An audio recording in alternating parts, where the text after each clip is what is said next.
Good evening everyone, it's fish steak time.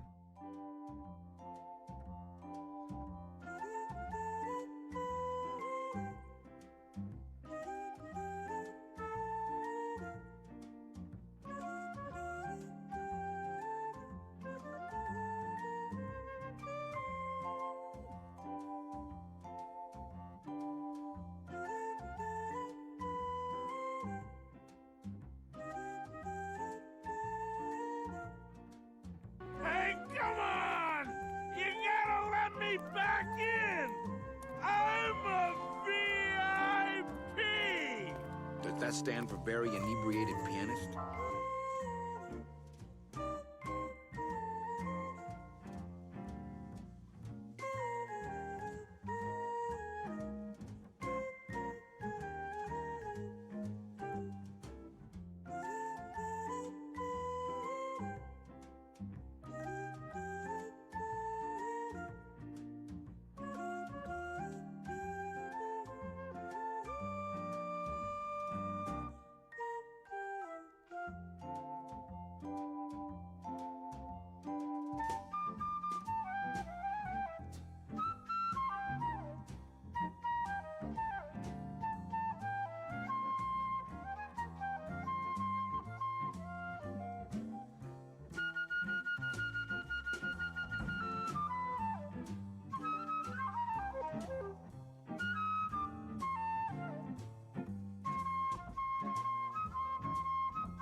Hi guys! Hello, hello! How are we doing? Thanks so much for stopping on by. I realize I gotta turn myself up real quick, hold on. But hello! Hello, hello! Happy Wednesday! I hope that you all are doing well. I hope that your weeks have been going well. Mine have been busy. But I hope that you guys are faring well. I hope that the week has been good. I hope the weekend was good, because I didn't see any of you over the weekend. and probably in future weekends, we're probably not gonna see each other, but I'll get to that here in a second. But hello, everyone! Happy Wednesday. I can't believe it's already Wednesday. But thanks so much for stopping on by. Let me say hi to everyone in the chat here. I see Dude, I see Key Energy, I see Barry, hello, hello. I see Calderson. Yes, it is time for our mermaid soap operas. And I love it. Hi and bye to Sona, who also came in with the 18-month resub. Thank you so much, Sona, whenever you do see this. But hi bye. Lappy, I see Lappy and Brian in the chat. Hello, hello. Lappy coming back this weekend.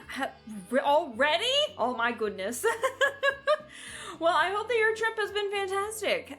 If you are not even in the chat right now, I totally understand it. I hope that you have been enjoying your time off.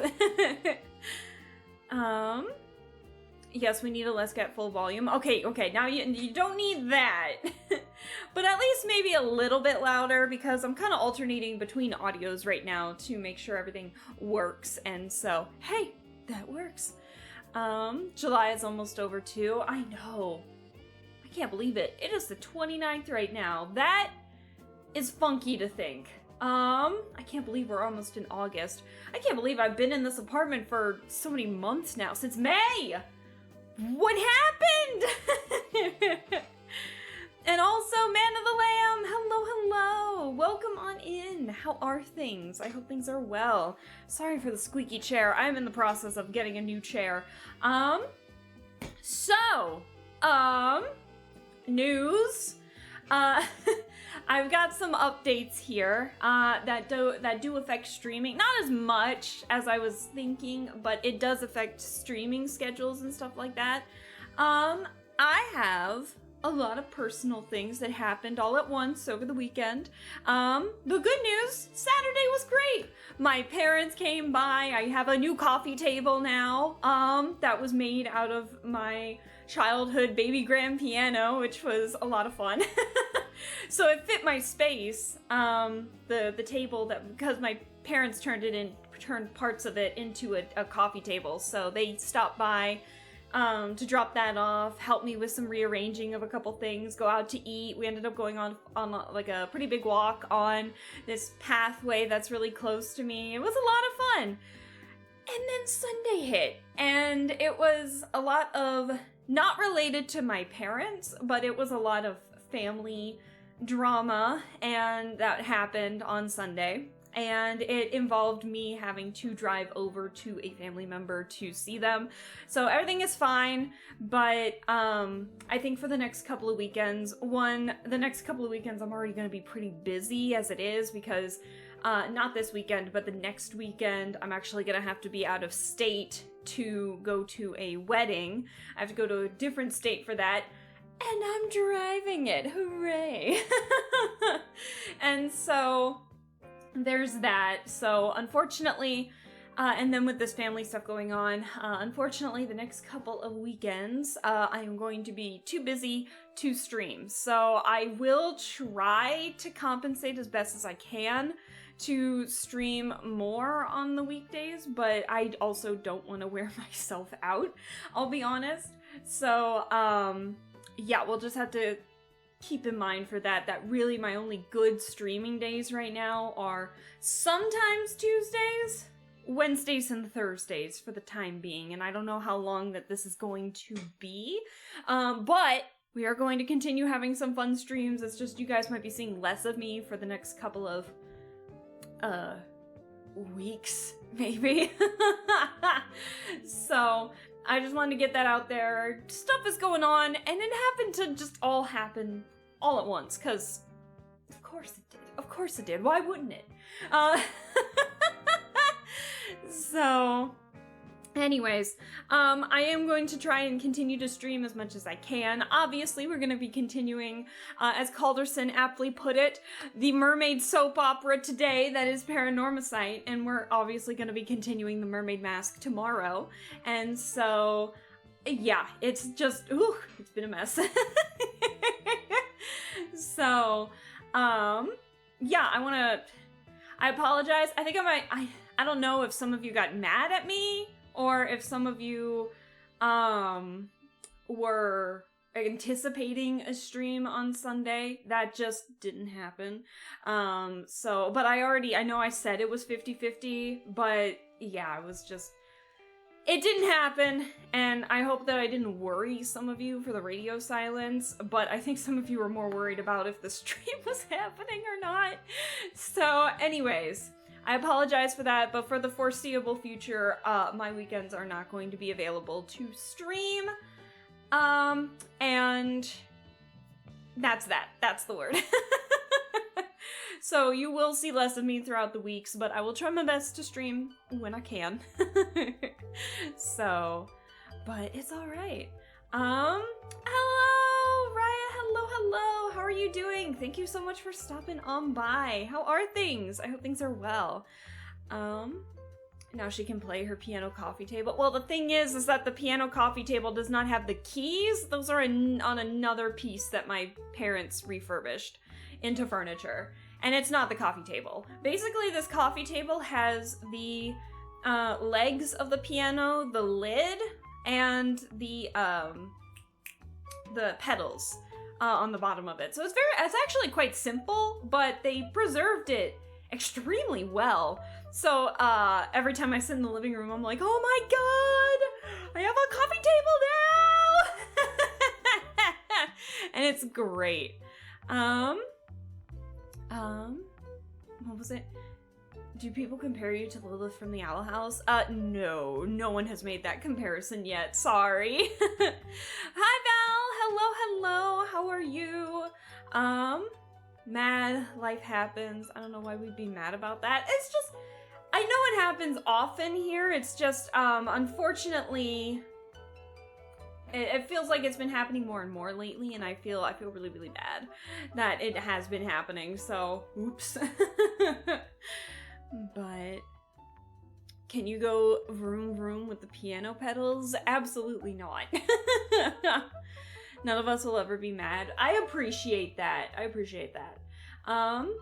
did get a chance I have gotten the opportunity to, sketch and doodle here and there when I haven't been streaming. Thankfully, it's been keeping me sane a little bit. Some of you might have seen like the new thing that I posted in the Discord too. I got some friends hooked on Mononoke, and one of them really wanted to make a medicine cellar, and he kept giving me some really fun ideas where I was like, man, I want to draw that. So I ended up drawing a medicine cellar, and I was pretty proud of it. The search for more fish sticks continues. Absolutely. I want to apologize also, just as a quick heads up. I feel like the energy is going to be there more once the game starts, but I'm sorry if I feel like not with it, I think, today. I don't know if I feel like I sound different right now, and I'm a little tired.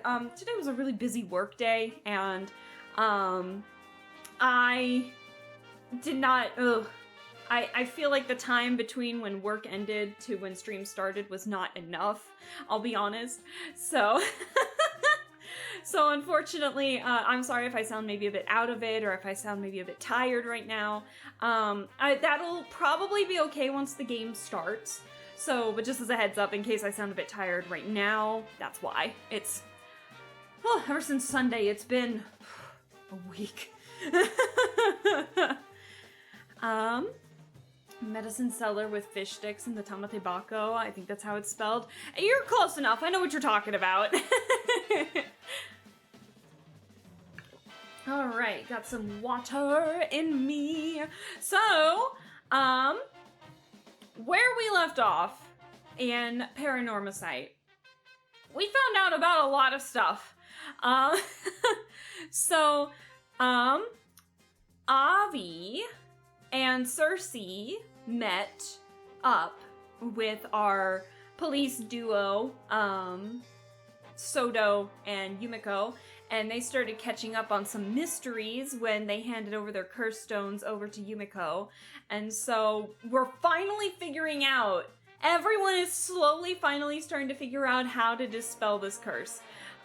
which I am super excited to do, which I'm super excited to finally finish. We were in Yuza's perspective a little bit more. Turns out Yuza got an apparition from his underwater doppelganger and was like, "You're gonna die, here's how to prevent it," or shit like that. I don't know what's going on with bro over here, but he's reading the timeline and I don't know how I feel about that.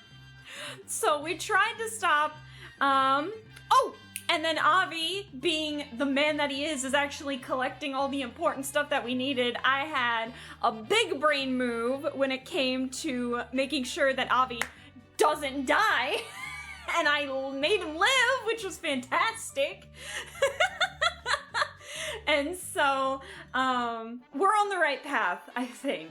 Chances are we are gonna try and get every ending once we at least finish more endings than the lackluster first bad ending that we got. Good lord, that was awful.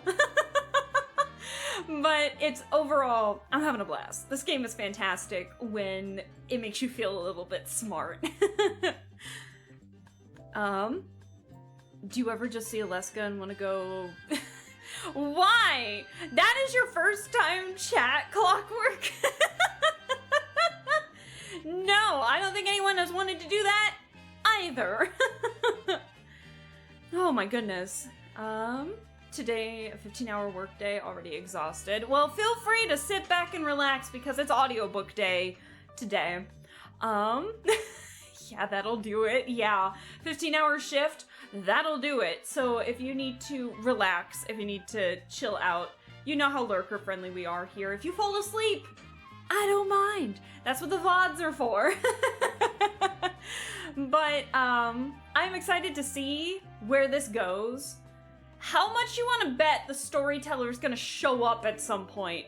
Because I was not expecting bro to show up so early in the last stream. Like, I was so shocked to see him. Like, I pointed at my screen, and you guys can't even see me pointing!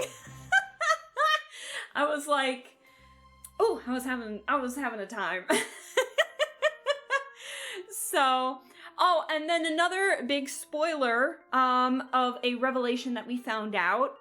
So big spoiler right here. So if you need to skedaddle, I totally understand it if you're playing the game. But we found out Yumiko is actually one of the 3 mermaids. She wasn't Hayase, she wasn't Sobae. Who was she? What was her actual name? What was her actual name? Fuck, I'll have to figure that out. But anyways, Yumiko is not... Well, I mean, she is Yumiko. She is real. Oh, yeah! And her lover... her lover's spirit! Oh, yeah! So not only did we find out that Yumiko ended up becoming a human thanks to the help of her lover figuring out how to turn her into a human at the cost of his own soul, leaving his body...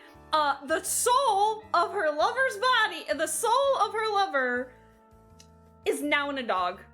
And so now they go on police adventures or something. I don't fucking know. I want to see him. If I do not see the dog, I'm gonna fucking riot.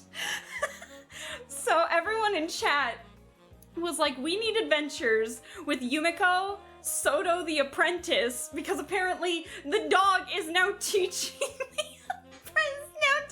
Soto the apprentice on psychic energy.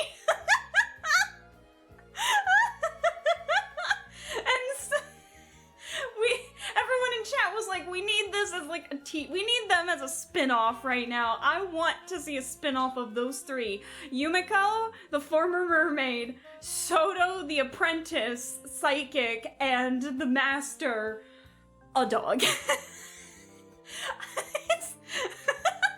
I really want to see the dog. Oh my god. The perfect existence with my wife. Oh my god. And I can't remember if it was actually said in the story or not, but I am praying to the video game devs right now. I am praying to the devs of this game that this guy's soul went into a dog that is able to be carried around in one of those purses. I want him to be small. Like you know those tiny little Yorkshire Terriers? Could you imagine? I want Yumiko to carry around like a big purse, and then you just see a tiny little head poking out. I want that. I want that so bad. Oh, this game. We learned so much, and she told us a super sad story. We're finally figuring out how to solve this curse, and then boom! Her spirit, or the spirit of her lover, is now in a dog. I'm like, what? Like, it just threw me through it. I don't know what it hit me with, but it hit me hard in terms of like the whiplash I got. Tiniest dog with the deepest voice. You get it, Barry. You get it. Different meaning of going out for a walk. Oh no. It's crazy to think that out of the three, Soto is somehow the most normal. And he's like a pretty powerful psychic in this game. Like, bro does every once in a while radiate protagonist energy, and something tells me, I'm gonna bet he and... Hey, Presto! I'm gonna bet that he and Cersei are going to end up working together to try and stop the curse as best as they can alongside Yuza. So I'm excited to see how they stop this curse, because they all need to work together. So we got a lot to do in this game, man. I'm so excited. I'm just saying it again. If I do not see the dog, I'm gonna fucking riot. That's all I'm gonna say. I will be extremely disappointed. So, anyways, I think it's about time that we get the game started. Speaking of games and getting the game started, I re-listened to Bark, the VOD. bark.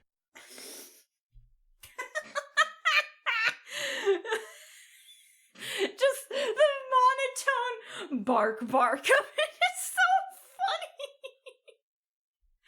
Oh my god. Oh, stop it. That was really funny. Anyways, oh my god, I gotta calm down. Jesus. Oh man, this game is wild. I love it. They need to turn this into an anime. If there wasn't a lot of fourth wall breaking in this game, they need to turn it into an anime. I would watch the shit out of this show. Oh my goodness. Anyways, my eye's super itchy. But anyways, before Steely Dan got super excited there, what I was gonna say was that I listened to the VOD, and I noticed that the music was overpowering me a little bit, so I'm gonna turn down the volume of it. So you guys have let me down. No, I'm kidding. It wasn't that bad, actually, but a little bit. There was points where I'm like, I could have probably turned down the music a little bit more, so I'm probably going to do that just so that way you guys can hear me. So, so anyways, let's get started with our show, with our soap operas. Get your popcorn ready. Oh my gosh. The title screen is always going to be the loudest thing. It'll show up eventually. But our show is starting, guys! Here we go! Ah. Alright. I have eaten the forbidden fish stick, and it turned me into a mammal with a tail. I'm a mermaid now. Oh my god, Steely Dan is a mermaid now! Ooh! Alright, here we go. Get ready. Okay, so the only option we have to do right now is actually a Sato one. You will notice that this one is not faded like the rest of them, and that is because we're missing dialogue points that we did not reach in this section yet. So this one was when Avi and Cersei confronted the bitch. You know who we're talking about. So she was trying to, Kikuko was trying to curse Avi a handful of times, but we didn't accept the mirror, and we managed to throw away the business card that also would have gotten Avi hurt or killed had she have used the curse stone. So we did all the right things in this story, but the reason why it's not fully finished is because we did everything right. There is the opportunity to do more in this, and by more, it means wrong, incorrect things. So basically, we have the ability to still kill Avi, and I don't know how that would affect the story. So we're gonna hold off on doing any of that. Hey, bitch! Hey, CJ! Hello, hello! And so we're gonna avoid doing that one until we like get an official ending. And then start backtracking into getting some more bad ends, where I'm assuming Avi meets his fate in that one should we have done something wrong. So, anyways, also, Tsunami, I saw you in the chat, but I didn't even say hello to you. Hi, I hope you're well. Thank you so much for stopping on by. Time for you to help them fundraise it, just like Mononoke. Hey, if they have a Kickstarter, I'll do it. Like, I just did a Kickstarter thing not too long ago. I helped with a Kickstarter for a game coming out. I don't know when it is, but it's in the process, so. Waits patiently for my question. I'm not asking that out loud. I don't know what kind of joke those types of questions are. How's your day, Alaska? It is busy. I'm a little tired. Family stuff going on, but we're good nonetheless. I'm excited for my shows, my soap operas. I feel like Sato in watching all those things on the TV. That's where we're Sato right now. Oh my gosh. Okay, more water, and we're good. Also, Tsunami, thank you so much for the stream streak. I appreciate it. Thank you. It's all good, don't you worry. Nah, I still want to say hi whenever I see someone. Okay, so really, the only thing we can do now is Sato's without getting a bad end. So, the only thing that we have is Sato in point of contact. So, what's happening around here is that this is around when Yumiko and Soto they realize they need to go to Kamishima, the island, because this is where they meet up with Avi and Cersei. So there's an alternate path already moving where Confession, where I believe this is where Sato got that threatening call. So we're in a different timeline right now. And then this is when Yuza confronts Kikuko on the water. So yeah, we're in a different timeline right now than what we had gotten from the threatening phone call. So this is gonna be interesting. Okay. Point of contact from Sato. Also, let me know if it's too low, if the volume of the game is too low, but like I said, the music kind of overpowered me a little bit, so I just turned down the overall output capture volume. So if it is too low, let me know. But we'll gauge it when we hear like more intense music later, I think. Okay, point of contact. From Unkaku Dono to the Curse of the Raging Waves, Sato and Tsukasa run around the island searching for answers to the mountain of problems before them. Here we go! Let's think back to what has happened. So far it's good, it's fine. Okay, good to know. Alright. Let's think back to what has happened.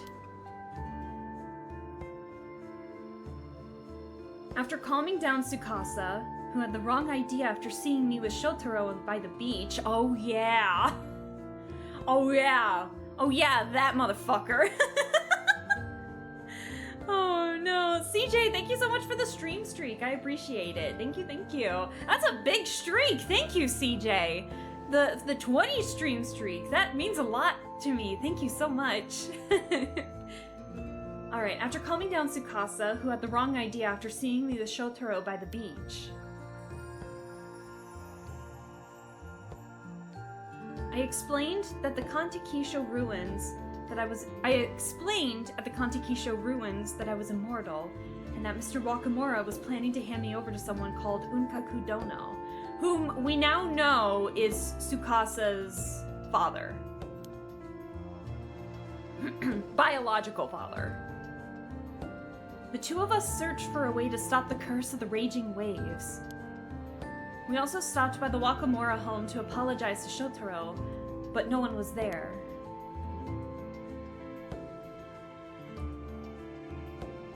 After that, we met with Tsuyu, and I learned about who Mari Minakuche truly was, as well as how the curse of the raging waves had been kept at bay by the bronze mirror she left behind. Is the music too loud still? It's really loud in my head right now. Let me know. I'll try and get maybe a little closer to my microphone. We also ran into Azami. He looked desperate, saying the Kamishimaru hand mirror that Kikuko had given me was dangerous, and he was going around collecting them. That's a new point! Okay. You can lower it a little. Okay. Let me lower it in here, actually, so I don't have to keep lowering the music. There we go. There we go, that should help. We also ran into Azami. He looked desperate, saying the Kamishimaru hand mirror that Kikuko had given me was dangerous, and he was going around collecting them. Okay, so this is new. This is the new timeline. Tsukasa and I handed ours over to him too. Then after that... Ooh, what's changed? What's changed? I can't find Mr. Wakamura anywhere. We need to tell him about the bronze mirror as soon as possible. Yeah. Oh, why are you looking at me? Why are you looking at me? It's those two. Oh yeah, and she had a long talk with those two about her being immortal. An 800-year-old immortal. Oh, this is interesting. Oh yeah, they're the ones who were looking for the old man's place. Excuse me. Oh, why'd you look scared? Oh, if it isn't Sato. Good timing. I've got something to discuss, if you don't mind. Oh, all right. I actually have something to ask myself. Huh? Since when did you get to know each other? Oh, right. We actually talked a bit after the last time we met. These two are from the Tokyo Metropolitan Police Department. They're here to lift the curse of the raging waves. Sato just telling her everything. She trusts Tsukasa so much, guys. Wait, seriously? Since when does the police deal with curses? We're a special unit dedicated to things like this. I hope we can be of help. Alright, but before we do, here's the big question. Here's the big question. Do we see a mockingbird? Oh! Sato? Something wrong? Oh, no, it's just that there's a Kamishimaru keychain lying on the ground here. Oh, you're right. Who just chucked the poor thing out here? Yeah, I almost missed it. I'll rescue it! Oh my god. Keychain acquired. Well, it's not a mockingbird, but... I wonder if it's important for something. Is there really not a mockingbird anywhere? Oh no. Let me find... Aha! I knew there had to have been one. I have returned. Welcome back, Sona. How are you? I hope you're hungry for the fish stick. These people are literally just the Persona 3 team. Hush and shush, hush and shush. I haven't completed that game yet. Oh my god, look at his little helmet! Ah! Oh my god! Who is this bird? Hold on. Buzz Boozler? I'm sorry. Okay, that's the best name in the game so far. Buzz Boozler.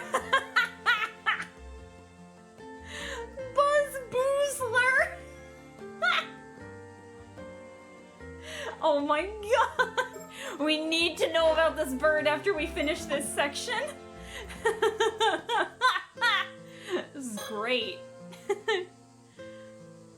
Oh my gosh. You end up passing through this intersection no matter where you go on the island. A narrow path with a gentle breeze. It makes for a nice, peaceful afternoon.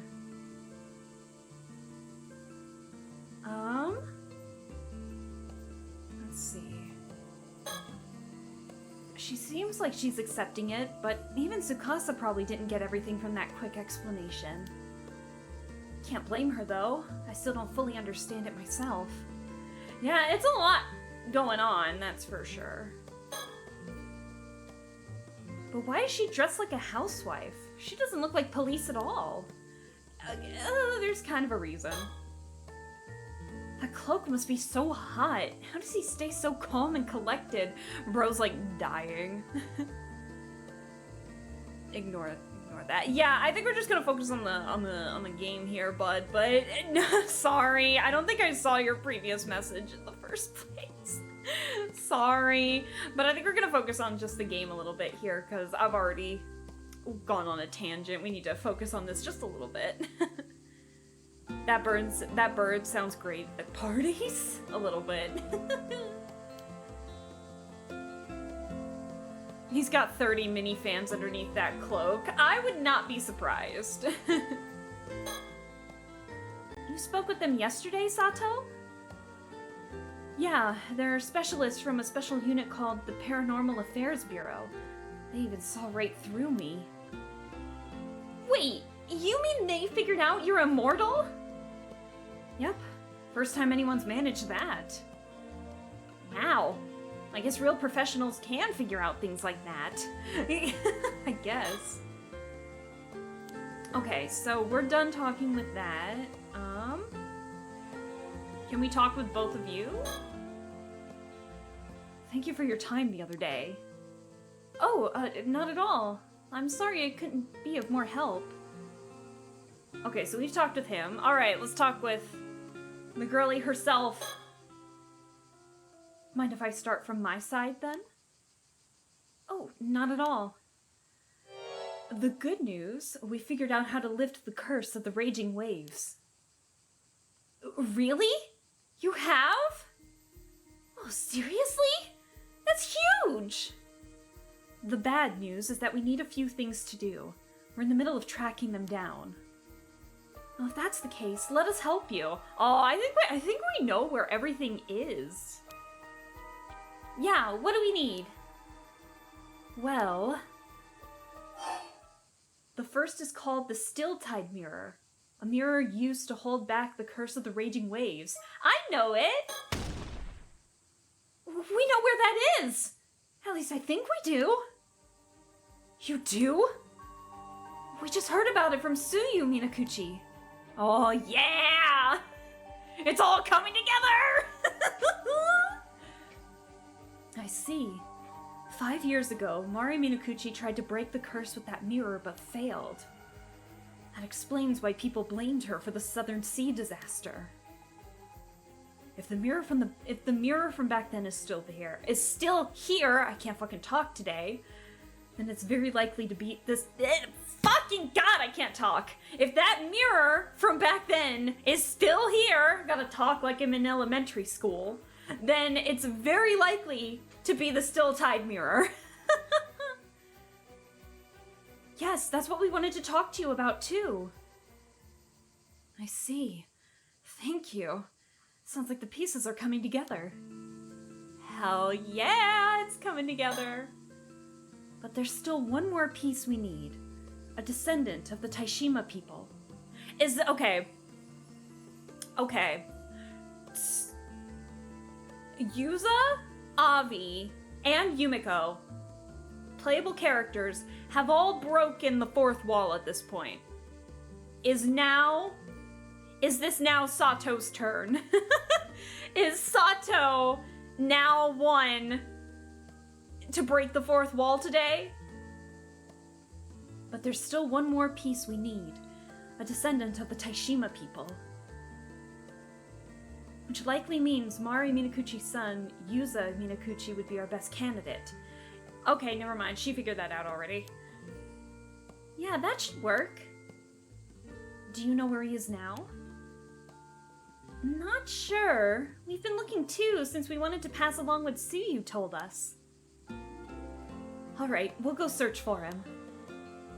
Really? That would be a huge help. We'll go and secure the mirror. Time is tight. If we split up, we'll need a point of contact in case we can't find each other. How about here?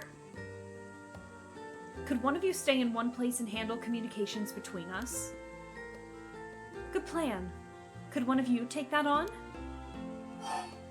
A point of contact?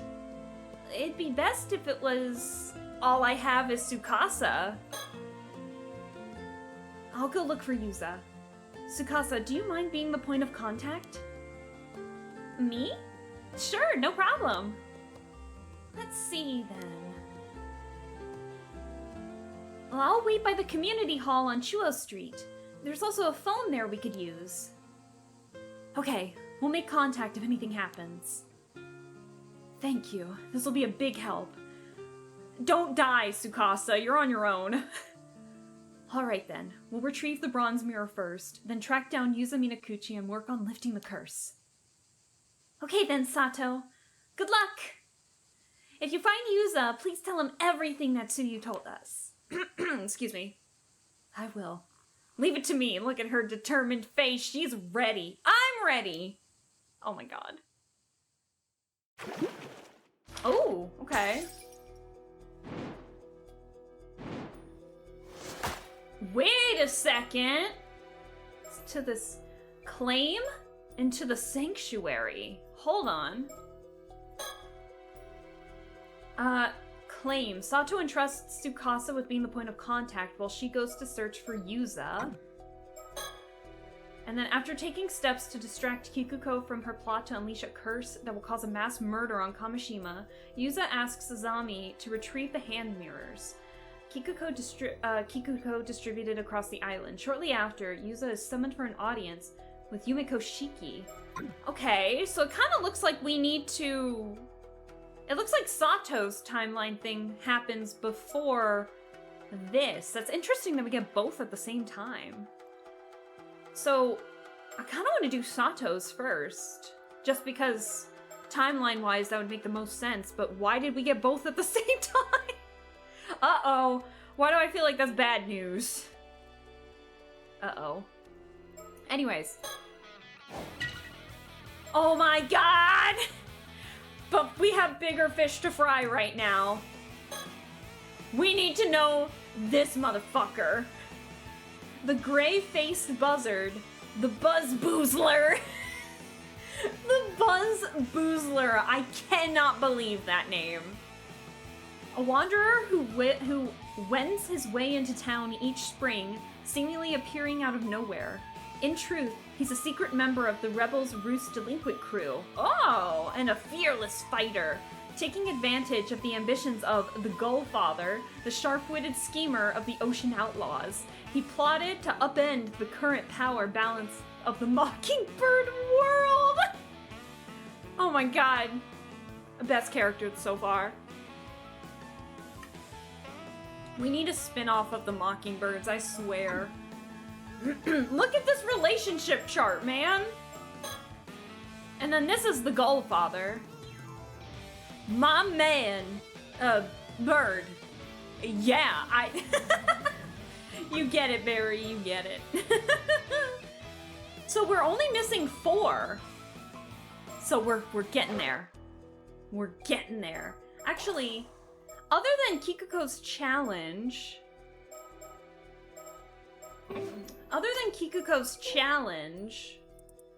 have we come across any that we still need? So this is still Kikuko's reward, so we'll get that in a bit. Okay, so we have not come across the location where they are to even get a hint yet, so we have yet to do that. Okay, let's go! We got a game plan, guys. I'm so excited. Alright, I say we do Sato's first, because it looks like this happens before this does. So we'll see. Sato entrusts Tsukasa with being the point of contact while she goes to search for Yuza. Here we go. After that, I met with Yuza and told him that I'd heard from Tsuyu and Mrs. Shiki that we needed him to come to the community hall to lift the curse of the raging waves. Why is this in a flashback form? But after that, I headed somewhere else. It's time for my own purposes. This time for my own purposes.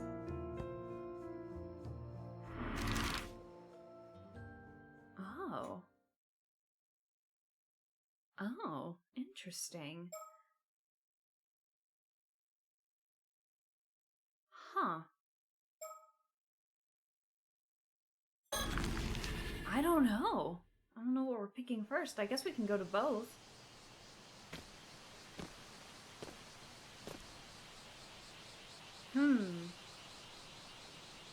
You two? Oh, shoot! Where? Oh, because this is where they met Yuza. In the previous timeline. Okay. Oh, there they are.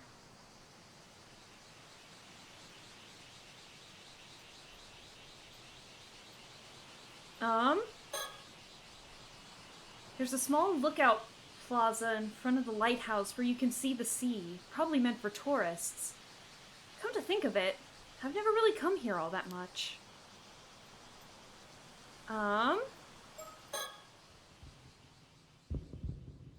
Okay, let's think about what I need to do now. These two have a special box called a tamatebako. I need to get it from them, no matter what. I have to find a way to convince them to hand it over. This is the only chance I'm going to get. I'll share what I know bit by bit to hook their interest and negotiate from there.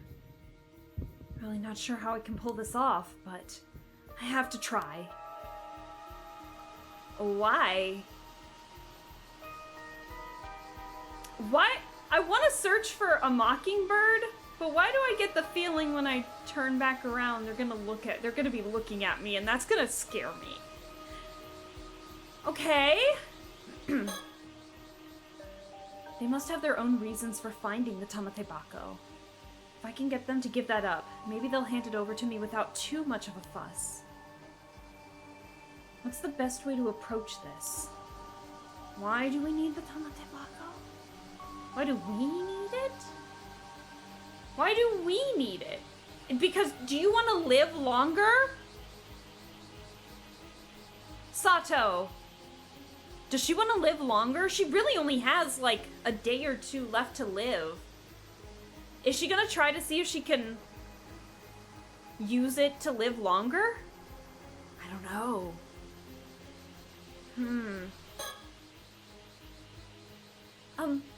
Excuse me. Oh boy. You. Oh my look like a goodness. fellow entrepreneur. Oh my goodness. Hello. Let me shake your hand and collect your genius germs. Hello, Raiders. What's up? Hello. Let me give you guys a shout out. Hold on. Jaguar. Hello. A birthday raid. Happy birthday. Oh my goodness. Thank you so much for the raid. I appreciate it. Let me give you a shout out.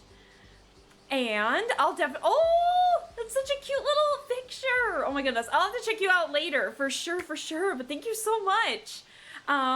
Let's see. Mango Cast, Jack. Is it Alma? Alma? Is it? Oh, I feel like I've seen some of you guys' names in here at some point. This isn't a sales pitch. Welcome, Raiders, and happy birthday. Yes! Happy birthday! Thank you so much for the raid. How are you doing? Well, yeah, you have the floor. Obviously, happy birthday, but now you have the floor to talk about what you were doing on your birthday stream.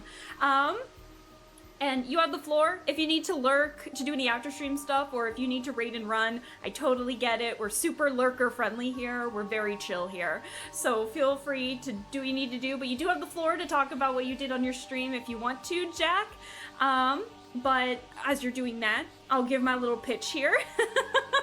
But I'm Aleskabel. I am a retro aesthetic VTuber who just kind of streams anything and everything that she finds fun and interesting. And so we're currently playing a visual novel called PARANORMASIGHT, The Mermaid's Curse. We're like 9 streams into this game, and so we're in heavy spoiler territory. I'm just saying that right now. But we are currently playing this, and we also do a lot of games like point-and-click adventures, mysteries. We're playing another funny enough mermaid themed game that we're going to be playing tomorrow called The Mermaid Mask from the Detective Grimoire series. We also do rhythm games, and it's been a little less, but we do also do some art streams on here. It's just some real life stuff has been happening, so I haven't been able to stream as much as I'd hoped the past couple of months, but we're doing okay.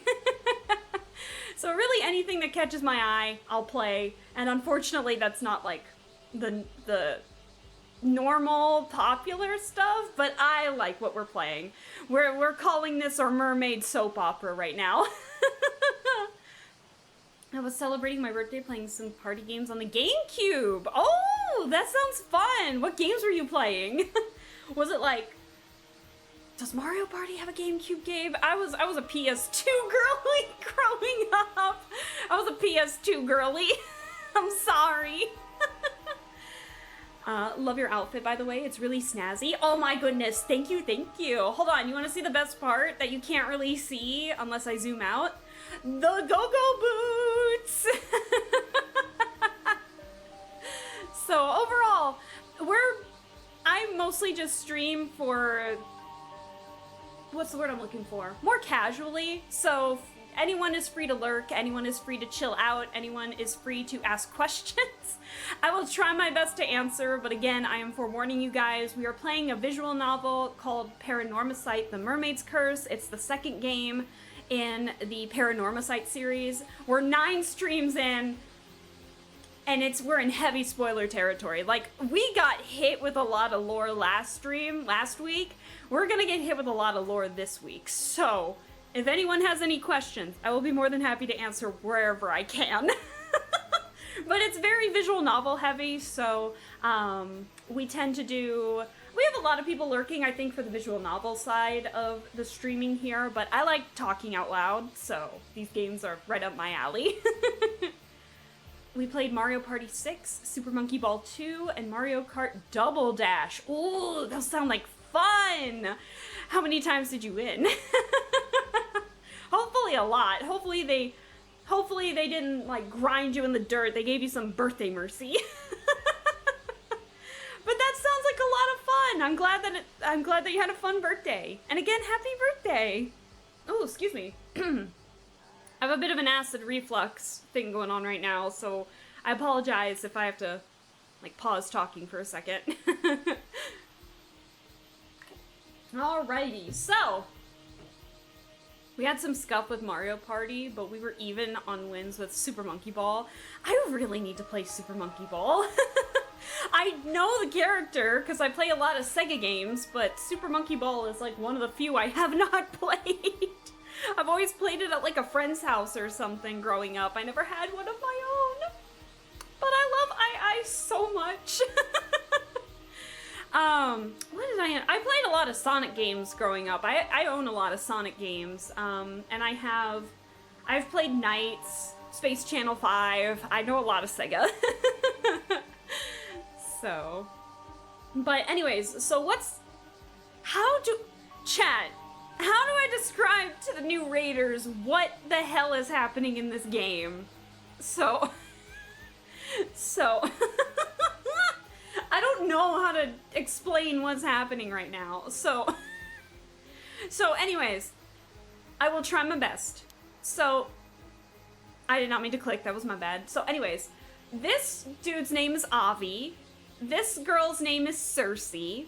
Cersei is like an exorcist of sorts. Avi is a fantasy writer of sorts. And, oh god, how do I describe what this game is? A lot of fish sticks. Oh yeah, we got the Forbidden Mermaid fish sticks. Because this is a story about mermaids, and so a lot of the characters are looking for mermaids to consume the flesh of a mermaid, because if you do consume the flesh of a mermaid, you become immortal.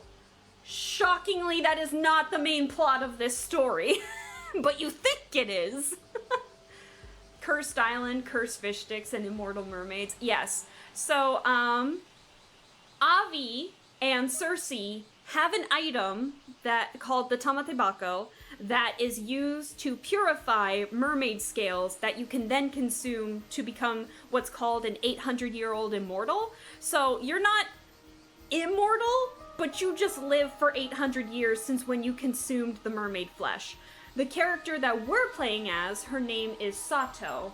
So we're in her first person view, so I can show you what she looks like. This is what she looks like. This is who we're playing as currently. And she is an 800-year-old immortal. And she is at the tail end of her 800 years. So she's only got a couple days left to live. 1 or 2 days at most before she actually dies. And I swear, half of her 800 years of immortality, she has been a sacrifice under the water. And so she just got back onto the surface, and for like the past 3 months she's been catching up. She's been catching up on soap operas on TV. So anyways, so right now, this is news to me, but she is trying to, this is new, I don't know why she's doing this, but she happens to know that they have the tamatebako, and so she's trying to get it from them. Now, they're not going to hand it over that easily because Avi wants it. I don't know if it's because he wants to become immortal. I don't know why he actually wants it, but he's currently the one in possession of it. Sato wants it, and I'm low-key thinking it's because she wants to consume more mermaid flesh to live again, to live longer for like another 800 years. So that's my best guess, but I don't actually know why she needs it. So there's another big plot, and so another big plot is that there is a curse rumbling at the bottom of the ocean called the Curse of the Raging Waves. Unique, I know. But the curse, to lift the curse, do you need the tamatebako to lift the curse? No, because the tamatebako is used for the mermaid scale to purify. They don't need it for the mirror or anything, so why does Sato need this? Anyways, so we're figuring this out as we go along. So we're basically going to try to see if we can convince them to hand over the tamatebako to us. And I think I have a picture of what the tamatebako looks like. It's literally just a wooden box. But let's see. We have a lot of info here. This is what it looks like. Just a little box.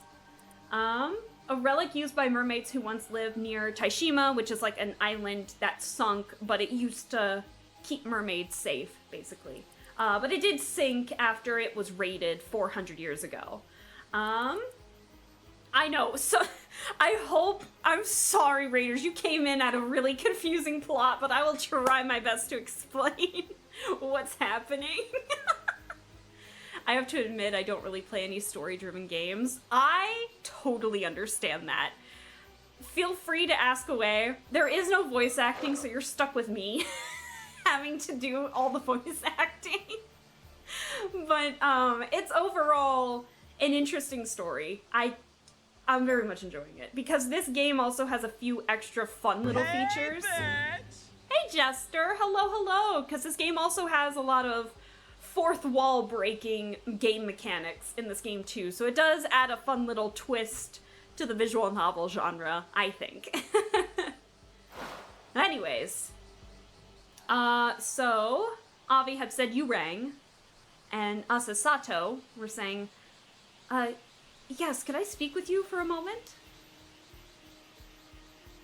Oh, Avi. Avi. Hi-ho. Hi-hi. No, Jester, you gotta own the hi-ho. Hi-ho. It's off to stream we go. Alright, you came in at a really tense moment. Sato is trying to take the Tamatebako from Avi. But we don't know why. This is interesting.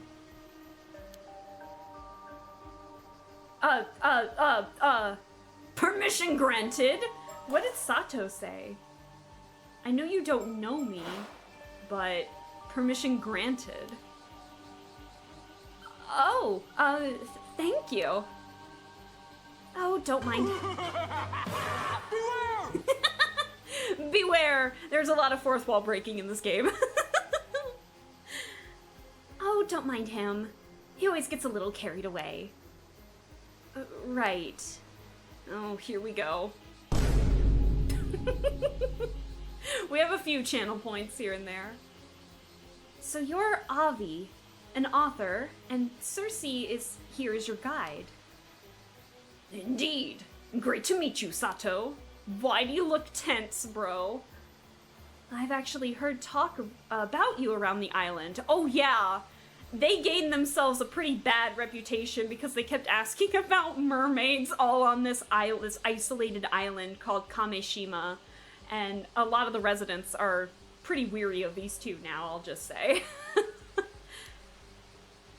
Oh, really? It would seem we've become quite famous in these parts. I'm trying to put my finger on the time period of your fashion. Is it the 60s? Yeah. So retrofuturism is the theme. So think of it as like Jetsons a little bit, like how people in the 60s thought that the 21st century was gonna be like. So my inspiration does come from like a 1960s box dresses. Yeah. Oh, cool. Yeah, thank you. You guessed right. So it takes inspiration from like that pop art from comic books, from the patterns of the dress, and then the 60s box dress silhouette in general. And the artist that I commissioned to do the model, he loves retrofuturism type designs, so he was super happy to work on this. All right. Oh, really? It would seem we've become quite famous in these parts. I'd say we're more on the infamous side, but sure. Oh, here we go. Here we go. Here we go. I'm scared. Do you have any lore? Not particularly. I'm just someone who wants to stream and be a cute anime girl on live, I'll be honest. but the seal that's over in the bottom corner, his name is Sealy Dan. That's the only bit of lore I've got. Not anything specific. I'm just a retrofuturism VTuber who like just streams for funsies and wants to look cute doing it. But yeah, I'm not like the typical VTuber who's got the lore or anything. Not that there's anything wrong with it, but I'm just doing my own thing over here. The lore. You do have all the lore, Sealy Dan. You do. Sealy Dan took all my lore. I am Sealy Dan the Mermaid. Yes. Oh no. Saturday morning cartoon villain from the early to mid 90s. Bro, Jack, that sounds so cool. I'm definitely gonna have to check you out later for sure. Oh, that's so cool. I love that. I love that. Hell yeah. I love unique aesthetics. Fun, vibrant aesthetics. I love it. Okay, here we go. All right. So I will say I am gonna get into focus mode here while I try to figure out Sato's motives here. So let's see what we're doing here, and then we can talk more later about what non-existent lore I've got. Let's see, they must have their own reasons for finding the Tamatebako. If I can get them to give that up, maybe they'll hand it over to me without too much fuss. What's the best way to approach this? Oh, we'll figure it out. Let's see. Wow, her blonde hair is so beautiful. I've never seen it in person before. Oh yeah, because we're stationed in Japan right now. The setting is in Japan, and Cersei's from England. She's like an exchange student right now.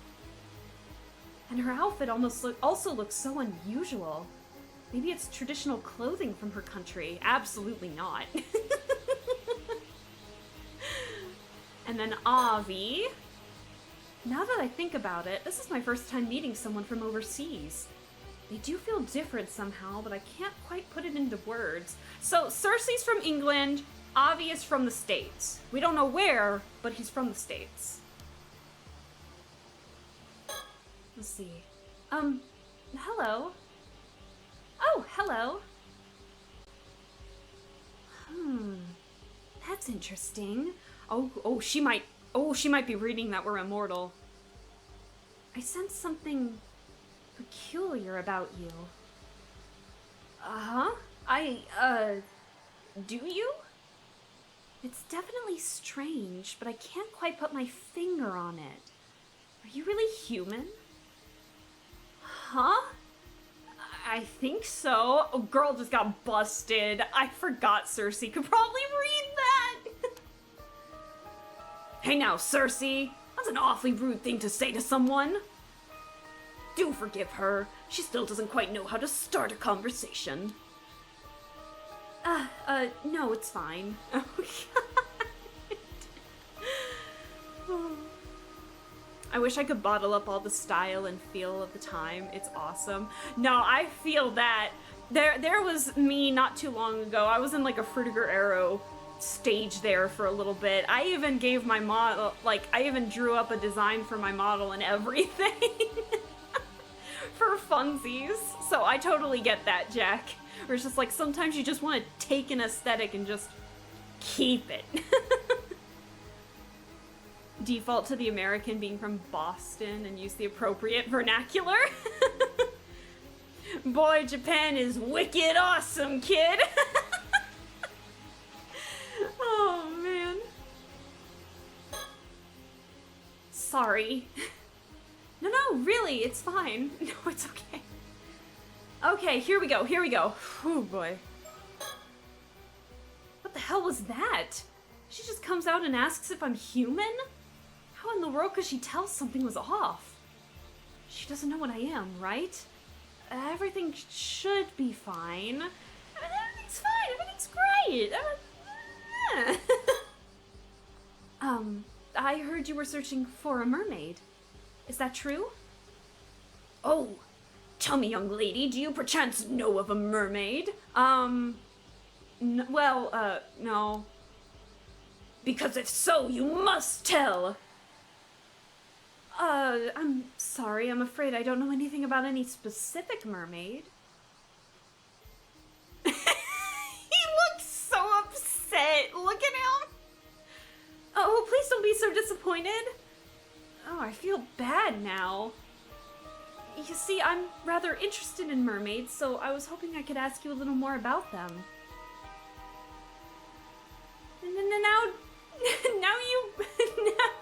Now you look both disappointed and annoyed. Did I say something wrong? Oh, the last person who asked the same thing nearly cursed us to death. Oh, God. Oh, yeah. The bitch, Kikuko. Oh, no. I want to mess around and get an early 2000s redesign to use sometime. That would be fun. That'll be fun. I'm looking for a mermaid. Yeah, I'm looking for a mermaid, kid. Don't got no mermaids at Harvard. You know what I'm saying? Anyway, you got a dunks around here. Shut up, Sona. He's not that bad. He's bad in his own special way, but not that bad. Anyways, well, the last person who asked the same thing nearly cursed us to death. What? Indeed! The people on this island are nothing but trouble. I've had enough of it. You're the same, aren't you? You're just after immortality like everyone else. Admit it. Well, I fucking clocked it. Also, I curse like a sailor. I'm so sorry. I need to steer the conversation toward the Tamatebako. What should I say? The people on this island are nothing but trouble. I've had enough of it. You're the same, aren't you? You're just after immortality like everyone else. Admit it.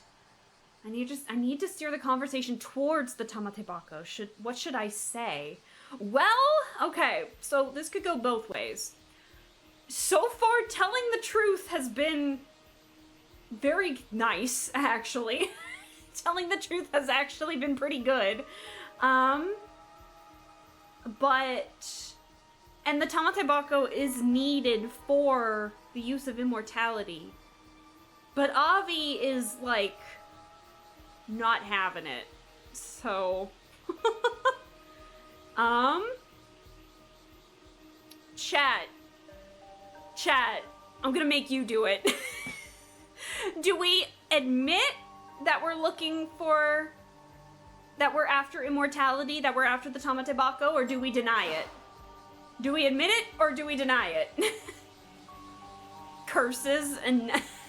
curses! Foiled again! Chat, I'm gonna make you do it. Please answer. I do it just... it is a funny running gag where it's like... I ask chat to tell me, and sometimes there's a 50-50 chance where it's like, they will, and then they won't.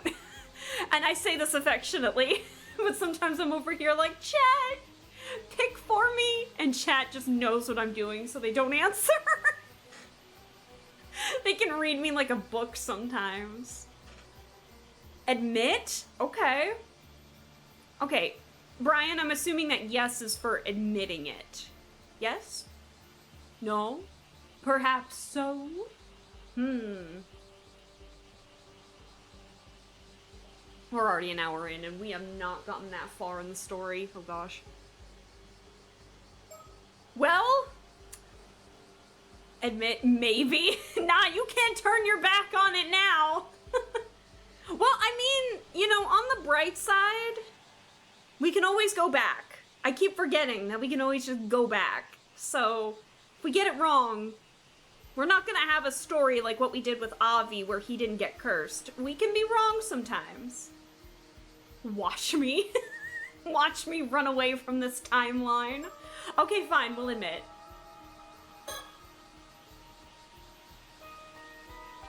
Yes, I must become immortal.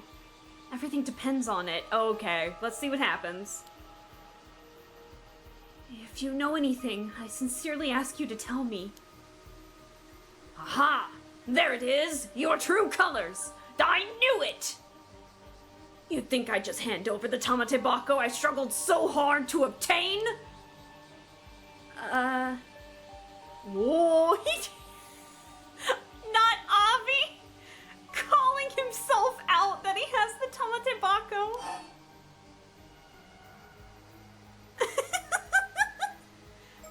Okay. Tamatebako? Avi put himself into this corner.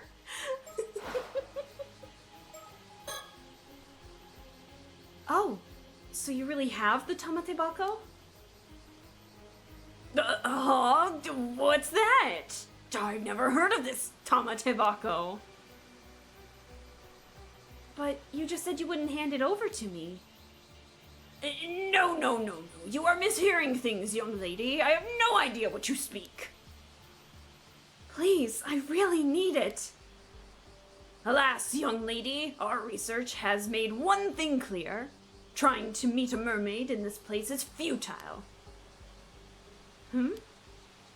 You see, that's why we decided to give up on the Isebe mermaids, take in the sights of Kamishima, and head home. There are mermaid legends scattered all across the world. We'll have all the time in the world to begin the search anew. In the future, chat will make the wrong choices to make Alaska angry. Nah.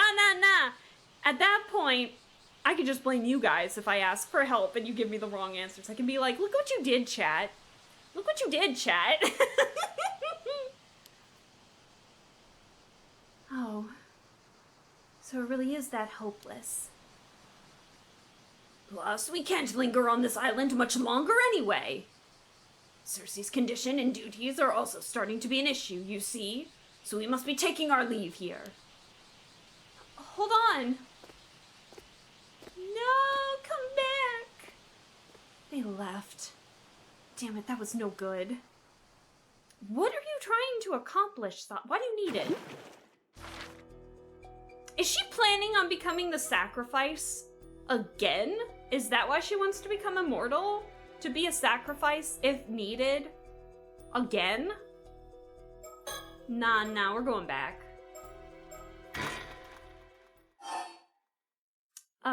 Start from... Ended with Avi in possession of the Tamatebako. Let's start from the lighthouse. Let's see.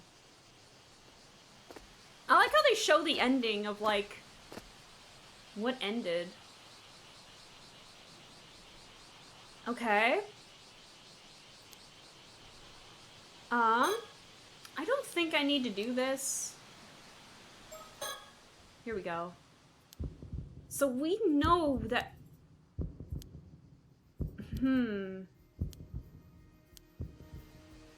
Okay, chat. Leska uses us as a whipping boy? Absolutely not! Absolutely not! Think of it as like... I don't know, me being... I don't know. A big sister making you guys take the blame for something? Anyways. Here we go. Let's try this again. Okay. I don't know exactly how to skip the dialogue that we haven't run into yet.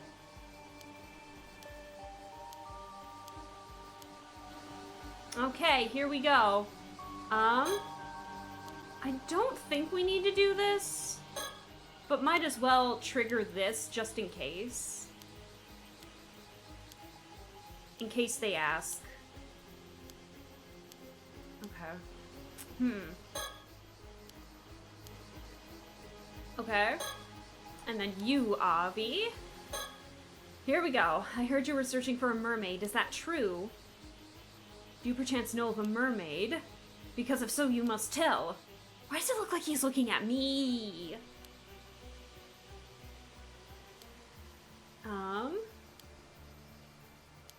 Here we go. People on this island are nothing but trouble. I've had enough of it.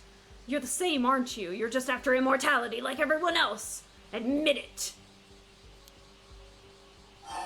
Okay. So we haven't extinguished all of the opportunities for the admit. But then we can also deny and see what he has to say. What can we do?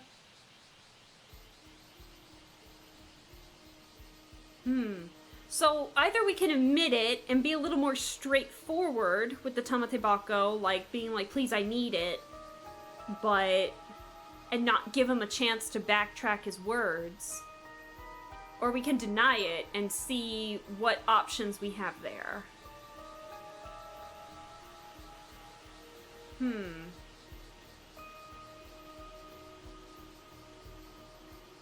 What happens if we do deny? What happens if we I'm actually kind of curious. What happens if we do admit?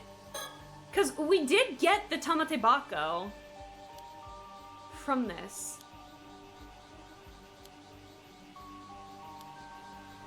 So he did expose that he has the Tamatebako.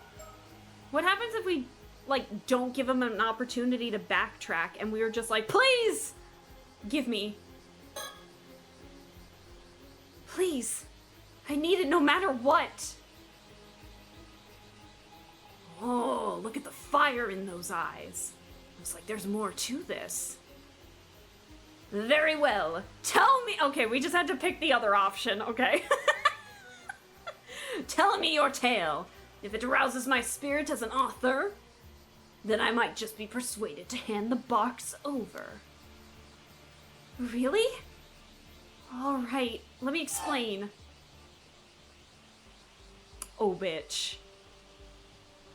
Avi can't resist a story. Well, I mean, he can't resist a story. Oh boy, if we tell him the truth, he's got a story. Everyone's gonna know that Sato's an immortal by the end of this. Sato's gonna... She's gonna be known on the whole island by the end of this. We're just telling everybody the truth. Avi should meet the storyteller. Brian, that's genius. He needs to meet the storyteller. Alright, I'm curious to see what she has to say if we tell the truth. I'll tell you, but you have to promise that you won't tell anyone else about this. Because that's my job, apparently. Listen, Yumiko, Soto, Tsukasa know about it. Yuza probably knows. Or he's gonna figure it out at some point. We'll figure this out. Of course, I swear it. My lips are sealed tighter than a well-corked bottle. Is that supposed to be reassuring? Don't worry. We won't go breaking any promises. That is on point. We do keep our promises. Alright then. Where do I even start? The truth is, I'm what is known as an 800-year-old immortal. I'm already immortal. Huh? Huh? What? Is all that true?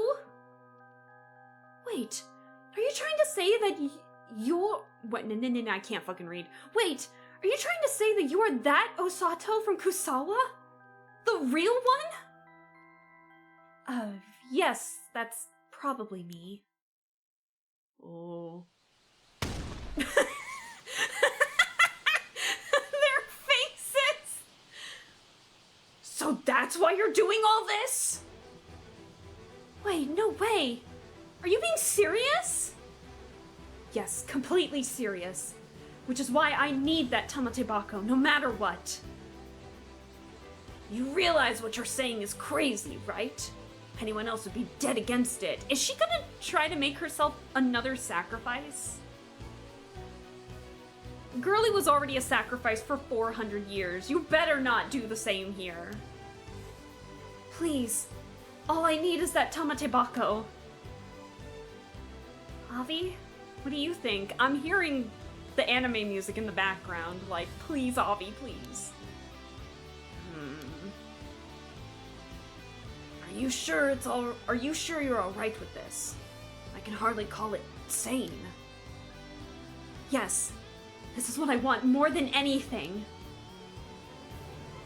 Very well. In that case... Amazing! Such stunning spirit! I'll be happy to support that resolve, even if I stand alone! Avi! This must be the reason I found the Tamatebako in the first place! Here, take it! Avi! Thank you so much! We don't even know her plan fully! Now that we know the situation, it only makes sense for you to have it. You should have just said so sooner. Listen, bitch, I tried. That said, I would also like to know how things turn out, so be sure to let us know, okay? Of course. I won't forget this kindness as long as I live. Think nothing of it. But that does mean that I should apologize to you, Cersei.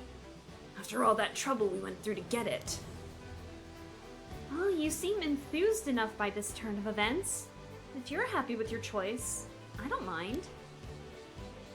Also, I'm sure you already know, you'll still need mermaid flesh, and we know who has a piece of mermaid flesh! It's Yuza! Oh my, he felt so inspired. He's a romantic man. He's here for anything. I know. I'll figure something out. We gotta get... She needs to talk with Yuza. Oh? So you do have a lead on a mermaid. I'm intrigued, but I'll leave it at that for now. One more thing. Carrying the Tamatebako may draw some unsavory types. Be careful.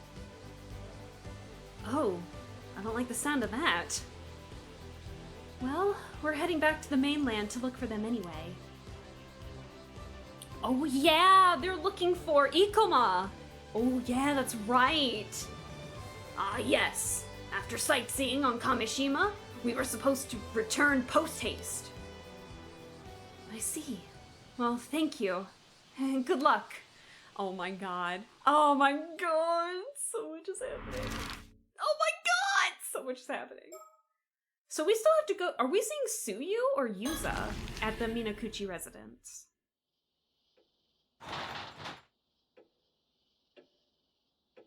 Tick-tock. Hello? Is anyone home? Who am I kidding? I know no one is here. Don't fucking say that. Don't say that. Because I'm scared to turn around. All sorts of things are scattered on the floor here. Even with this much storage, people still leave things lying about. Guess some things never change. What am I doing here? Okay, I'm here. But why? I visited this room so many times while helping look after Tsuyu. The owner's away, but people on this island don't usually lock up all that tightly. I'd also been asked to come here while they were out to help with chores, so by now I know the place well. Tsuyu, I swear to God, if you jump scare me... The calendar handed out by the local association. There's one at the Wakamura's place, too. This one's still showing last month, though. There's a circle around the day that marks the day Yuza came home. She must have been really looking forward to it. A built-in cupboard fits snug against the wall. You can tell it's been here a long time. These kinds of cupboards help the room feel less cramped. I was so impressed the first time I saw one. Modern design is sure smart. Sure is smart, I can't read. The inside, though, is a bit messy. Tsuyu tends to toss anything in here to get it out of the way. Guys, I'm Tsuyu. I do the same thing. I do the same thing! Ugh. This chest of drawers is mostly just Tsuyu's clothes.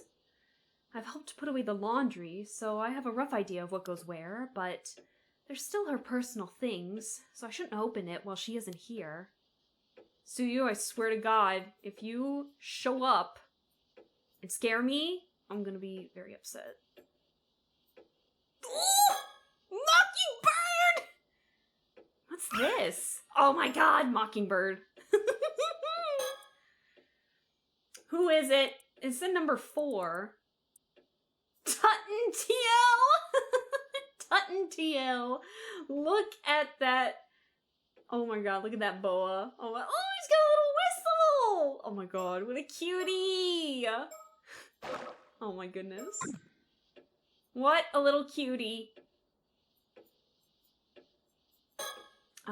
It's an altar shelf. Buddhist objects and keepsakes are neatly arranged on it. It also has something Tsuyu once showed me. Here it is. There's something about it, but I can't put my finger on it. What? That's a mermaid scale. It really is just as beautiful as ever. I shouldn't just take it, so let me put it back on the shelf where it belongs. girl, you need that. It's an altar shelf. The strange fish scale that Mari left behind. Let's see. I shouldn't just take it, so I'll put it back where it belongs. This is the Minakuchi family's altar. There are memorial tablets for Suyu's husband, her son, Tosuke, and her daughter-in-law, Mare, here. I'm sure she never expected they'd all go before her. It must have been hard to deal with.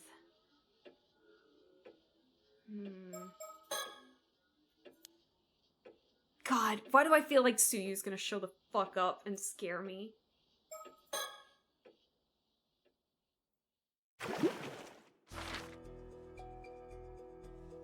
No, there's more stuff. Oh my god! Oh my god! Oh, Maverick Mandy likes him! Oh my god, who is this? Tutton TL. The cockatiel. Tutton Teal, my bad. A senior member of the Bamboo Breakers dance team. She was scouted after they were inspired by her lightning-quick movement while rocketing upwards in surprise at the music blasting from a boombox. Having been next nest neighbors with tit for tat since they were hatchlings, the two remain good friends to this day. Next nest neighbors. That's hard to say, actually. Next nest neighbors, bro. Okay, I feel like I'm missing something here. Ended with Sato in possession of the Tamatebako. Say that 5 times fast. Next nest.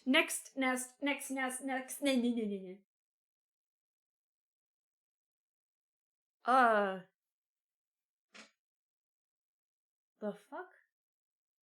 Hold on, chat. Hold on.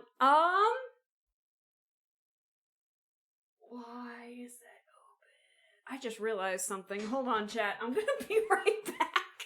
Oh, I just found out something a little wonky, like IRL. Hold on. I'll be just a second. I'll be right back. Everything's fine. I'm just gonna be right back, okay?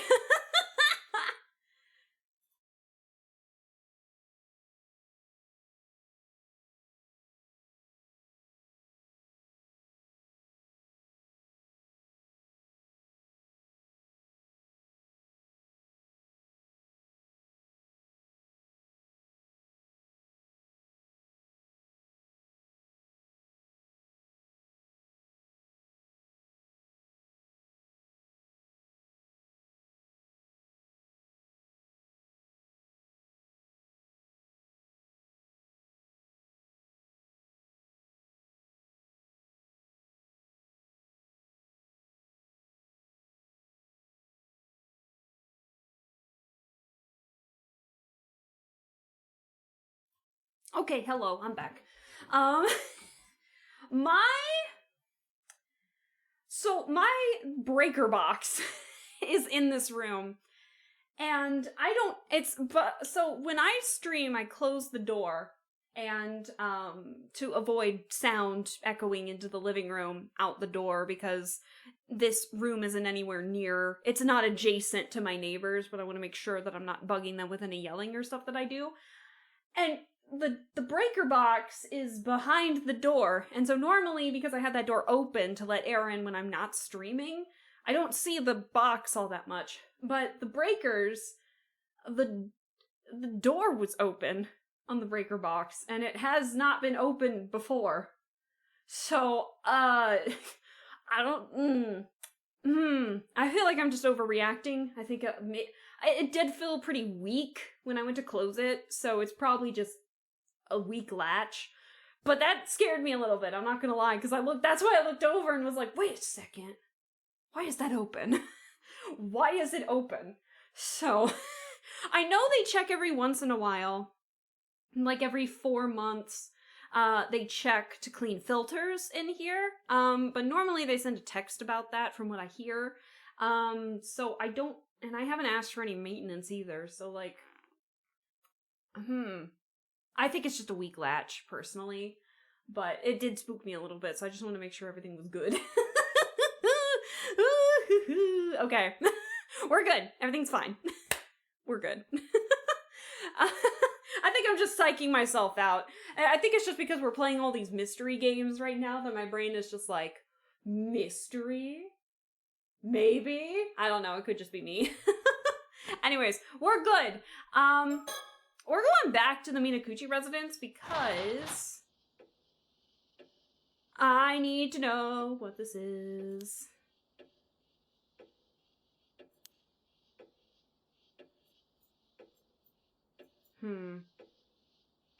You know, I didn't check these, actually. Let's see. You know what I haven't checked? Let's check all the stuff that we did. I forgot to check the sliding glass door. So, that's my bad.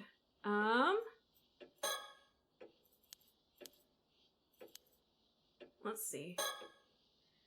A sliding glass door that leads to an outdoor spot to dry laundry. Doesn't get much sun though. A household shrine for the sea god. Almost every home around here has one.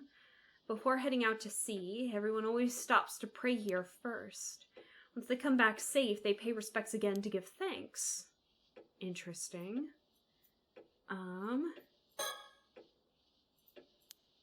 Let's see. And I forgot to check the light, too. A light with a wooden frame.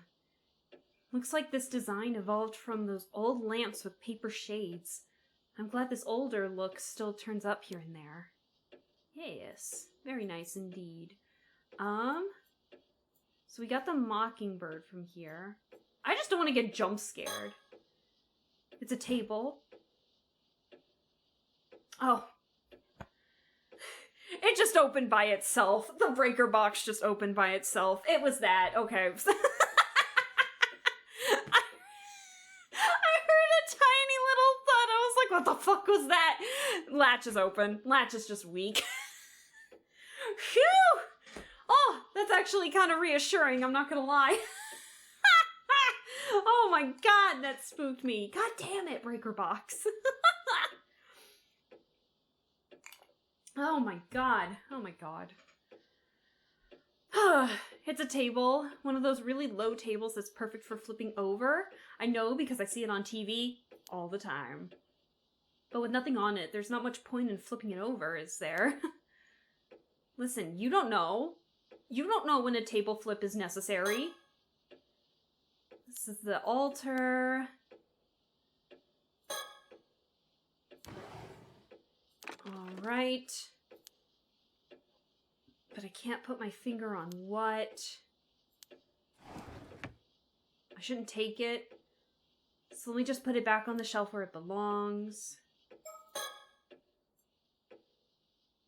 God, why do I feel like Suyu's gonna scare me?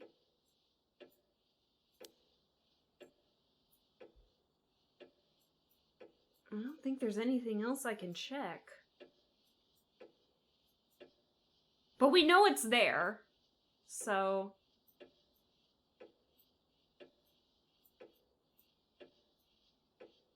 God, why do I feel like I'm gonna get jump scared? Maybe because it's happened the past couple of times. Girl, take it! Take it!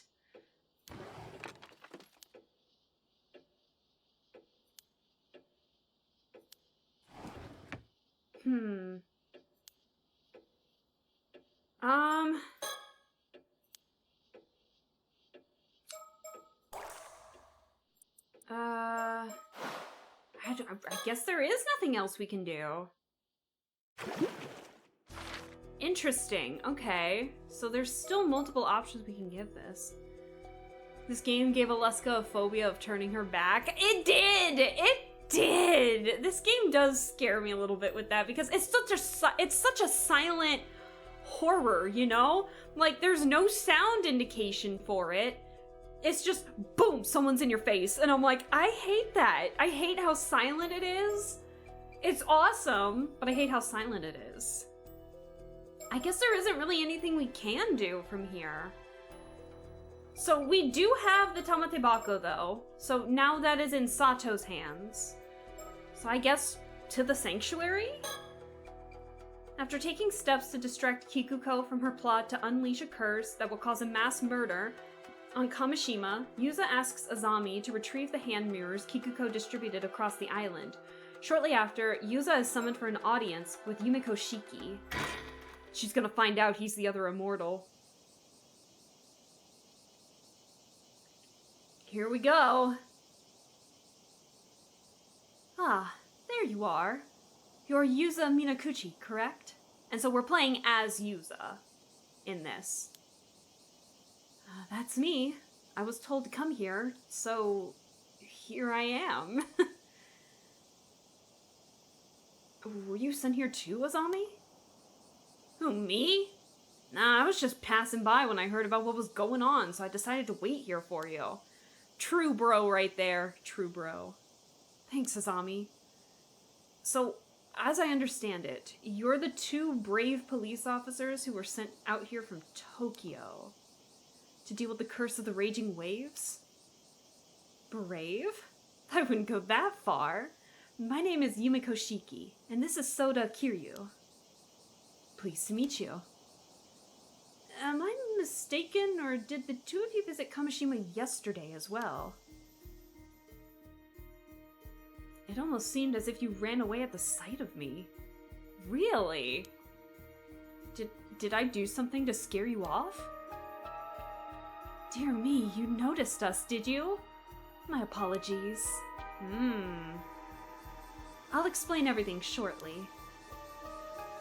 Ah, but before I forget, that fellow over there has business with you as well, Yuza. That fellow over there. Huh? You!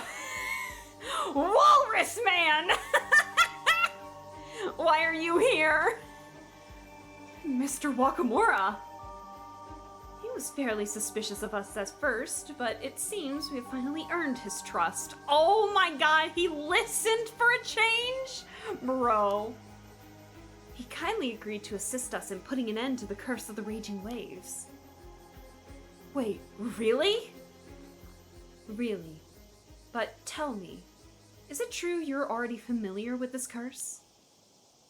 That's what your friend here told us. Yeah, more or less. He's no fellow of ours. He's just a walrus. Good. Then it seems we're all up to speed. Why is he so close now? Why did that scare me? Why did that scare me? God damn it! Why did that scare me? That's so embarrassing. Oh my god. The rays of sunlight beaming down amidst the stifling humidity are accompanied by a chorus of cicadas that somehow intensifies the heat. Don't talk like you know poetry all of a sudden, sir. You just got jump scared by Walrus Man here.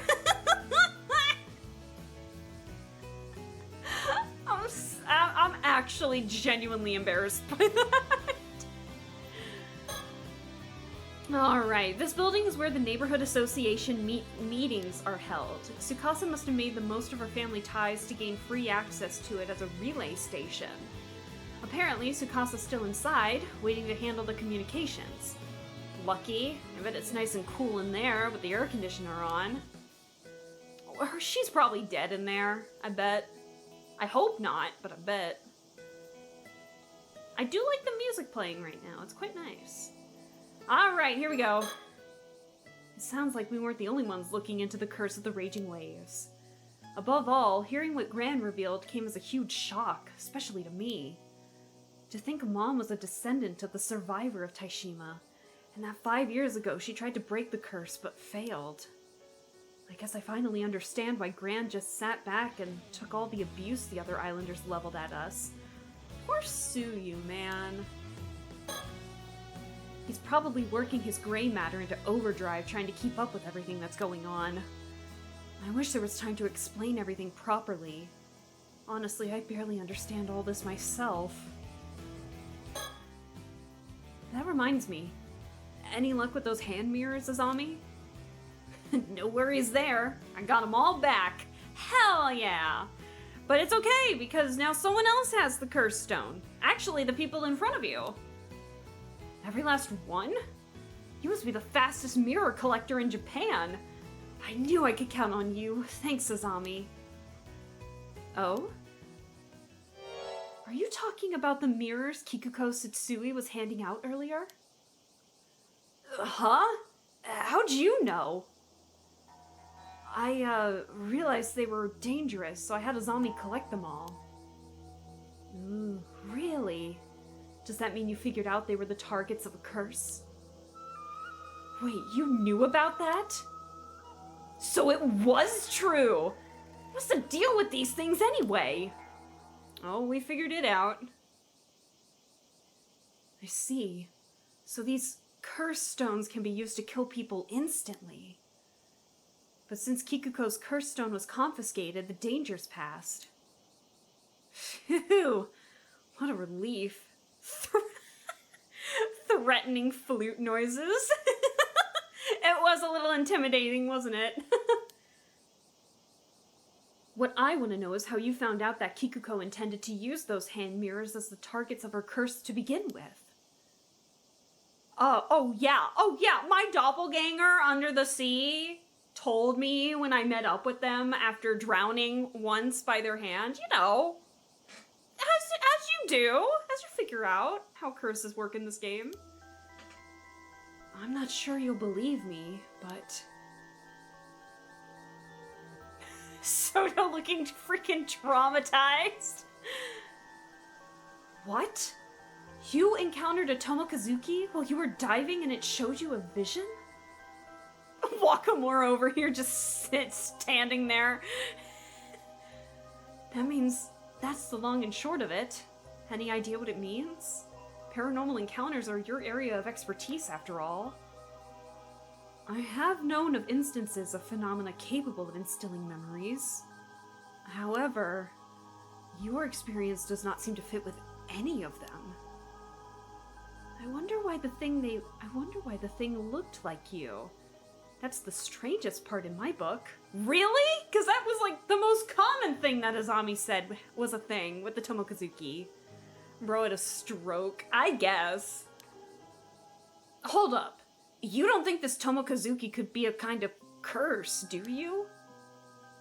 It is true that some curses are accompanied by phantoms known as curse echoes. Yet, as the apparition Yuza encountered warned him of impending danger, it seems unlikely to have been the product of a harmful curse. That being said, I'm afraid I cannot begin to guess its true nature. Interesting. And we just go back to the happy music, as you do. Well, at least that hand mirror curse is dealt with. That's a load off our minds. Right, but we're not done yet. One calamity down, one to go. Oh yeah, guess we can't relax till the curse of the raging waves is broken too. Hey, we're trying, okay? And you! So Mr. Wakamura has been trying to end the curse of the raging waves too, huh? I mean, he has said as such, but he's going about it in literally the worst way possible. So, you found out about the curse of the raging waves then, eh, boy? Yeah, to an extent anyway. I always figured your mother was behind it, and that she was descended from them raiders, but... Wait, really? That's why you blamed my mom for the disaster? Well, you had it all wrong. Turns out she's a descendant of the Taishima Islanders, the victims. Seems you know more than you're letting on. Oh no, that's just what Gran said. So you knew about that too, huh?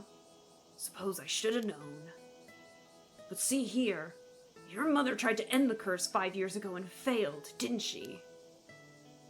If that's what brought on the disaster, I wasn't so far off after all, was I? Just stop putting him in such a bad light, Walrus Man! What is your deal? Shut up! be that as it may, I still owe you an apology for pinning the curse on your mother all this time. Thank you! That's all I wanted for him, okay? Especially since she was the one who found the bronze mirror and held the curse back for us. For what it's worth, I'm sorry. Thank you! Thank you! That's nice to hear. Good on you, Mr. Wakamura. At least you can admit when you've made a mistake. When your own instructor comes along and tells you to change your views, what choice do you have? Instructor? Are you talking about that sorcerer friend of yours? That's right. We've discovered the sorcerer's identity! You have?! From there, it wasn't too difficult to reach an understanding. That's how we earned this fellow's cooperation as well. Seems I misjudged you. If my instructor says you're the real deal, then I reckon you must be. Who's the sorcerer? Watch it be the storyteller, that'd be hilarious. Slams a picture of Kamishima. This bad boy can hold so many curses! You're so right, Barry. This island can hold so many curses, man.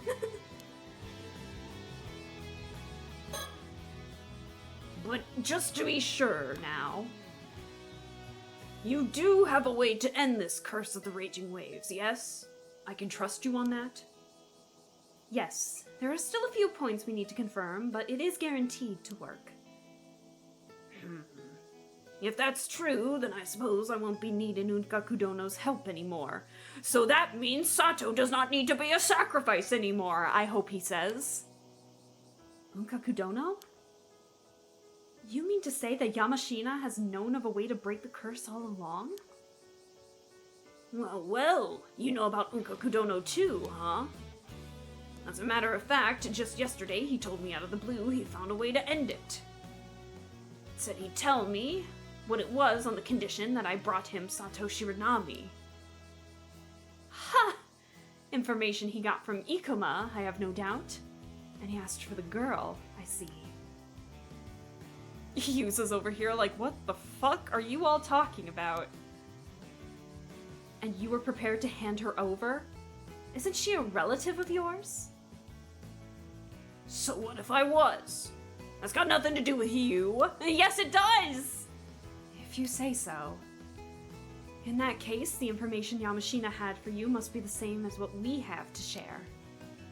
So there's no longer any need for you to betray your own kin. I'll hold you to that. Yeah, you fucking better. The mouse wasn't working for a second there. All the same, I'm not sure. Is something else troubling you? According to you, when Mara Minakuchi failed to break the curse, it brought on the disaster 5 years ago. But is that really the truth? What are you getting at? Well, if that still-tied mirror worked as it should, there wouldn't have been no disaster, would there? There's more than just the mirror, like a seal had to be broken or something, but yeah, we have the conditions in our own. I should probably find that tab that says the conditions so we don't fuck it up later. Walrus looks so disappointed, like, bruh, I don't get to hand over a sacrifice? Bruh. It only leaves one possibility, don't it? That the Raging Waves curse bearer was stirring up trouble. Oh. By curse bearer, I assume you mean a descendant of the raiders of Taishima. Exactly. If someone of that lineage got anywhere near the Southern Sea, the wrath of the Taishima would churn up those waters into a maelstrom. Anyhow, my instructor swears that's the true cause of the disaster 5 years ago, and I'm inclined to agree. So that's your theory, is it? Now I understand why you suspected Mari Minakuchi's heritage. Though I gather this instructor of yours never actually accused her of being the curse bearer. True. Never was sure on that point. said we couldn't be certain, given how it'd been 5 years and all. But all things considered, who could blame me for being suspicious of her? No one knew where she came from. I don't wish to doubt your instructor, but I'm not sure how much water this theory holds. Yet we cannot rule it out entirely, given what we know of this sorcerer's powers. So you're skeptical, huh? Not as if you have a better idea, though, is it? While you do have a point, the issue remains. If Mari wasn't the curse bearer, who else could it have been? Well, I can't say I figured that out yet, but... Do we know? Sorry to interrupt, but I have something to say. Yes? Assuming my mom wasn't the Raging Waves curse bearer, I have a theory. See, I've read over the reports of the incident again and again, and there's something I noticed. Reports of the incident.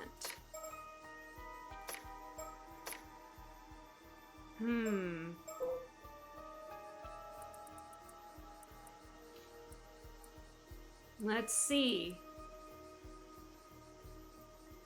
Kyokichi Kumoi and all 5 crew members reported missing. Yukichi Nishikawa and 1 passenger, identity unknown, reported missing. Oh, okay. Mare, and Tosuke and Yuza were on this one. Wait a second. And so Kumoi was Azami's dad. And so 5 other crew members. Who was this unknown identity from Yukichi Nishikawa? Wait a second.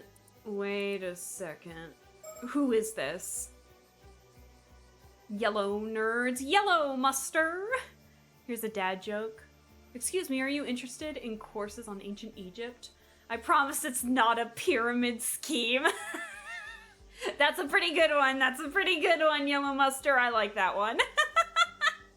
That was bad, but it's pretty good. So I've read over the reports of the incident again and again, and there's something I noticed. Yeah, someone's identity is well, I mean, we don't even know who the 5 passengers that Azami's dad was carrying, but that one specifically said identity unknown. See, I've read over the reports of the incident again and again, and there's something I noticed. Oh? And what might that be? Well... there's another possible cause. There's another suspect. This isn't the work of a curse.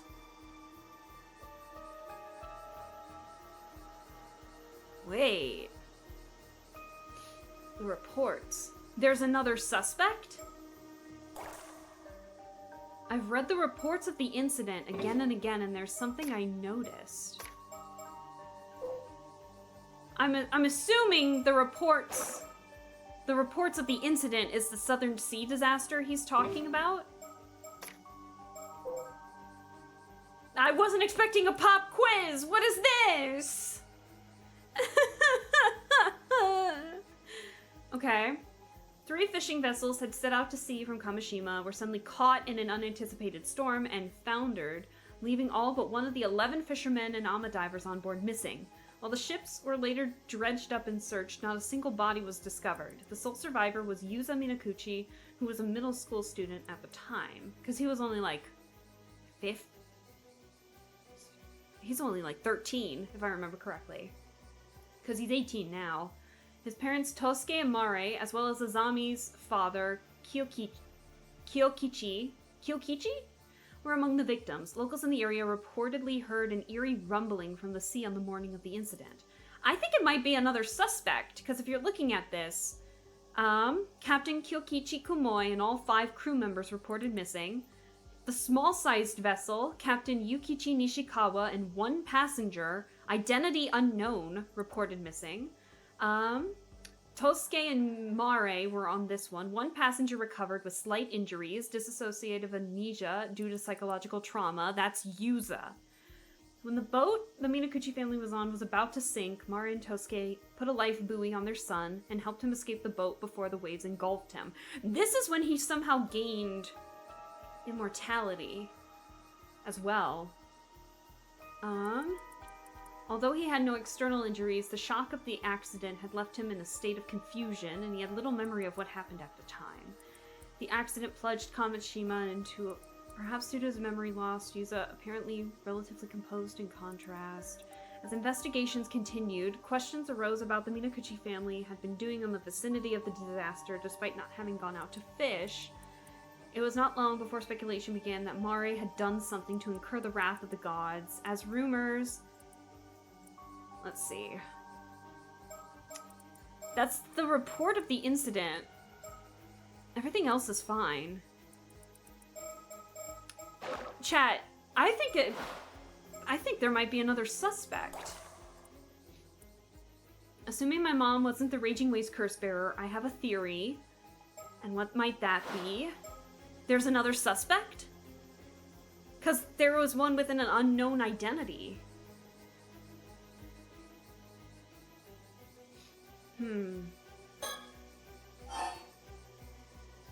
And that person was on board. Oh, I think I'm on the right track. Oh, okay.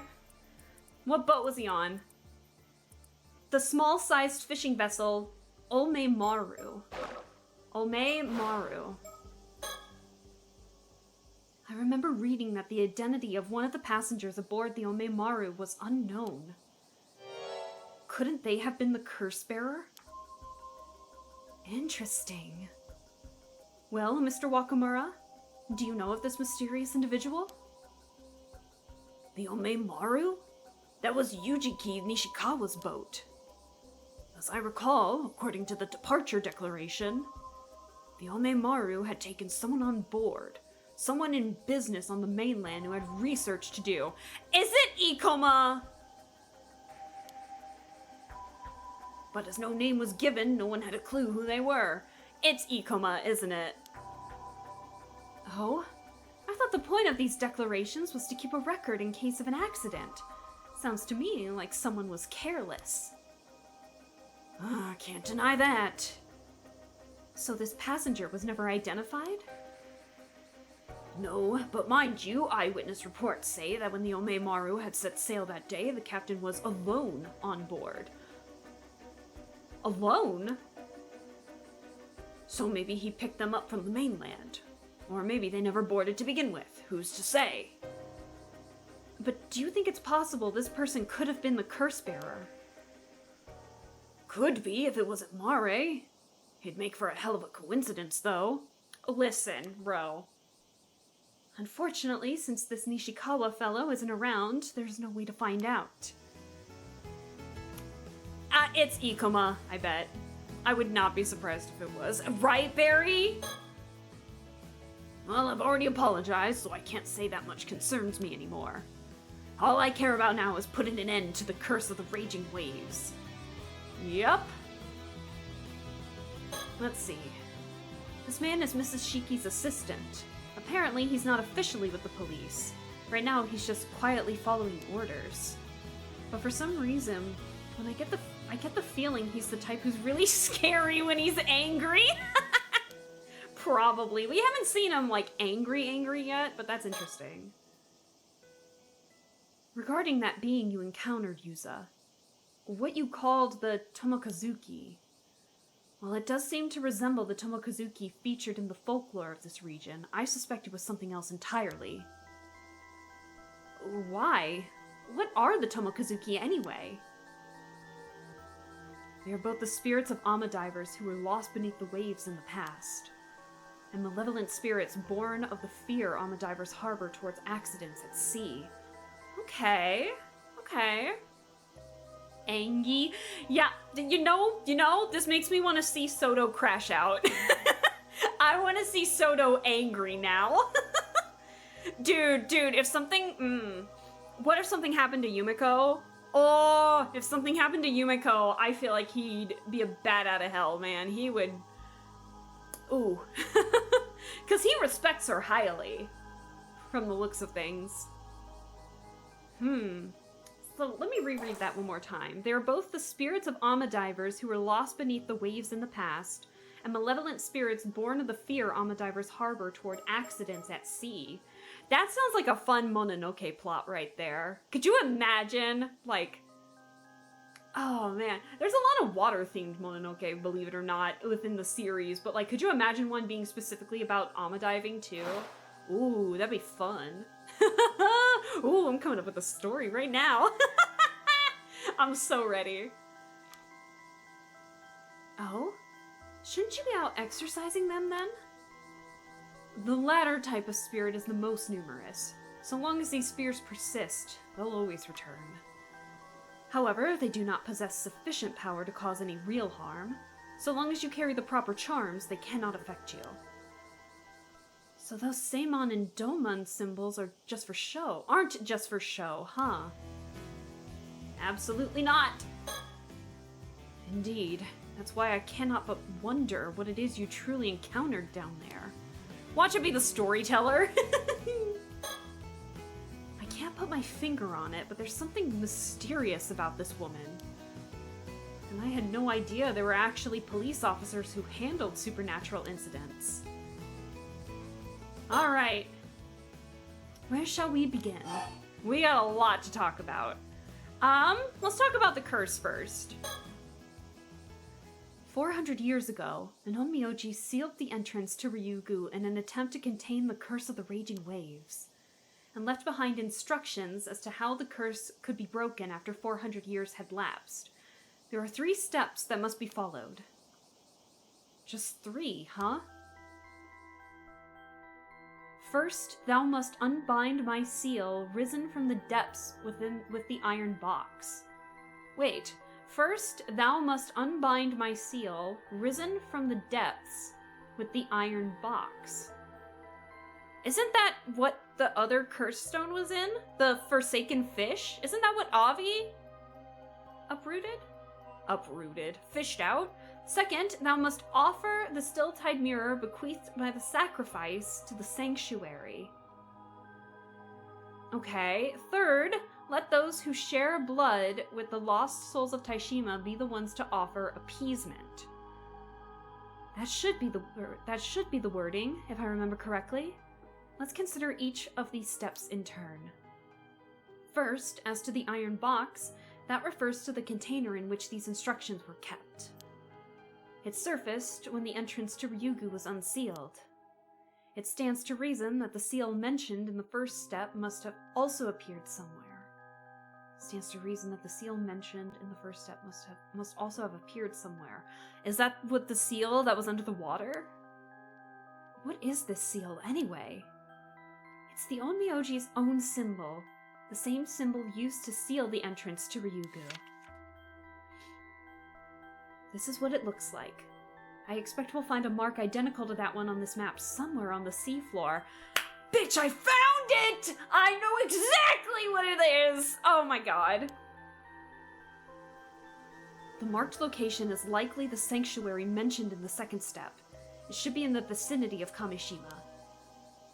Oh, actually, something tells me there's a pretty good chance that seal has already been taken care of. I told you! I told you! Huh? Yes! See, I found something like that when I was out diving this morning, and I don't know what came over me, but I just went ahead and yanked the chains off.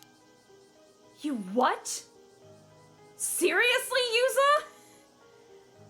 I felt pretty guilty about it at the time, but I'm sure it was the same mark. So that means we've already completed the first step. Right? I told you, chat, towards like one of these earlier sessions of this game, that if it turns out we're supposed to keep it sealed in the first place, I fucked up the entire timeline.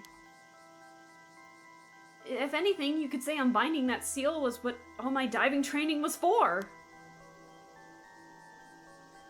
That's, one way of looking at it. In any case, all's well that ends well. Good work, Yuza. Okay, they're not upset. Okay, that was what we needed to do. Why does he look so mad? Moving right along. The second step centers around the still-tide mirror bequeathed by the sacrifice. That's gotta be the mirror Mare Minakuchi found, which we have just retrieved from the shrine in the bay. From what I heard, that mirror is what's been holding the curse in check for all these years. That's right, and now it must be offered to the sanctuary.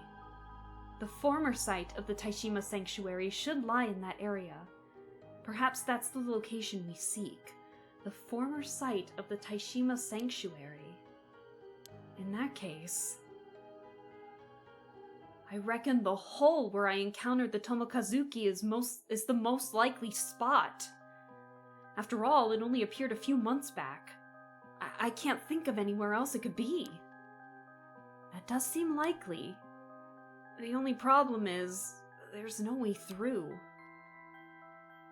Huh? How's that? Well, there's a powerful current in there. Go in too far and it'd drag you down to the depths in an instant. That does not strike me as a natural phenomenon. It is possible the sanctuary lies within. Ooh, Yuza can live it out! Because bro's immortal. And perhaps one must have the still-tide mirror in hand to pass through it safely! That makes sense. And it seems the way forward is clear, as far as the first two steps are concerned. Right, that just leaves the third. The final instruction stipulates that a descendant of the Taishima Islanders must carry out these tasks, meaning you, Yuza. So that's why I was called here, huh? Oh boy! Well, I've already undone the Onmyoji seal, so all that's left to do is take the still-tide mirror through that hole and offer it to the sanctuary.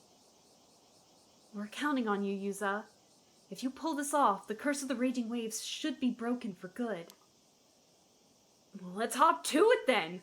I'll take you out in the boat! Thanks, Azami. Sounds like this is a job for the patron saint of diving! Oh my god, he is the patron saint of diving! The patron saint? Who are you talking about? Don't worry about it. It's a private joke. Bro! Well, I do hope you're taking this seriously, Yuza. The fate of this curse rests with you. Don't worry, I'll get it done. Breaking curses is what living legends like me were made for. Is that so? Glad to hear it. We're not finishing this today, are we? No. No. Okay. Oh boy, oh she got their serious face on. But before you go, I have one last question to ask you, Yuza. Oh? And what would that be? Well, how should I put this? It's a delicate subject. Mind if I have a private word? Huh? So, what did you want to talk about?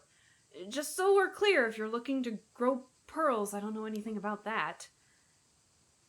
That would require delicate handling, but that's not what I meant. He took it a little too... He took her words a little too literally. Yuza, when you got caught in that disaster 5 years ago, did you by chance encounter a mermaid? Huh? Oh. Listen. Well, he's not 100% sure. He's not 100% sure. But he thinks he did. I did? But how did you know about that? Good of you to tell the truth. That makes this easier. So far, this game better not pull something under the rug, because so far, being truthful has been immensely helpful. Like, this game is a PSA to tell the truth. To be honest. Because all the answers so far have been direct honesty, telling the truth, being open like that, and so far it's been fantastic. If the game pulls it under the rug where I have to do the opposite of that, I'm gonna be so upset. As for how I know, that would be because it's the only possible explanation. Wait a second. Wait a second. When did you turn into a human again? Hold on. When did you turn into a human again? Wait a second. Because you're actually... Nagame, that's your name. For the next 350 years, Nagame bore witness to the lives of countless humans around the globe. About 50 years ago, Nagame met a certain talented psychic in Japan. The two quickly fell in love, so that was 50 years ago. In the end, the two chose to use the secret art so they could be together in the... When? Despite their decades-long search, the different worlds in which they lived continued to keep them apart. As a mermaid, Nagame could neither join him on land nor appear before others. The life together they yearned for remained a distant dream. When? When did you become a human? Using this art would render them unable to live.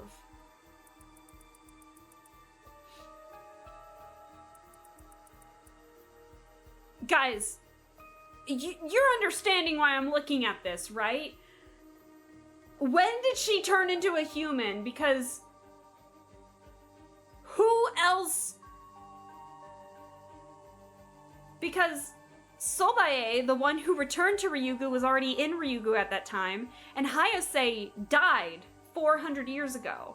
So when did Yumiko Nagame turn into a human? When did she do that? Although she appears to age slowly compared to those around her, it's entirely unknown how long her lifespan will end up being. No, actually, Sobae was still here. Okay, Sobae was still here. Wait, so then... Oh! It's Sobae! Oh my god. It's not her. Dude, what if Sobae did that? Because she became besties with Mare, his mom. So, like, what if her last thing she did before she went to Ryugu was save Yuza? For Mare's sake. Wait a second. Wait, oh! Oh my god. Oh my god, it has to be Sobae then. Oh, as for how I know, that would be because it's the only possible explanation.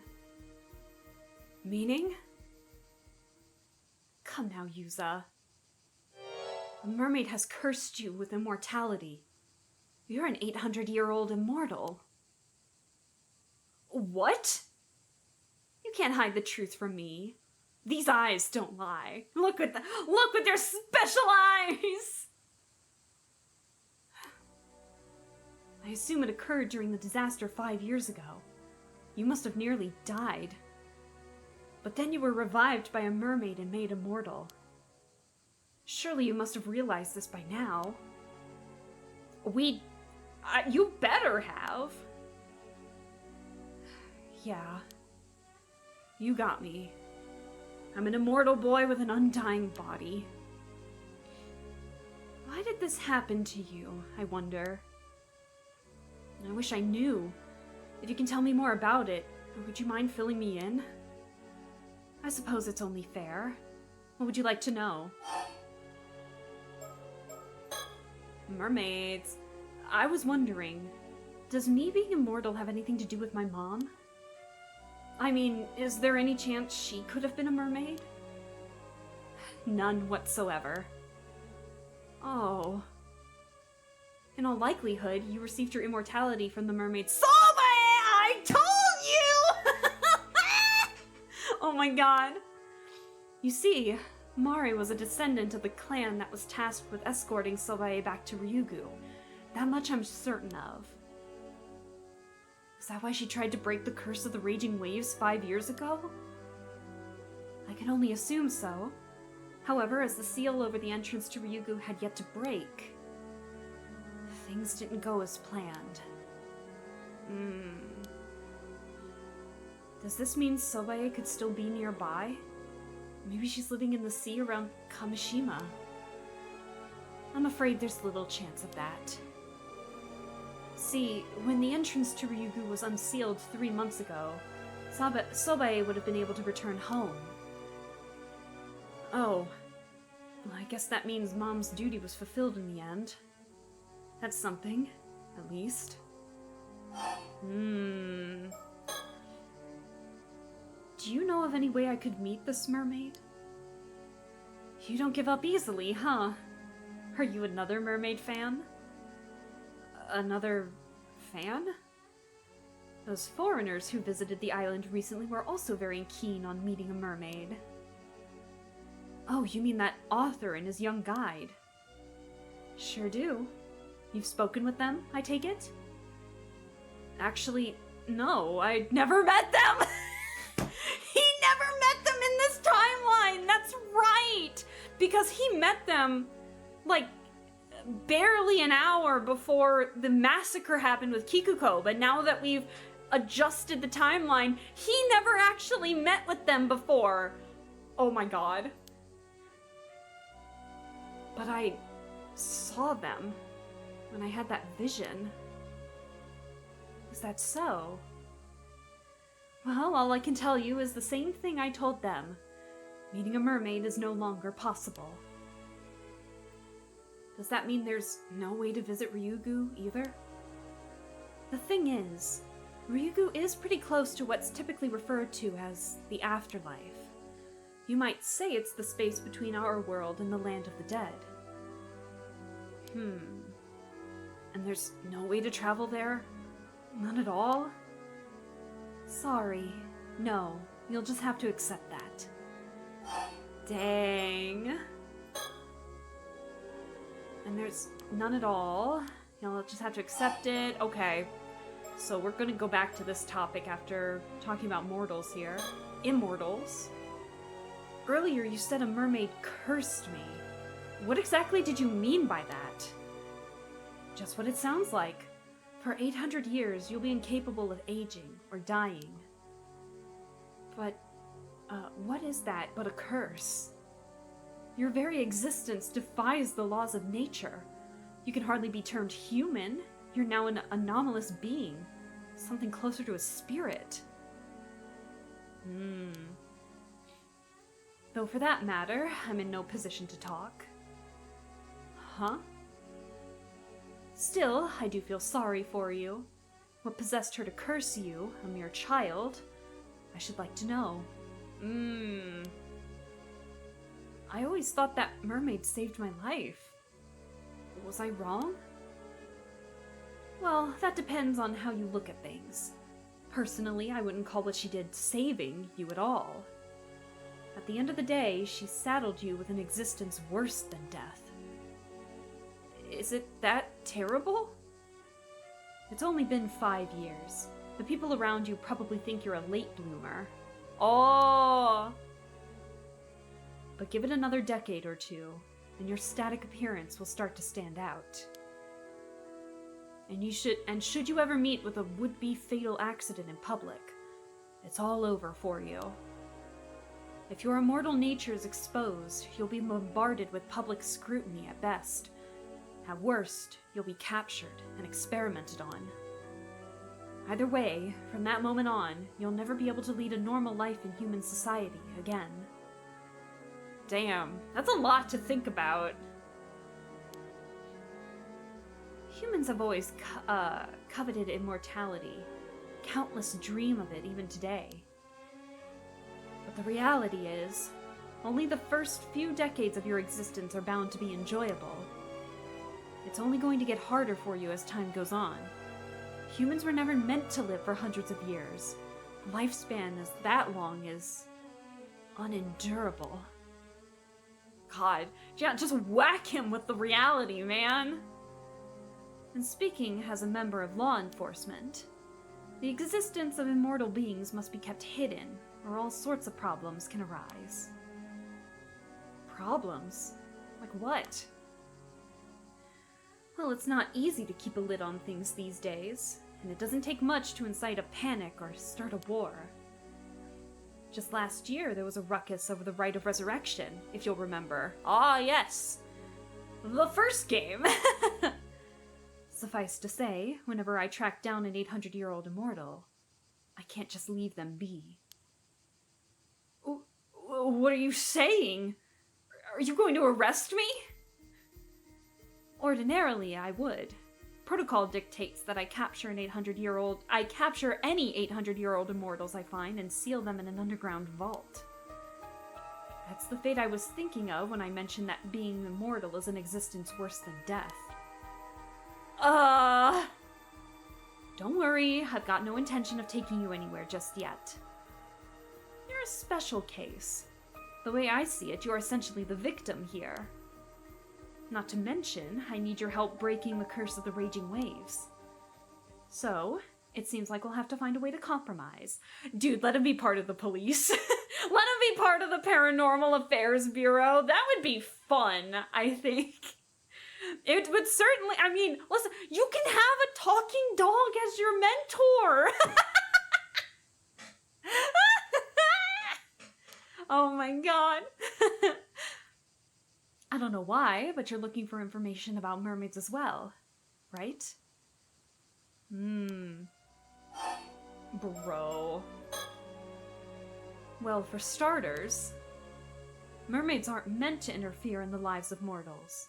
Even their kind don't approve of that. Really? In fact, generally speaking, creating an 800-year-old immortal is flat out forbidden. Oh, despite that, Sobae made you immortal. In other words, this mermaid went out of her way to place a curse on you. I guess that settles it. Her intent wasn't to save me at all. Oh yes, it was! It was to make sure that somebody could stop this curse of the raging waves. And because she loved your mother so much, she did it. She did it. I was just about to say that. Let him be part of Paranormal Affairs, man. I think he deserves not to live in a vault. Exactly. I was hoping you'd be able to tell me what made her go that far. But it turns out you're just as clueless as I am. Yep. And all we know for sure is that something happened between Sobae and your mother that day. And that led you being made immortal. Whether that was simply to save your life, or for some other reason, there's unfortunately no way of knowing. Damn. There's something else that's been bugging me. Can mermaids create an 800-year-old immortals at will? As in, you don't really have to eat their flesh? Actually, you do. You can't become immortal without ingesting a bit of mermaid flesh, even if it's a tiny piece. However, it's not as simple as cutting off a slice. Mermaid flesh withers away the moment it's severed and loses all its efficacy. Huh? But the scale that's in the Minakuchi household is glowing. Like, not literally, but it's like, not withered, I'll tell you that much. In order for a mermaid to create an immortal of her own volition, she would have to allow a human to bite her directly. Ooh, a little vampire motif going on there. How could that happen without the human's consent? I mean, I was barely conscious when I became an undead boy. An 800-year-old immortal. Like I said, even the tiniest piece, a mere scrap of their tail, would do the trick. You could move someone's jaw while they were unconscious and get them to bite. It's not impossible. Oh, damn. I guess it was a lot more forceful than I was imagining. Ugh. So all you have to do is bite a living mermaid, and you become immortal? So it's not just the forbidden fish sticks, it's literally the forbidden fish! Oh god. Pretty much. Though I assume few mermaids would consent to that. So that's how it works. But if the flesh has been severed, ingesting it wouldn't extend your lifespan at all, huh? That's right. Ordinarily, anyway. Ordinarily? You mean there's an exception? If a mermaid's flesh is cut within the confines of Ryugu, it won't wither away. It just grows back. Huh. Wait a second. What does this mean? What does this mean? While I've got you here, I guess I might as well ask. Is there no way to reverse immortality? You wouldn't be the first 800-year immortal to seek that possibility. But unfortunately, the answer is no. The moment you became immortal, you lose your mortal form. For good. I see. And is there no way for an 800-year immortal to die, other than by waiting for their lifespan to end? No. It's simply impossible. That is what makes it a curse. Not that I want to experiment, but what would happen if, say, I threw my body into a furnace, or a vat of acid? Boy's asking the actual questions, man. I didn't even think about that. Like, cremate yourself? Bro. The instant it resulted in death, you would begin to reform, starting from the part of you with the largest remaining piece of your heart. Starting from the part of you with the largest remaining piece of your heart. Every other part of you would then vanish. No matter how beyond repair your body becomes, it will be healed when you resurrect. I see. On the other hand, you won't be healed if your injuries aren't fatal, no matter how badly hurt you are. For example, taking the furnace scenario you mentioned, if your body remained in the furnace after you resurrected, you would burn to death again, then revive again, and so on, in an endless cycle. All while fully conscious. Shit, that sounds like hell. Oh, it was hell for somebody at the bottom of the ocean! Oh god. My advice? Be careful not to fall into any bottomless pits. Right, I'll be sure to keep that in mind if I ever go near one. By the way, you mentioned I'd resurrect from the part around my heart. Does that mean that if my head was cut off, only my body would regenerate? Well, yes, that should be the case. But what would happen to my consciousness? My memories, my thoughts? All of that is sorted in the brain, isn't it? That's a tough one. He's asking some pretty interesting questions I would not have thought to ask. As I mentioned, every part of you except the one that resurrects will vanish. So it seems likely that everything inside your head, including your consciousness, would vanish too. That can happen? Does that mean my regenerated body would have an entirely new consciousness? Well, it seems 800-year-old immortals do sometimes have fuzzy memories after they resurrect. But I've never known anyone who tried what you're describing. It's possible your consciousness would be reinstated, carried over as it was before. Though it's equally possible that it would be divided, or become a new entity. There's no way to know unless you decide to test it out yourself. Do not test it out yourself! You know, he's... Divided, huh?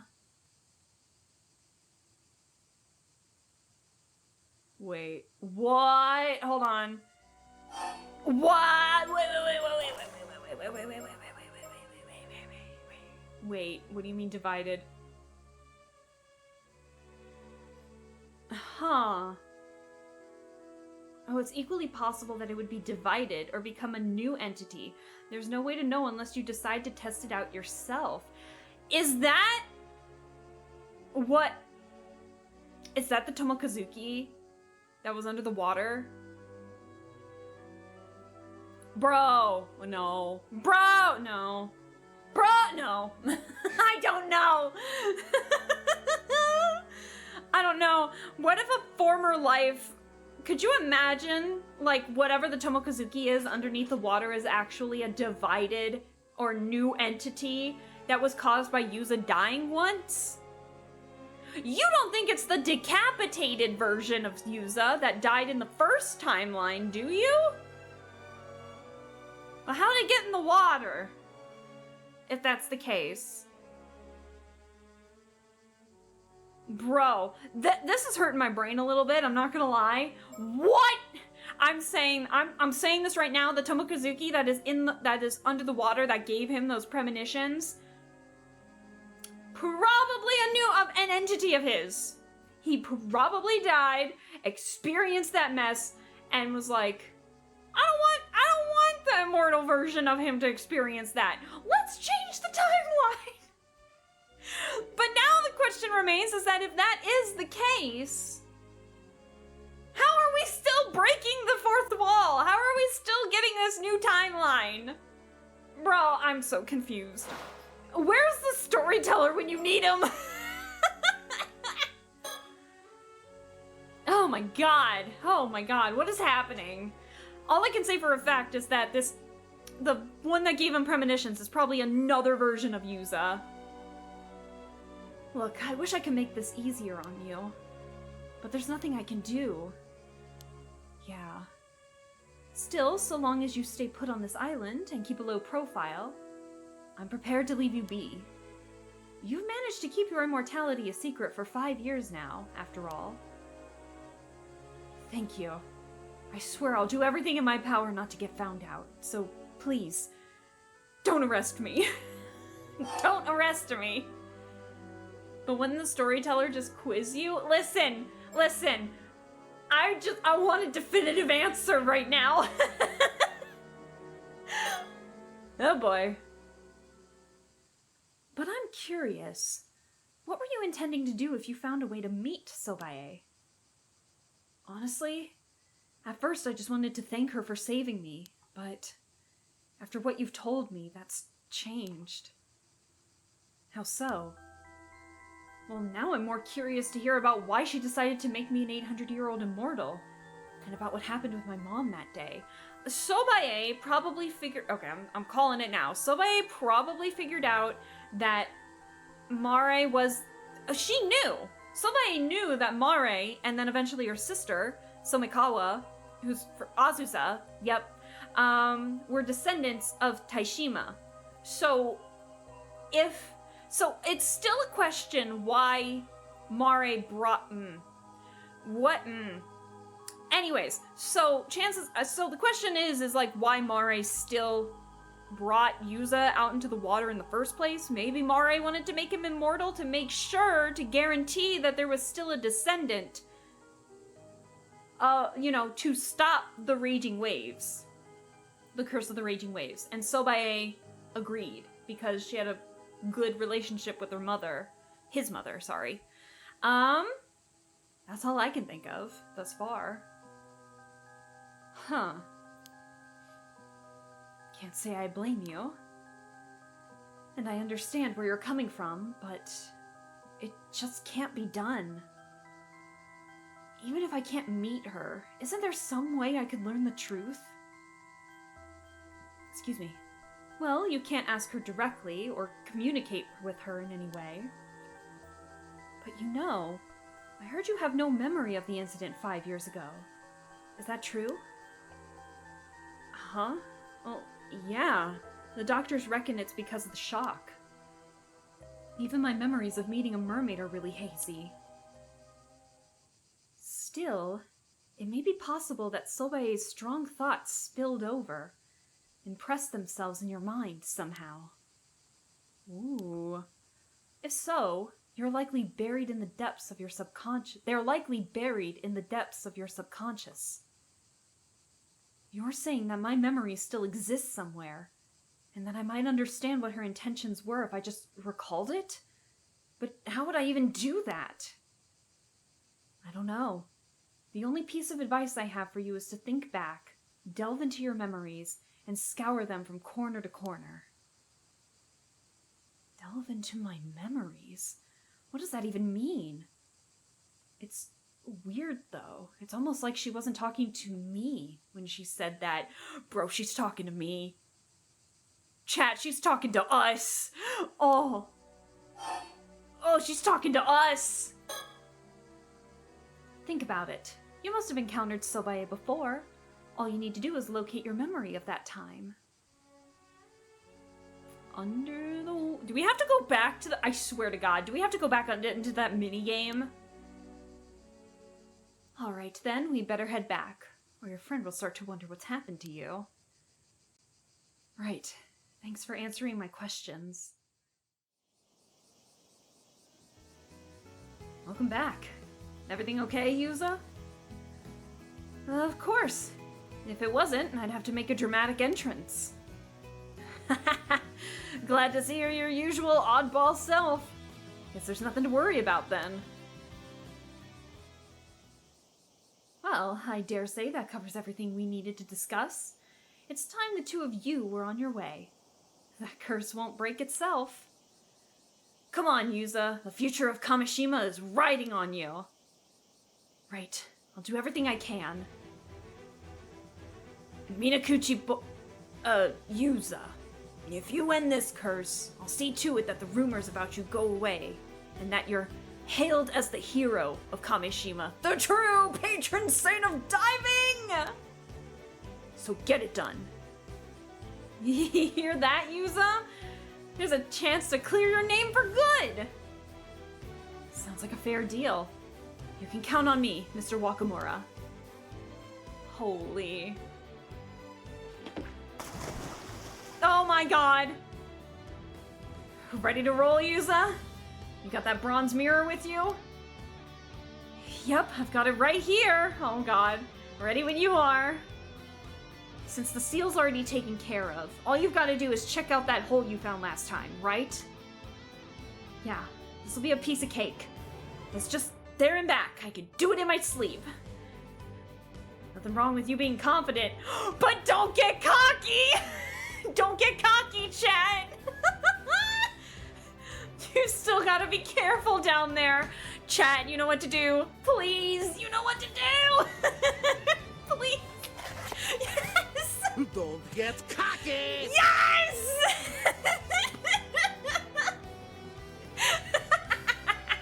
Oh my god.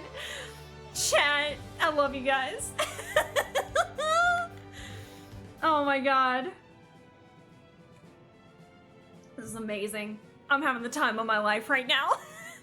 We can finally get in the water. You still gotta be careful down there. Good luck, Yuza. I'll be waiting right here. Oh god. Oh my god! Oh my god! Oh my god! Where are we in the storyline? Oh my god! Oh my god! Oh my god! This is fucking wild.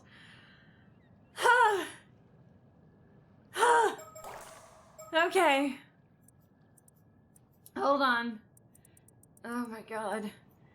Delve into your memories and scour them from corner to corner. What does that even mean? It's weird though. It's almost like she wasn't talking to me when she said that. Oh god. So the memory, if I'm right, then that memory is in the hole right now. And that's where we're going. Oh my god. Oh my god! Please, nothing jump scare me in the fucking water. Oh my god.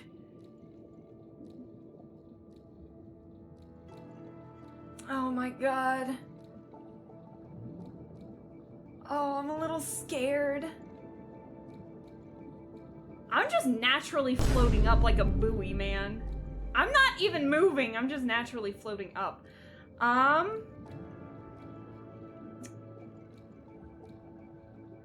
a little...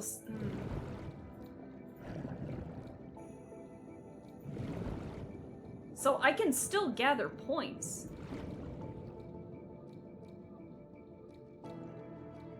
Hi, SA? Are you here?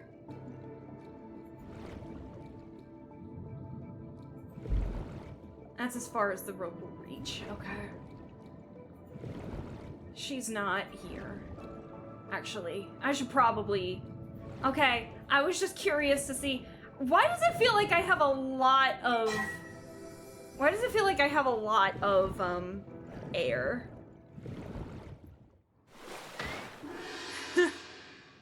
We can just still gather stuff that's... You saw me, I'm scared. Okay, alright. Okay. Here we go!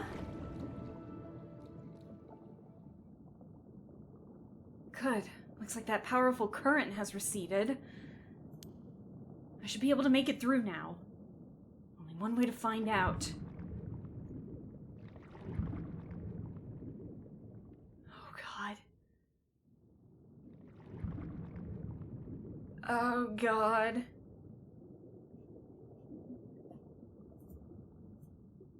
Oh, I don't like that. Na na na na. This place feels vaguely familiar. Have I been here before? Maybe I'm just imagining things. Well, we were here with the storyteller. A wise words from Dory from Finding Nemo. No, that is not what Dory said. Just keep swimming. Just keep swimming. That is what she said. Oh, God. There's a tunnel here. Is this the right way?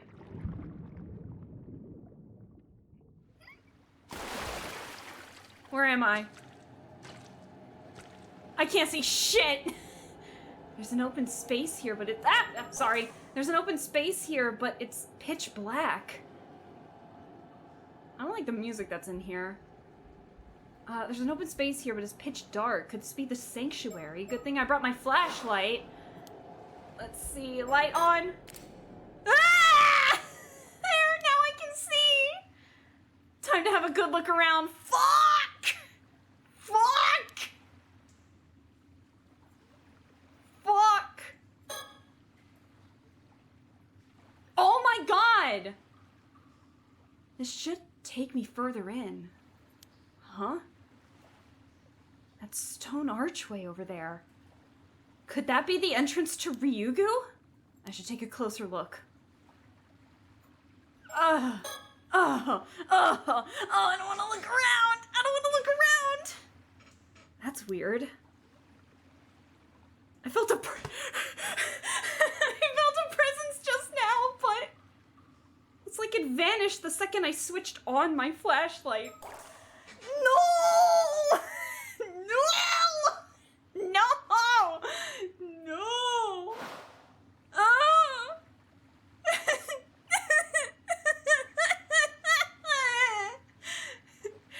What's that behind you? Shut the fuck up! Shut up! Shut up! Shut up! I don't like this. Oh my God, the lair of Scylla. I've never been this terrified of a video game since like at Dead of Night, when I played at Dead of Night like 3 years ago. Oh my God. Chat, look for me. I can't look. I can't look. I don't think I've been this scared since at Dead of Night.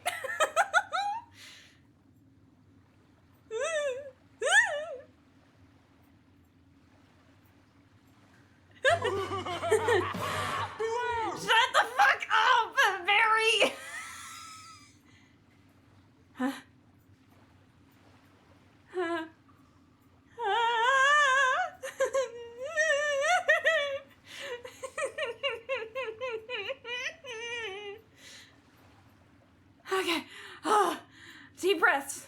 Deep breaths, Alaska, deep breaths. I don't know why you're so fucking terrified right now. But it vanished the second I switched on my flashlight. Okay, so we did a spin. We did a spin, and we're okay. There better not be a mockingbird in here. There better not be a mockingbird in here. Could you imagine if there was a mockingbird in here? Ugh. Okay.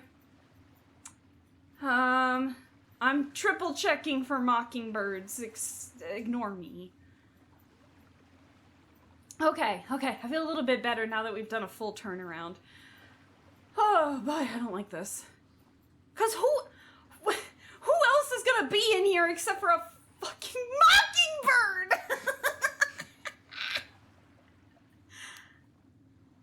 From what I saw, the space up ahead doesn't look all that big. I should head in and take a good look around. Oh, I'm looking all right. No way, that's a mockingbird? How did that get down here? Maybe it's a kind of spirit being that appears in reaction to something. This must be Sealy Dan's home. Oh my god. Jivin' Javas! Jivin' Javas! The Jivin' Javas. Good fucking lord. What's right? It's hard to get my bearings, but I think this is to the right? Nothing here but a wall. To the left, to the left. This would be to the left of the entrance, I think. Nothing here, though.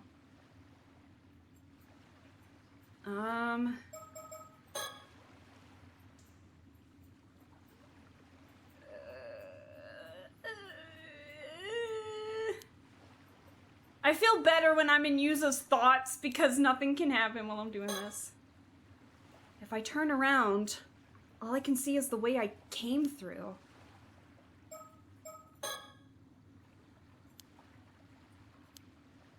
Didn't he say there was something behind him? That's weird. I felt a presence just now, but it's like it vanished the second I switched on my flashlight. Well, chat. It was nice knowing you.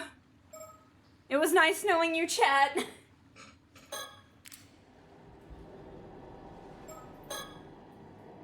Oh.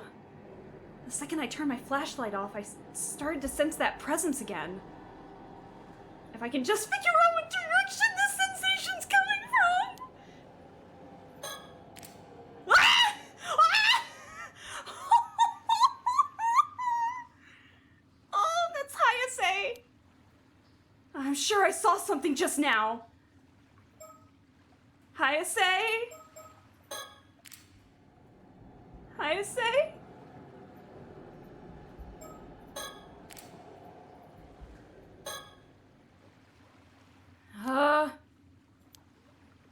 It won't let me take a closer look.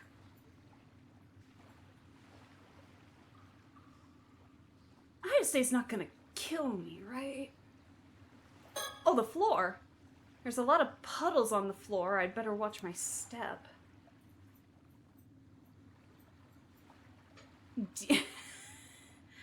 Deeper.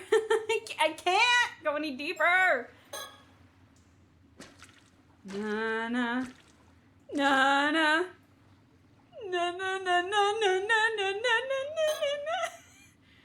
The stone archway. It could be the entrance to Ryugu. But nothing happens when I go near it. I guess humans really can't travel there after all. So all I need to do is break the curse. So all I need to do to break the curse is leave the bronze mirror here, right?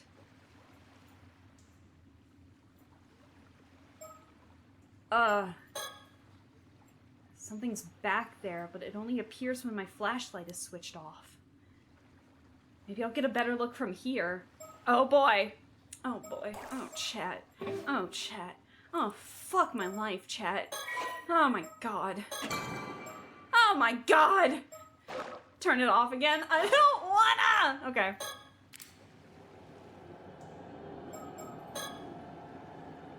Something's back there, but it only appears when my flashlight is switched off. I can see your face!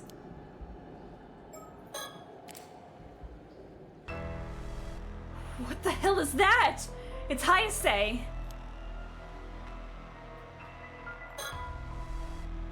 Wait a minute. Is that the mermaid Hayase? Not in the flesh, but what's it called? A curse echo? Like the imprint of a curse. What if this mermaid's echo indicates the presence of the curse? If so, now's my chance to offer up the still-tide mirror. Oh, chat. Oh, chat. Actually, not that save. This one. Oh, God. If so, now's my chance to offer up the still-tide mirror.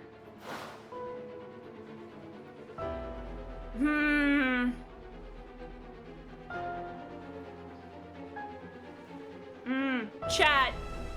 Chat, what do we do?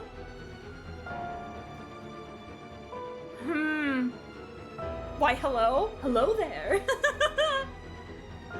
Okay. Do we hold off, or do we offer the mirror?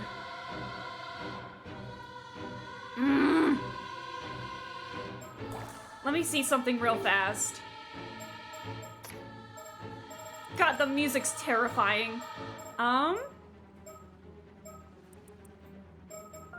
How do we stop the curse of the... Where does it say about the curse of the raging waves?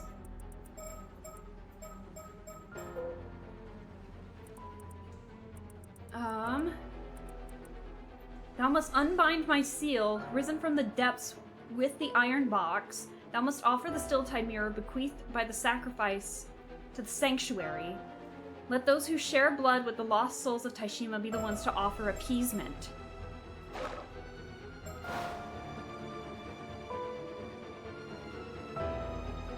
Do you want it?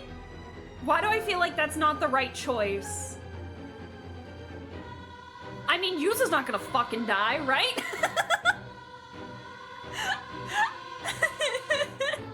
I probably should have talked to the Tomokazuki before this. Oh. Chat. Why do I feel like offering the mirror is not the right choice? But, I don't know.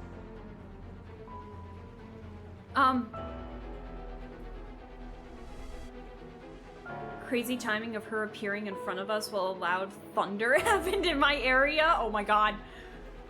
Brian, look out. The raging waves are gonna get you.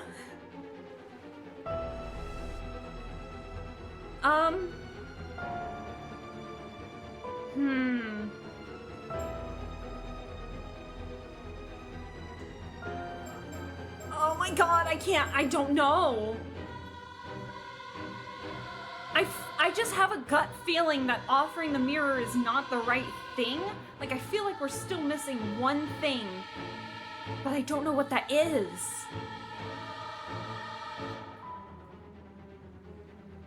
What happens if we do offer the mirror? Oh. Fine, fuck it, we'll offer the mirror. Well, no! I gotta stop second guessing myself. Fucking hell. Oh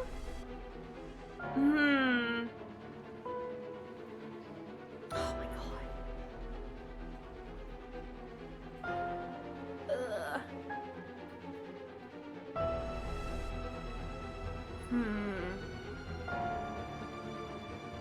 Don't look at me like that. Maybe don't. Okay, fine. We'll hold off for now. No, I shouldn't rush this. I've got to keep a cool head.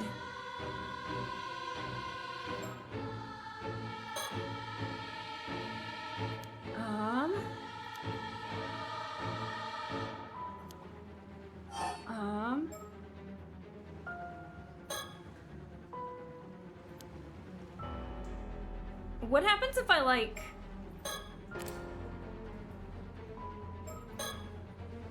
Holy shit, that nearly gave me a heart attack! Is that the presence I've been sensing all this time? My eyes are so itchy right now.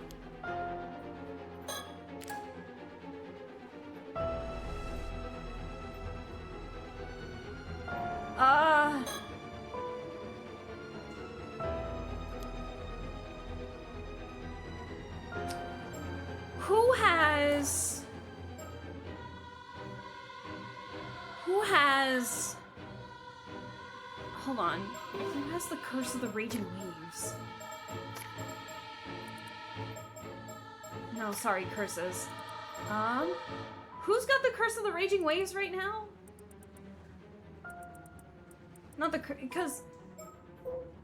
Mirror, mirror on That's the it. wall, who is the stinkiest mermaid of them all? Don't call Haya say stinky! She was tortured, okay? Leave her alone. Okay, so the Curse of the Tomoshige and the Curse of the Forsaken Fish are what Yumiko has. Yumiko and Soto have right now. So...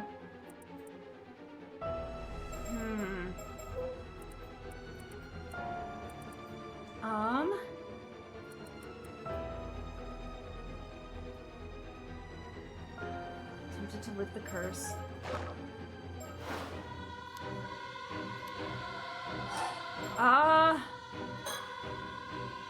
What happened?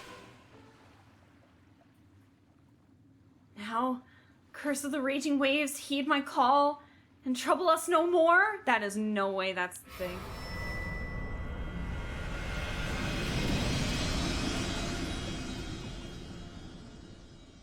Wouldn't that be the Curse of the Forsaken Fish, though? No. What? That's it? No. That's not it. There's no way that's it. Ah, there you are.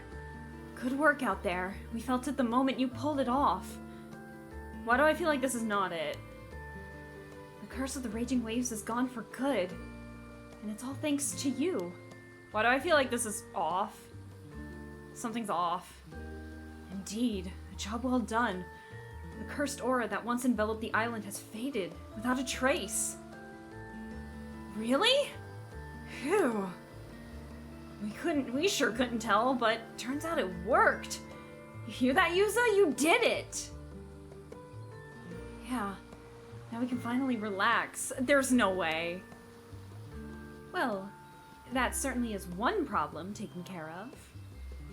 Now my assistant and I can focus on another issue that requires our attention. Already?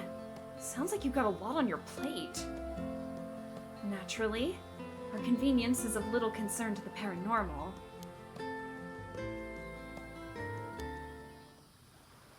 There you are! I've been looking all over for you! Huh?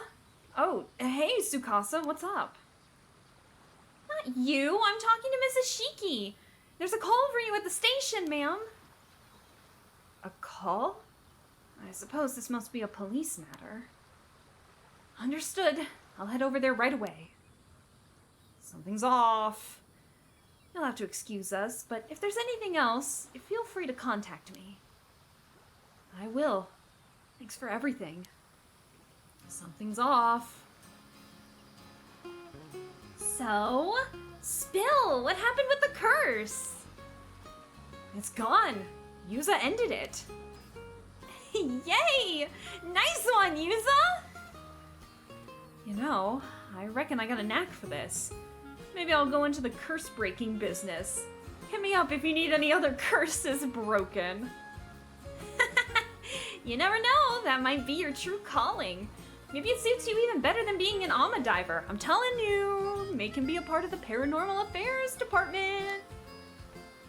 Come to think of it, we'd better let old man Wakamura know how it all went down. Where'd he get off to, anyway?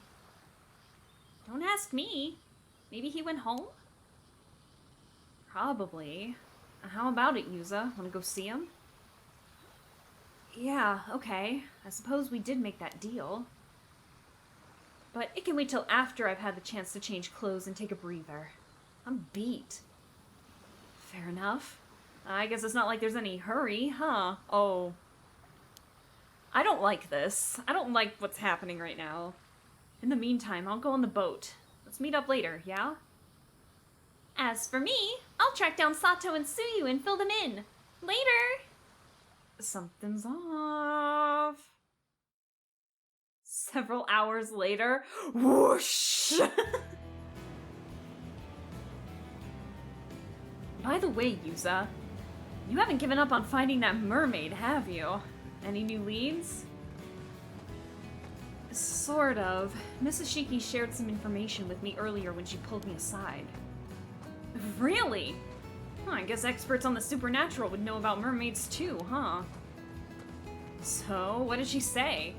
Did you find out what you have to do to meet one? Actually, it turns out that the mermaid who saved me isn't in this world anymore. Huh? What's that supposed to mean? I don't trust this ending. Me neither, Brian! Me neither! This feels too easy. It means she's gone back to Ryugu, to the world beyond. Apparently, it's a place between this world and the world of the dead. Wait, really? Does that mean mermaids aren't from our world? I guess not. Oh, sounds like you've hit a dead end. Yeah. There's no way. Yep, he just confirmed it. There's no way. This is the true ending.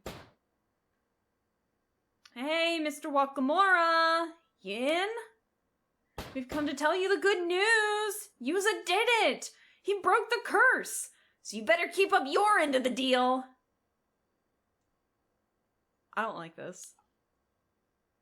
Maybe he didn't hear you? Hey, anybody home? I'm coming in!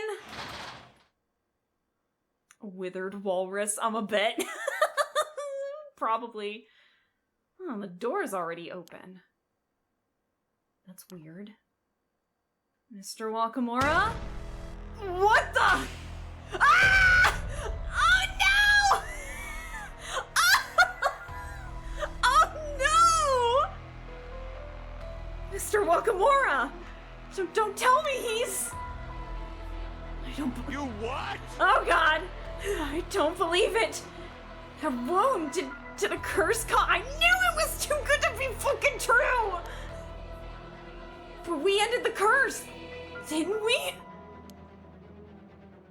Check for a mirror on him? Oh no!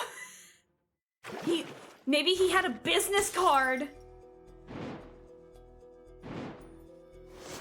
Oh, we're not done yet! Oh my god, this game is fucking wild, man. Oh, holy crap, I should have warned about the gore. Oh god, Mr. Wakamura. Okay. So now this, I want to try something. Chat, may I try something? I'm gonna try this. Let me see something. Before we actually get into the other stories that have been popping up. 1, we need to get 2,000 points to get that other mockingbird. And 2, I need to see if my theory is right that we can potentially talk to this, doppelganger in the water. Oh my gosh! That being said, it couldn't have happened to a better guy. Oh wow, we really hate walrus in this household, don't we? Check for a mirror. I bet you he might have had, there's a chance he could have had something with the symbol on it. Because remember, it's not just the mirror, it's anything that has that specific symbol of the raiders that raided Taishima that was the catalyst for the curse to happen. So, 1, we gotta get a lot of points. And 2, is Hayase gonna be here? Let's see if we can find some lobsters first and foremost, because those are like the... Okay. Lobster, that's an abalone! Gimme! That's another abalone! Give me! You! Come back! Come back here! Come back here! No! God damn it! I bet you she's trying to tell me something and I'm too stupid to figure it out. Oh my god. Come on, you know you want to tell me. Oh, why can't I? Ah! Oh my god. Oh my god. Oh my god. Oh my god, please. I don't know why I'm struggling. He can live, bro. Oh, that was not enough points. It was a lot of points, but it was not enough. We've maxed out everything. I'm sorry, Azami, I'm going back in. Okay. So we just gotta gather as much as we can. We gotta collect as many abalones as we can. So, and potentially lobsters if we can find any of those. Let's see. There's a lot of abalones here. Okay. I'm trying to get the points too because we still need that other mockingbird that Kikuko has. As much of a bitch as she is, she's got something we need. No! Oh my god, why is the sensitivity so bad all of a sudden? Ah! I thought I was supposed to be better at this. That's not enough points. Walrus, you mean Mr. You should die in exchange for sleeping in my house. Oh my god. Oh, we got a bonus. Oh, that's our new record. Okay. How are we supposed to get 2,000 points, chat? How are we supposed to get 2,000 points? We need lobsters, and we need them now. Now, if I were a lobster, where would I be? Okay. Let's see. More abalone! Oh my god! Why is the sensitivity so bad? Oh my god, the sensitivity is awful. Okay. Let's see. Abalone.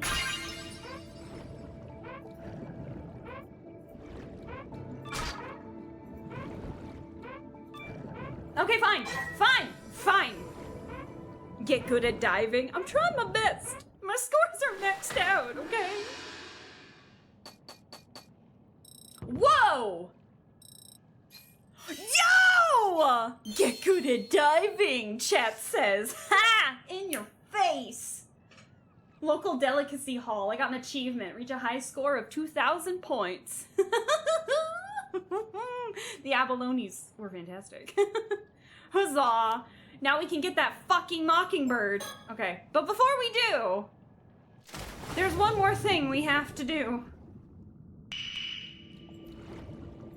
We must speak with our doppelganger here, without the mirror. No! Doppelganger! No! Okay, fair enough. So... Okay, so never mind. That doppelganger did nothing. Alright.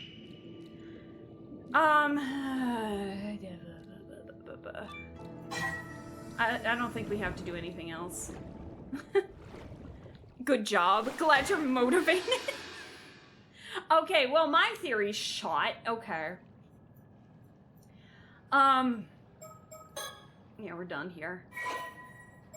Return to the story chart, please. Now, where was, Kikuko? She had to be here, right? We gotta collect that mockingbird. That's all we're doing.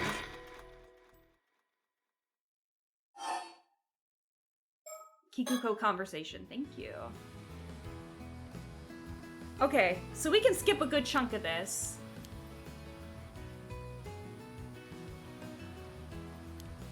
Alright, hold on. How can you skip in this game?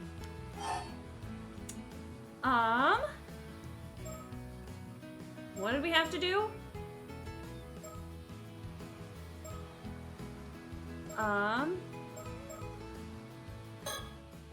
Let's see. Let's see.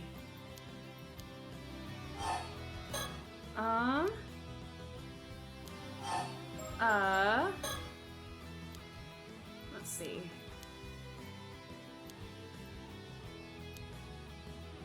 No particular reason, just checking notes for later.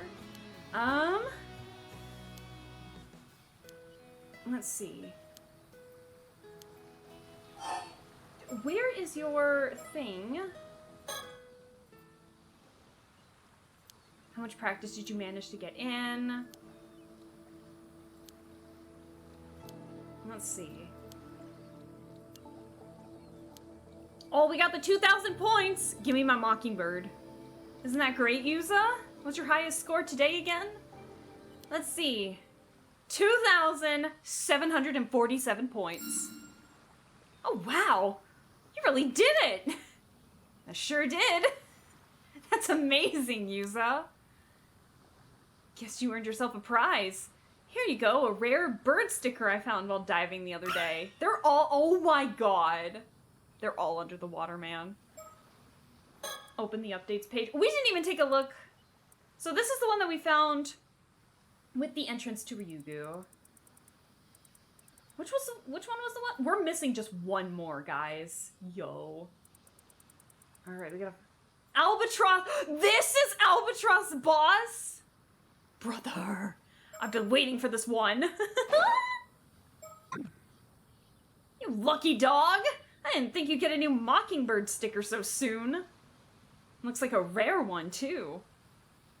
Oh, really? Nice. Alright, bye. Okay, we can go now. My life has been fulfilled. I have been waiting for that for so long. I'm so glad I got the excuse to do that. Albatross boss, baby! Alright. Let's look at Mockingbird number 1. The Java Sparrow. Or Hava? I think it's Javas. Jiving Javas. The twin leaders of the Bamboo Breakers dance team. He's even on a boombox! These sprightly sparrows charm everyone with their perfect synced partner dances. Particular about keeping clean, they always set aside break time for baths, even during performances. The recent rise of junior member Tit for Tat has caught them off guard, and the two now view him as their rival in adorableness, something which Tit for Tat has not noticed at all. Oh my god. I mean, how can you beat Tit for Tat, though? Like, I don't know, chat. Cast your votes. Who do you like better, Tit for Tat or Jiving Javas? The Jiving Java twins. Personally, I'd have to go with Tit for Tat on it, like, personally. Oh my goodness. Alright. Albatross Boss, the short-tailed albatross. The leader of the Ocean Outlaws, a gang of hooligans who soar around the skies of a seaside town. His imposing size and taciturn demeanor have won the admiration of many birds, leading to his influence growing by the day. However, the truth is, he's not really thinking much at all. His silence just happens to be interpreted in a flattering light by those around him. How to succeed in business without really trying, huh? So, he's a dumbass. Perfect. Just what I love. One more bird and Alaska's life is complete and she can go home and never speak to us again. Well, that's going a little far, right? Okay, chat, who have we got? I kind of want to see what Yumiko is. I almost said Yukiko, like a dumbass. Just when the curse of the raging waves has been lifted, and it seems Kamishima no longer has any curses left to fear, Yumiko receives a phone call that changes everything. Or, Avi. Despite being tasked by Yumiko to search for Ikuma, Avi, who has fulfilled the goal of his trip, and Cersei, feeling better with the curse of the raging waves cleared, choose not to return to the mainland straight away and have fun sightseeing in Kamishima. Oh. Oh. Interesting. Let's see what this phone call is. I'm a little scared. The last time we had a phone call, dude was very threatening. Hello, this is Shiki speaking. Oh my god, it's Ide! I've missed you! He's been gone for so long. Mrs. Shiki? It's me, Ide, from the Mie Police Department. Oh, Detective Ide. What is it? Right after we got your call, we went to look into Yamashina, and that Ikoma guy you mentioned was working for him. Oh, that's right. How did it go? Not well, that's for sure. We found the old man murdered in his own home! What? Oh no. What on earth happened to Yamashina? Well,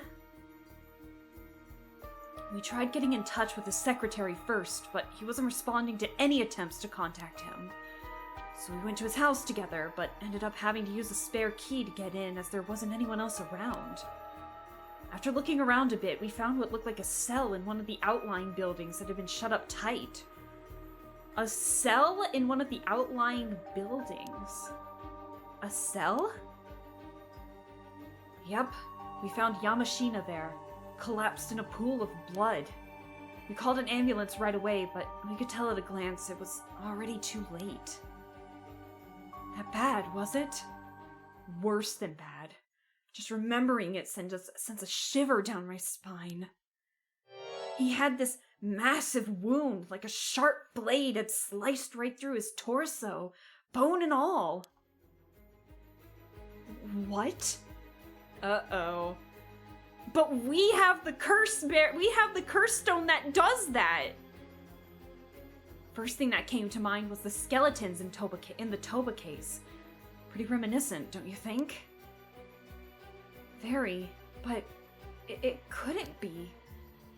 Do we have an estimated time of death yet? We're still investigating, but the blood wasn't even dry. I'd put it within the past few hours. The curse stone housing the curse of Tomoshige has been in my possession the entire time. There's no way anyone could have used it. Oh, my thoughts exactly. Oh, what's going on? Yamashina's quite the big shot in politics and business around these parts. There's worry. Oh, sorry, I read that wrong. There's worry news of his death might cause a stir, so the higher-ups will probably want us to keep mum about it for now. I see. That might be for the best, yes. Weren't there a load of rumors about some succession crisis going on with him? There were indeed, though according to the man himself, he'd already chosen his successor, and handed his will to his lawyer to boot. Who's the successor? Oh, really? Should make things go more smoothly, at least. Wait, you don't think there's the possibility that might have served as a motive? I mean, the culprit might have been mad they weren't chosen as his successor? You mean the culprit might have been mad that they weren't chosen as his successor. Man, I could not read that sentence. I can see if he hadn't left a will, but you said he had, right? True. Perhaps they didn't know about it? Either way, there are more people out there who'd want Yamashina dead than you can shake a stick at. Finding our culprit based on motive will probably prove tricky. I see. What the fuck? Still, I can't imagine you'd be able to swing around a katana like that. Still, I can't imagine you'd be able to swing around a katana in that tiny little room. This wouldn't be the work of some supernatural phenomenon again, would it? I'm afraid that's looking quite likely. Oh, jeez, you sure can do some terrifying things with these curses. How are we even meant to investigate this stuff? Our usual methods don't mean a thing if you can just curse someone to death like that. Who? How? How? What is causing this? Oh, God. About Ikoma. Oh, yeah. We looked into it, and we were able to confirm Yamashina had a man called Kipe Ikoma working for him. From what I hear, the guy's also wanted for solicitation of murder? What? He is. Although we only have a testimony to go on right now, so we can't say anything for certain. Oh, the Amadiver. Well, not the Amadiver. No, the actual Ikoma. Duh. The one who's been dead for 6 years. Still, him having the exact same name as that victim in the Toba skeleton case is pretty damn confusing. Ide! Ide! You're a detective, sir. You dumbass! It seems Ikoma gave a curse stone, a dangerous tool that lets you curse others to death, to a local woman with the intent of causing a massacre. Oh, jeez. Scared to think there are tools like that around. Wait, what happened with that woman, then? She's been apprehended, but it seems she won't be able to talk for a while. Could we ask you to handle taking her in as well? Oh boy. Got it, I'll make the necessary arrangements. Thank you, Detective. I'll let you know the details later. Okay. What's more about Ikoma, then? Oh yeah, about Ikoma. Someone apparently spotted his company car stopped outside Yamashina's place today. Ooh! So I had a warrant put out for him as a person of interest. Oh, impressively quick thinking. Well done, Detective. By the way, there's a high chance that Yamashina was killed by a curse contained in one of those curse stones I just mentioned. Oh man, I figured that might be the case. If Ikoma did indeed stop by Yamashina's house today, he's looking increasingly suspect. Yeah, looks like we should prioritize tracking him down. But it sounds like the guy was a favorite of Yamashina's, if anything. If he really is the culprit, what could have driven him to kill the man he owed so much to? I can only assume they had some sort of falling out.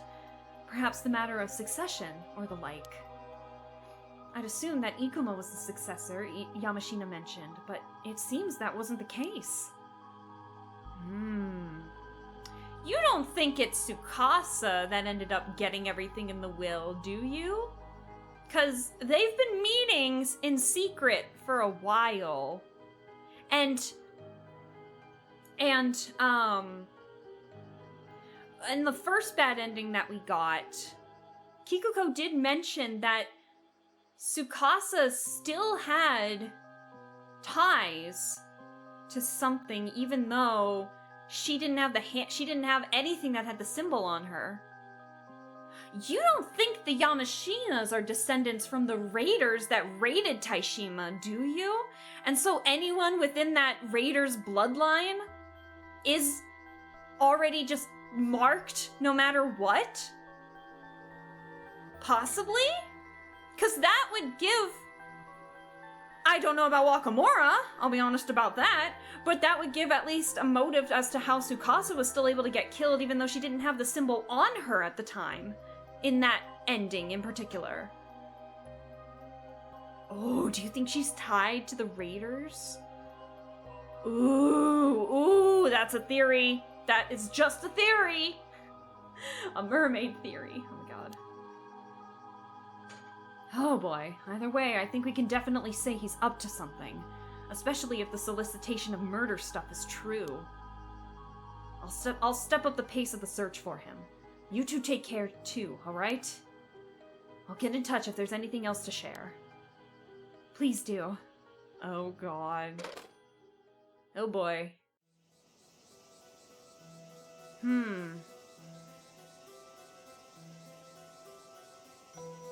From the sounds of things, we should make dealing with this Ikoma our first priority.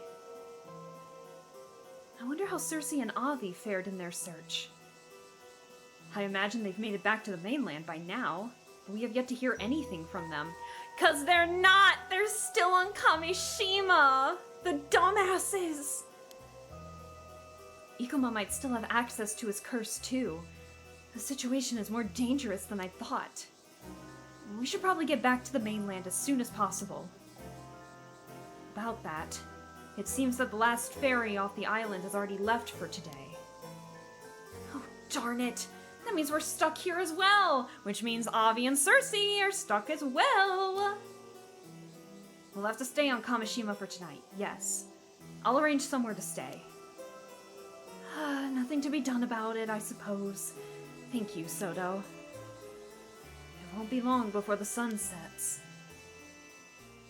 And yet I can't help but feel like there's another storm brewing on the horizon. Oh, something's brewing. Oh boy. Oh my god. Alright, here we go. I need to know what's happening right now. Guys, it's already 10:30. Guys, I need to know what's happening. Despite being tasked by Yumiko to search for Ikoma, Avi, who has fulfilled the goal of his trip, and Cersei, feeling better with the curse of the raging waves cleared, choose not to return to the mainland straight away and have fun sightseeing in Kamishima. You dumbasses! Oh, you dumbasses. Oh my god. Oh dear. You were doing so much better after the curse got lifted, I didn't notice the time. We got so carried away with sightseeing, it's already pitch black out here. You're right. Time sure flies. The last ferry already left, so I guess we'll have to find a place to stay for the night. Shouldn't we be heading back to the mainland to go after Ikoma? Well, there's only so much we can do now. It's not as though we're being paid for it, so let's not lose sleep over it. I see. Very pragmatic of you. You son of a bitch! I see you there! I see him! He's right there! Oh! I see you, you motherfucker! You son of a bitch! Chat, tell me you see that! Right here! Tell me you see him! He's right there! Oh my god! Although it's not that late yet. Ah! Although it's not that late yet, it gets dark quickly after the sun sets, and the streets empty out just as fast. Illuminated by the dim light glow of only by the dim glow of a few streetlights and the stars, the island feels calm. No! I see him there! This isn't fair! Oh, God! Earlier, Cersei diligently guided us while sightseeing around Kamishima. Most importantly, she seemed to be enjoying herself. It must be a relief to not have to deal with the curse aura hanging over the island anymore. But who wouldn't want to distress with shopping and sightseeing and apparently being stalked? Barely, since I'm on my phone. We seriously lost track of time, though. See, okay. It's a little hard to see because of the magnifying glass, but, the face is right here, and then you can see the outline of his white shirt and tie. You can see the collar of it, like, right there. I don't want to look around because I feel like he's gonna sneak up on Cersei. What is it with people in this game liking to be behind us, right?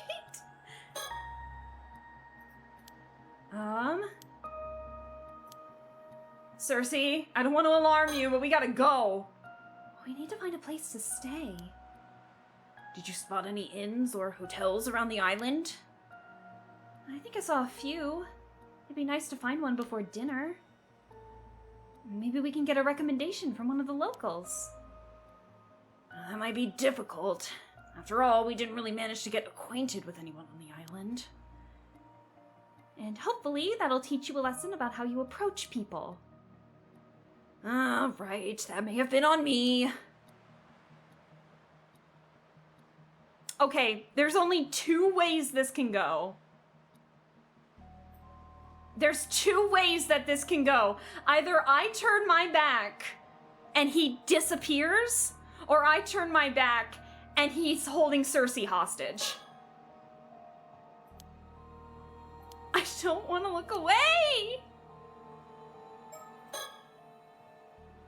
After everything we went through to get the Tamate Bako, we ended up just handing it to that girl without a second thought. I have a feeling this journey has come to an end. No need to stress ourselves any further. It really has grown quite dark anyway. We should find a place to sleep.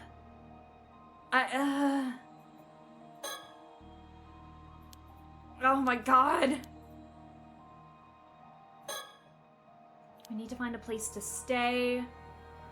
I don't want to look away because I can fucking see him! It's one of two things. He's gonna disappear, or he's gonna pop up right behind Cersei, and I'm not gonna be happy with it either way. It's Ikoma too. I can see his. I'm leaning in and I'm squinting. I'm like, it is 100% Ikoma too. I can see his stupid face. Oh my god. Oh shit. I didn't mean to do that. But the question is, what if there's a mockingbird around here somewhere, is the other question. Oh, God. Okay, oh, chat. Oh, chat. Oh, chat. Oh, chat. Oh, fuck my life.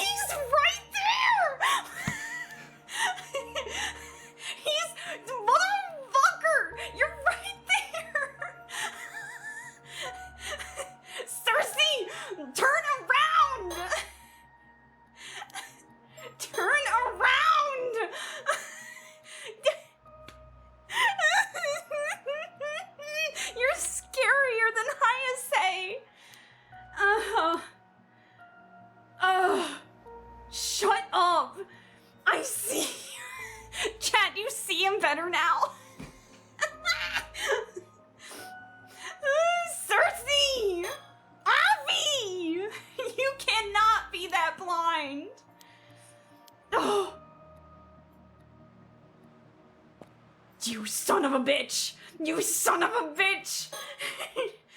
Avi! Bring him up! He's right there! Shadowy face. Thank you, Avi! Thank you! Oh my god! You son of a bitch! Is someone there?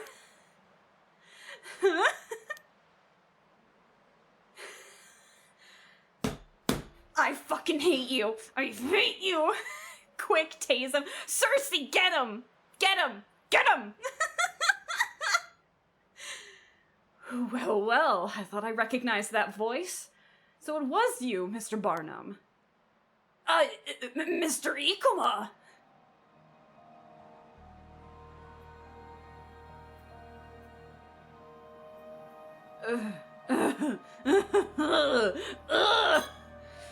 We need to keep our guard up around Ikoma. If he tries anything, I'm counting on you, Cersei. I'll leave the talking to you. Weren't you the one put in charge of the search?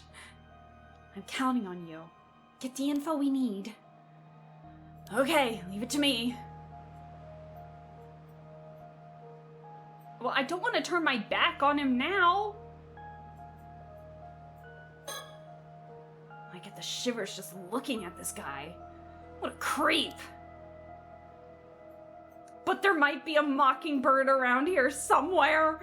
But I don't want to turn my back to him. You know what? Fuck the mockingbird. Cersei and my safety takes priority right now. How did Ikoma get to Kamishima Island? Wasn't he afraid of the ocean? Can I turn around while I'm thinking like this? I just really want to see if there's a mockingbird, okay?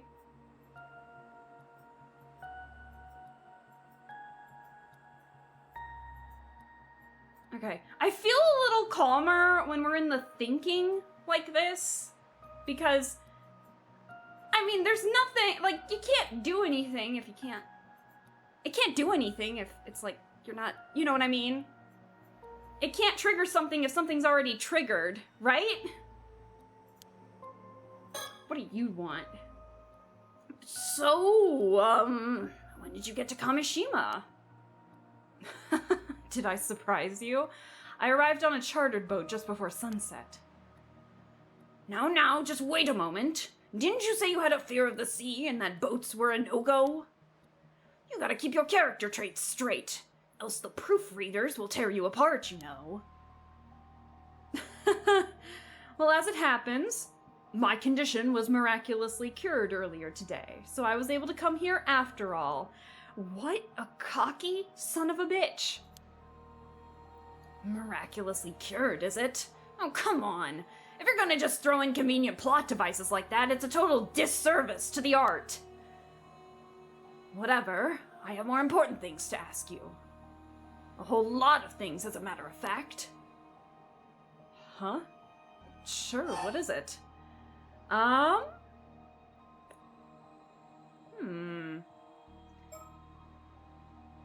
Can we talk about... Why did you ask us to come to Kamishima to search for the still-tide mirror? Well, it's simple enough.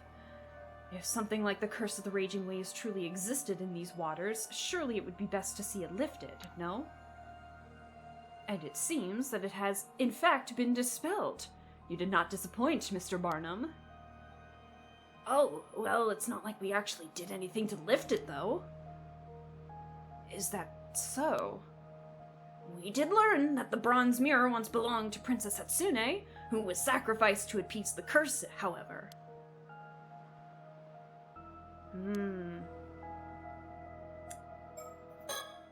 Let's see. Now that the Curse of the Raging Waves has been lifted, there should be no more need for the bronze mirror, right? Also, since I handed over the curse stone, I'd say I deserve at least some credit, and that's me being humble. Mr. Ikoma, how did you know the Curse of the Raging Waves has been lifted? Well, to be honest, it's hard to put into words.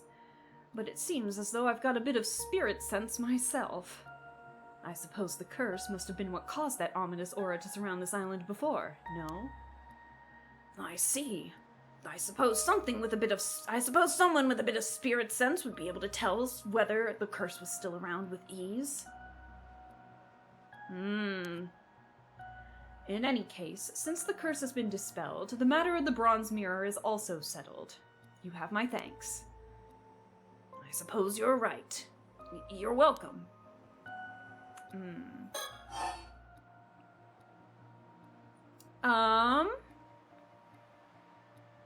Oh god, what'd we talk about? Can we talk about your business card?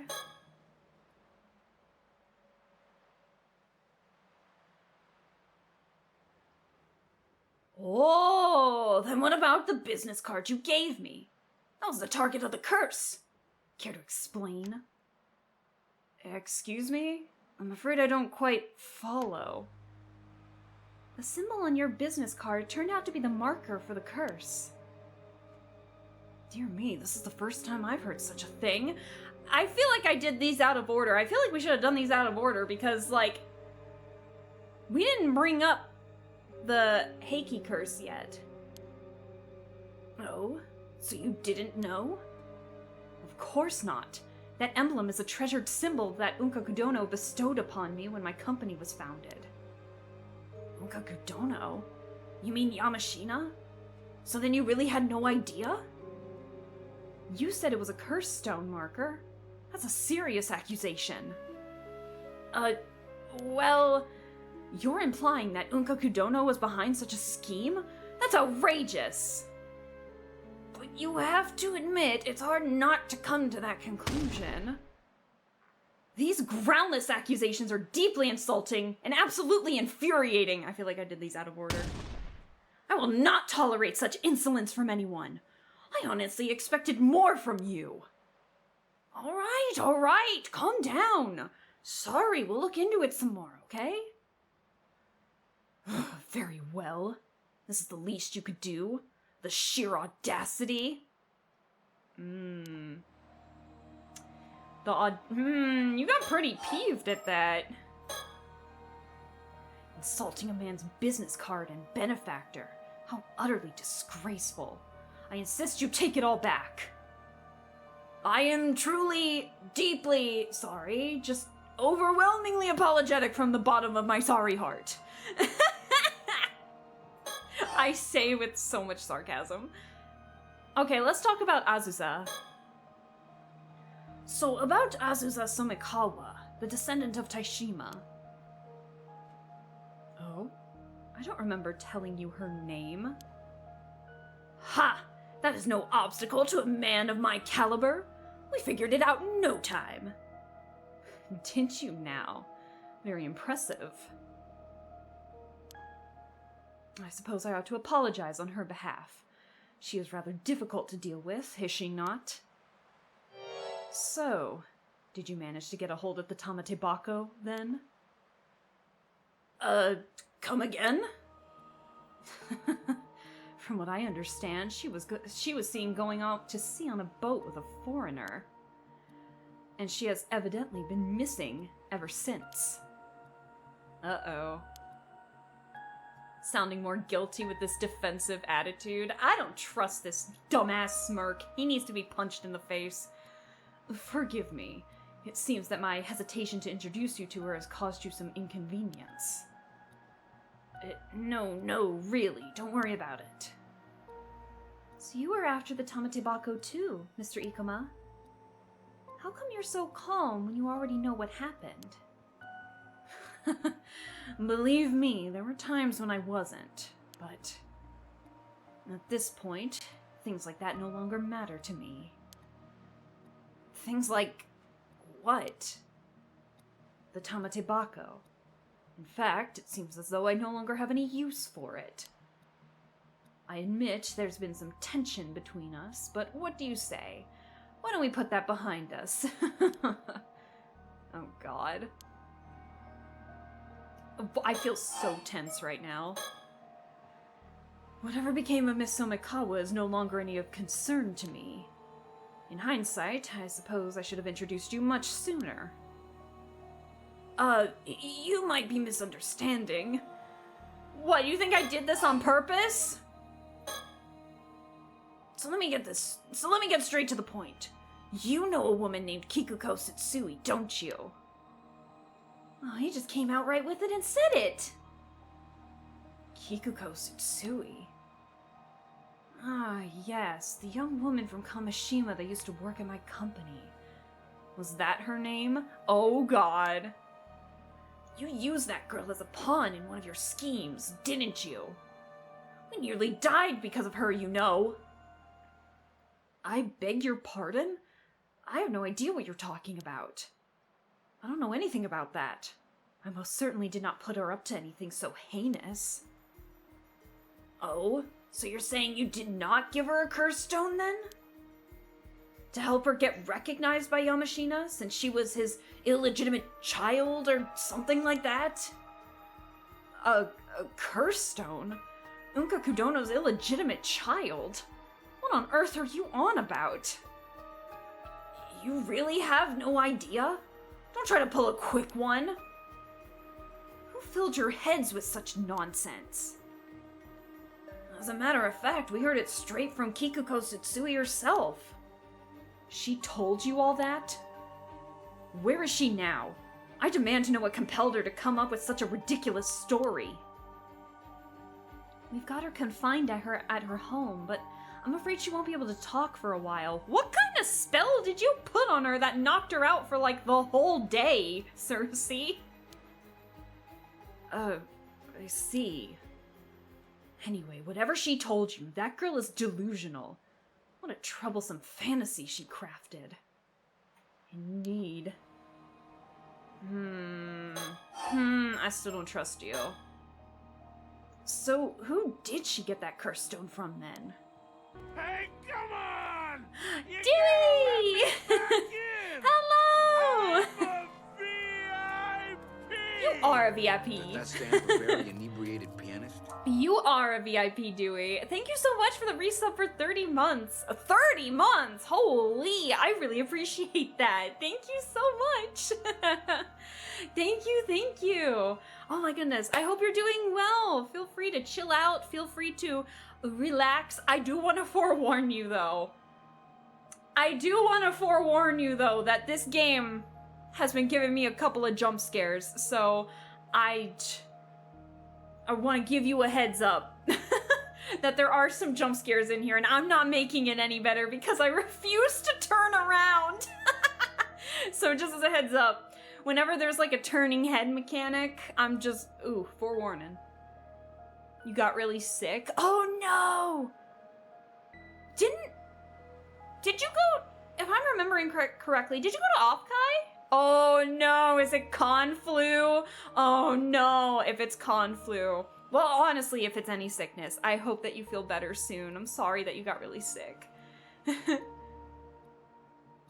I'm gonna be in the back to try and hide. And it is con flu. Oh, Dewey, I'm so sorry. I hope that, one, I hope that you had a lot of fun at Offkai. And two, I'm so sorry you got the con flu, but I hope that you recover quickly, get some good rest, stay hydrated, eat some good food, and just relax. And also, I will warn you when I don't feel comfortable. I screamed. I think I'm psyching myself up a bit too much because of just how silent these jump scares are. I don't think I've been this terrified of a turning around mechanic since at dead of night. So I'm just forewarning you now. But I will let you know when those segments happen. Right now we're in a visual novel section, so nothing's going on right now. I hope. But anyway, I hope that you feel better soon. If you need to lurk, feel free to. If you want to chit chat, this is our ninth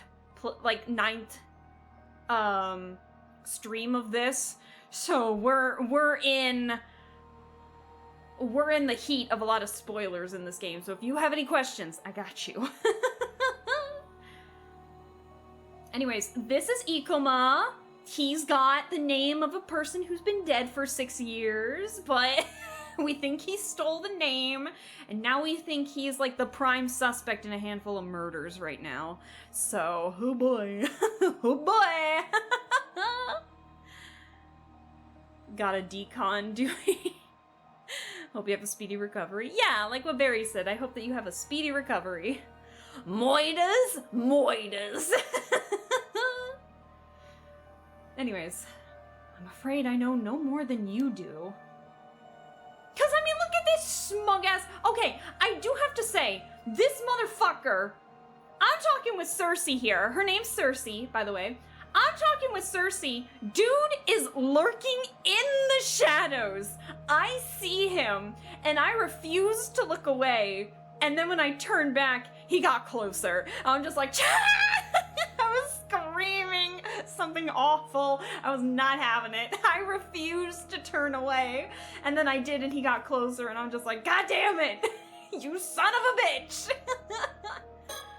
But we're talking about him. Okay, let's talk about your real reason that you're here. So why did you come all the way out here to Kamishima? This is Avi. He is a fantasy writer who got caught up in all of this, so he's from the States. That's exactly what I wanted to talk about. More than anything else, I would like to take care of my business right away. And what may that be? I actually wanted to ask you about it. I believe there's a woman by the name of Sato living on this island. You wouldn't happen to know her whereabouts, would you? Why do you want Sato? Sato? Alright, I think I met a woman with that name earlier today, but I have no idea where she might be now. I see, so you're not familiar with her. This is bad news. I bet he's after the Tamatebako that I gave her. No, that can't be. There's no way he'd know about that. Maybe he knows she's immortal? But if he's simply after immortality, why bother with that and not just go straight for the Tamate Bako? Very well. Thank you so much. My apologies for keeping you. As I need to continue my search, I'll take my leave now. Cersei, get him! Trap him! Trap him, Cersei! Yeah, good luck with that. Trap him, Cersei! Damn it, Cersei! You sure about letting him go? Wouldn't it be better to restrain him? That's what I was thinking! Well, there wasn't enough evidence to do so. Do you think he's actually innocent and Yamashina was the one pulling the strings this whole time? I don't think we know enough to judge. Well, it's not like he can get off the island that easily, so maybe we can just report that we saw him. Good point. He mentioned a chartered boat. Maybe we can mark it to keep an eye on it. Turns out, staying another night on Kamishima was the right call after all. I've got to hand it to myself. I'm just a genius. Avi. He's looking for both, at least in the theory I have in my head. I bet you he is related to something regarding the raiders of Taishima. Anyway, let's go and report to Mrs. Shiki and call it a day. Okay. Alright. Okay. Okay. Okay. I want to keep going. What does this say? Kipe Ikuma is the prime suspect behind Yamashina's death. Having asked Cersei and the others to search for him, Yumiko hears what they have to tell her.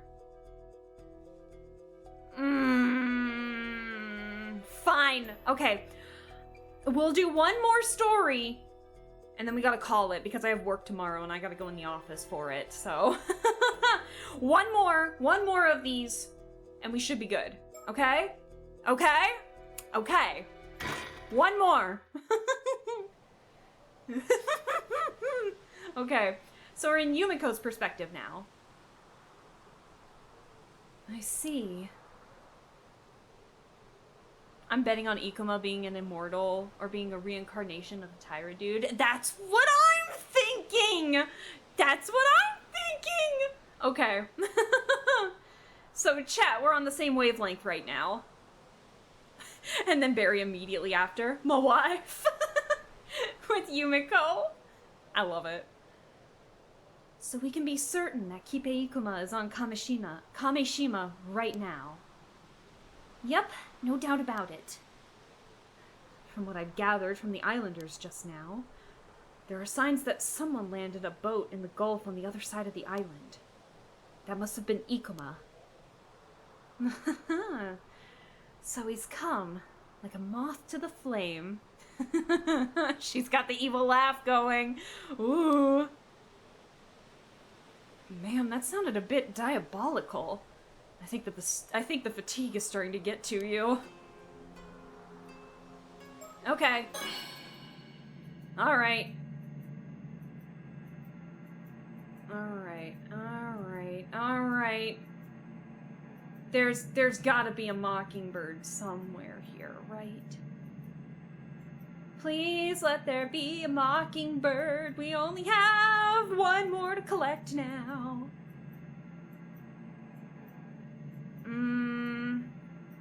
Oh, you can still see the stars with this vision. I don't see a mockingbird anywhere, because it would be bright blue. Yumiko giving me the vapors.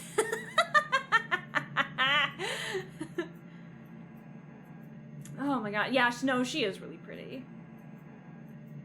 Okay. I'm not seeing anybody suspicious yet. Alright.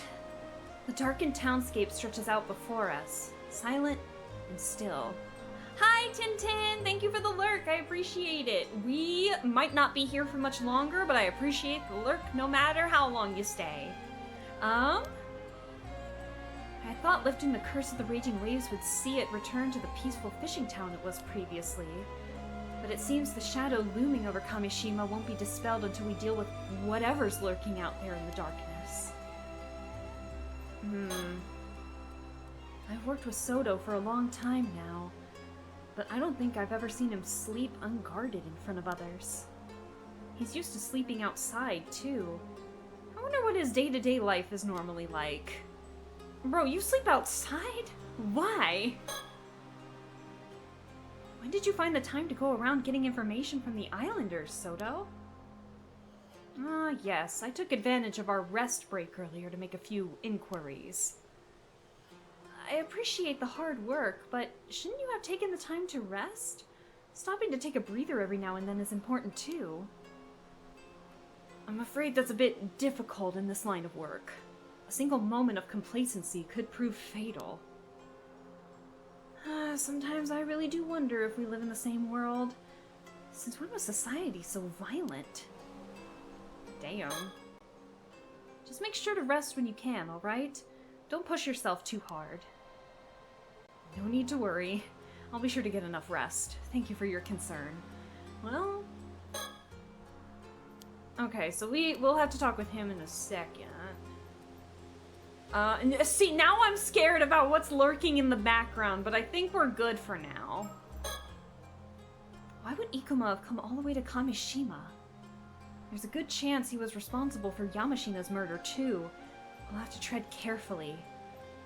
There really has been one thing after another with this case. I'm getting pretty worn out. Yeah, me too! Despite the strength of her abilities, Cersei's still a child. I was worried about keeping her up so late.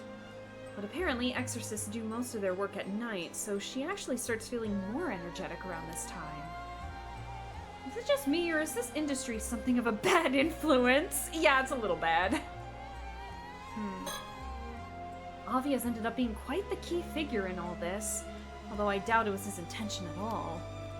Those driven by their dreams rather than profit do have a tendency to drag in everyone else with them in their wake, for better or for worse. I suppose it's a bit rich coming from me, though. Yeah, a little bit. I was sure you and Avi would have returned to the mainland by now. I had no idea you were still on Kamishima. Well, we were having so much fun sightseeing, time just got away from us. You were sightseeing this whole time? Oh, I suppose it worked out for the best, so I can't complain.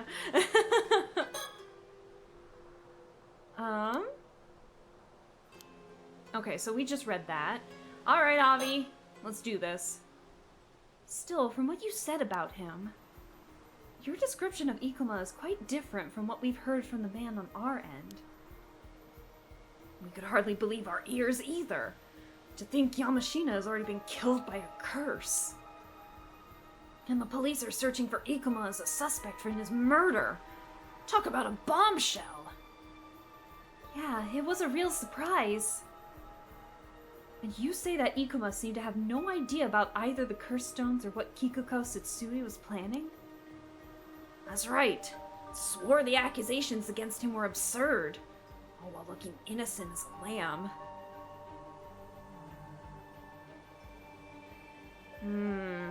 I suddenly have a suspicion.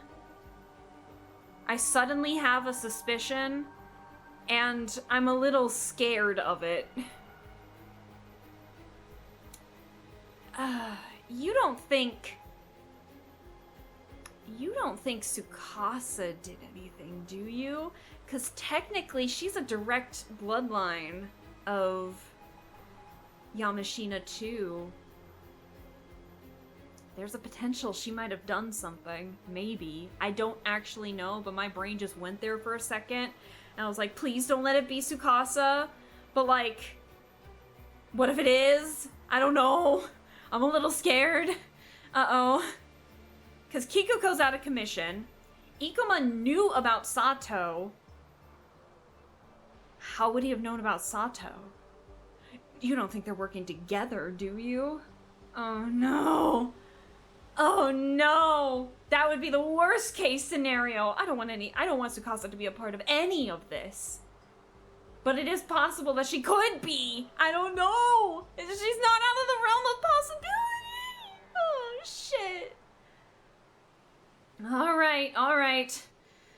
Pause. Pause. But don't forget I said that out loud. Anyways. That's right. Swore the accusations against him were absurd, although looking innocent as a lamb. It's entirely possible he's just feigning innocence. I wouldn't believe him so easily myself. And we have no proof of his crimes after all. All he has to do is pretend he knows nothing and our hands are tied. Still, there's a warrant out for his arrest, no? Can't you throw the book at him here and be done with it? It would be dangerous to do anything rash. I'd like to at least get a better idea of his intentions before making a move. That's what Cersei did. Still, with Soto and Cersei here, I don't think we should have anything to fear from paranormal phenomena. If worst comes to worst, surely you two could restrain him by force. Well, we could probably deal with most things. But in the event we couldn't, the situation would likely end up being completely hopeless. Right. I don't even want to imagine what sort of situation that would be. Yeah. Did you see where Ikuma headed after you parted ways with him? Sorry, I don't really remember. But if he chartered a boat to get here and stopped it in the Gulf, wouldn't we be able to nab him eventually if we hung around there? Unfortunately, I don't think it would be so simple. If he stopped it somewhere out of the way, we would struggle to find it in the darkness. That's true.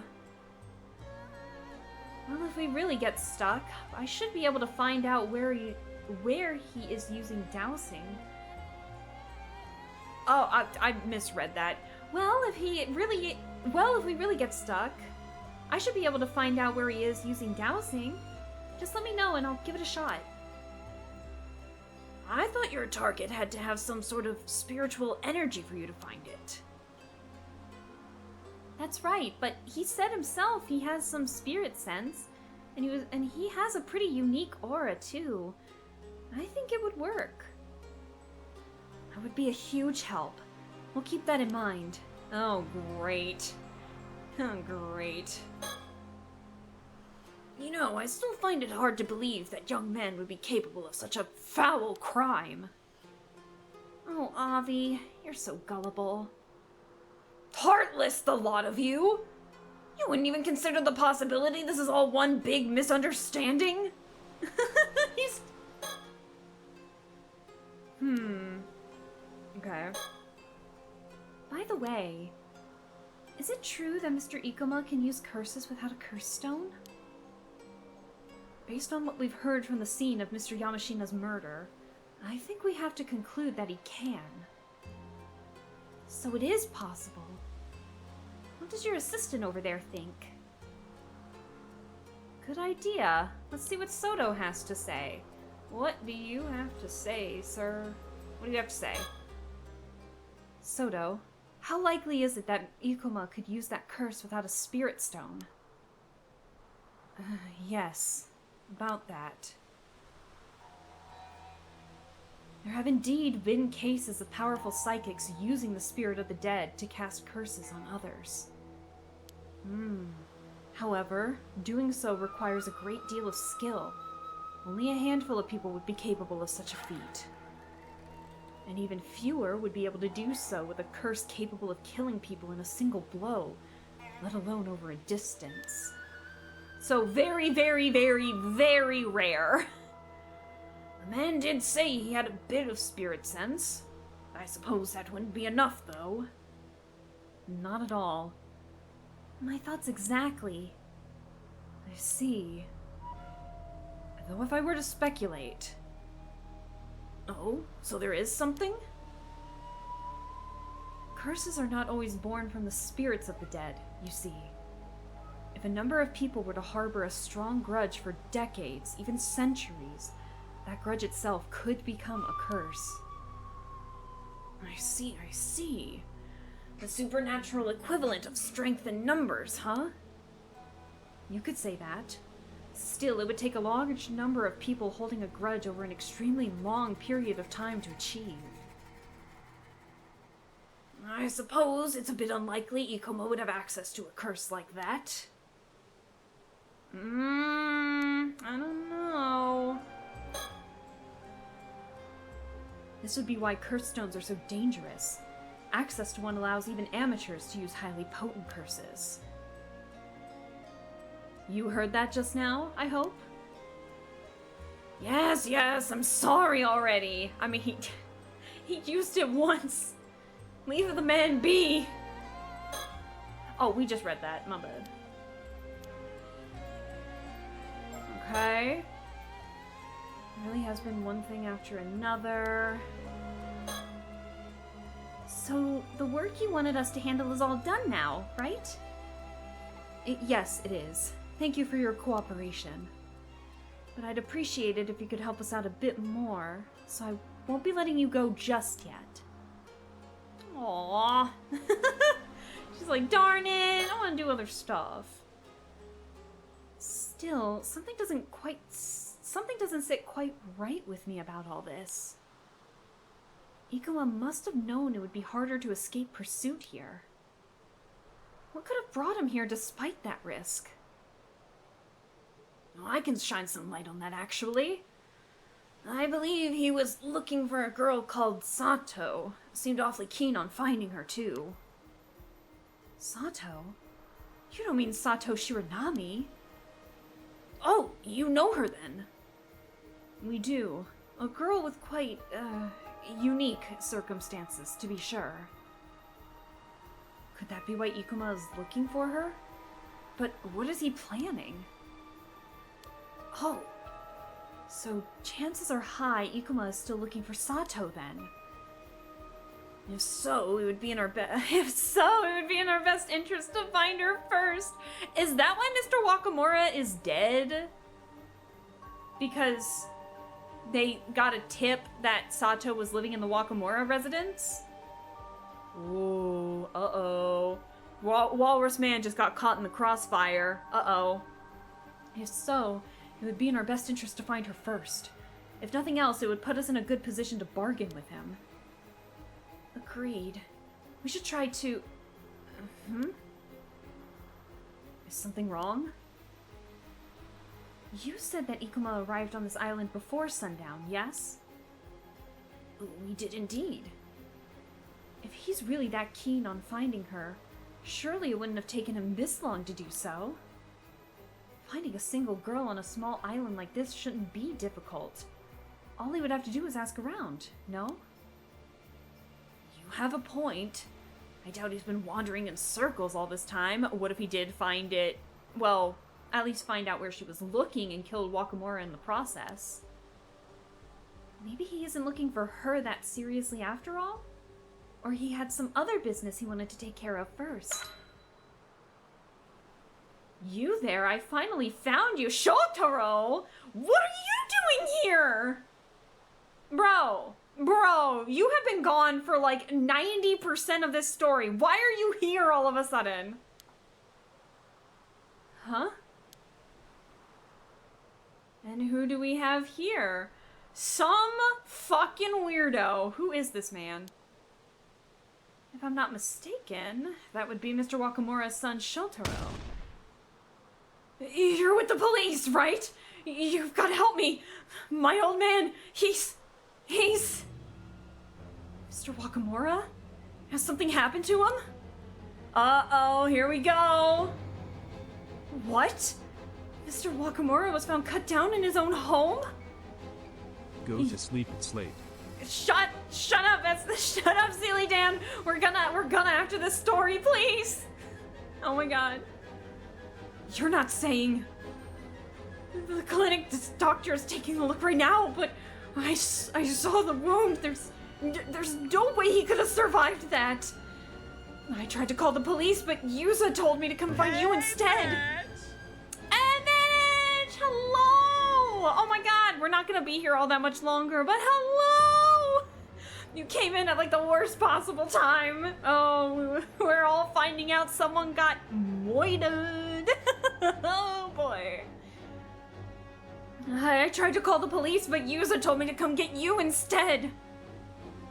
I see. Thank you for letting us know. We'll be there right away. Oh boy. Ma'am, Given the timing, can we assume this is Ikuma's handiwork? Chances are high, yes. If you don't mind me asking, mister, did a man called Ikuma drop by your house at all? What? Ikuma? You're saying he's the one who killed my old man? You know Ikuma? Calm down. You know him then? He's in his 20s and he's wearing a suit. He looks really old for his age. Yes, that's him! I met him earlier today! You met him? When? He's freaking out. Today, just before sunset. A man I'd never seen before came up to me. Oh my god! It's all good. I popped in earlier, but apparently I came in at the right time to solve the Moida. How dare you steal my saying? Nah, I did not steal. Also, SK, I saw you in there too. Hello! I hope that you both are well, by the way. Thank you for lurking earlier, but... yeah, this is fucking wild. What is going on? Oh. Shotaro's face will be stuck like that forever? Maybe. He said he was the head of an event company and had come here to gather information or something. I'm pretty sure the name on his business card was Ikuma. Get rid of the business card! He gave you his business card?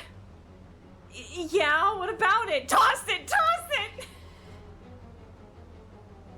it! Toss it! Toss it! Toss it! Oh my god. And he said he was here to gather information? What happened to looking for Sato Shiranami? Wait, Sato? You're saying Sato has something to do with that guy? Alright, everyone. I'm gonna head to the Wakamura house with Shotaro here. Soto, you leave searching for I leave searching for Sato Shiranami to you, Cersei, and Avi. Find her before Ikuma does, and take her into your custody. I'm counting on you. Understood. Wait, we have to help out too? Yes, you do! Don't... Please do. The more we have on hand, the better. Oh! He's right there! He's right there! He's right there! Oh no! Oh no! Oh no! He's right there! Shotaro's dead. Shotaro's dead. Shotaro's so fucking dead. Now, Shotaro, lead the way. Right. Wait, over there. Huh? Get rid of the business card. That's him. Ikuma. He's cooked. He's so cooked. Oh my god. What? Oh! He is an immortal!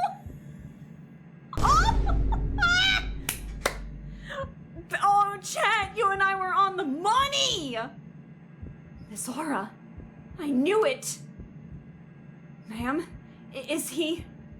There's no doubt about it. He's an 800-year-old immortal! He noticed us. No! He's running away! Get him! Should I give chase? Please do. Follow him and find out where he's headed. Oh, get him! Get him, Shoto! Don't be reckless. Keep your guard up and be careful. It looks like we have a change of plan. Cersei, Avi, you're coming with me. Let's go. God.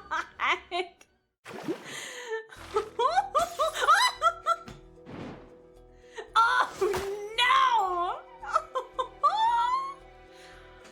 Oh god. Sato hides in the Kantakisho ruins at night, where she finally comes face to face with someone. Uh-oh. Uh-oh. Uh-oh. Oh my god. This is fucking wild. Cliffhanger? Yes, it is indeed a cliffhanger because that is where we are ending it for tonight, because I gotta go to bed. I don't wanna. Oh, God, this game. I love this series, man. This is fucking wild. Okay. We're good. What the heck have I missed tonight? You're sounding so hyped. Bro, we're chasing after a murderer right now. Ooh. Oh my God. This is insane. This is wild. I can't. Wow.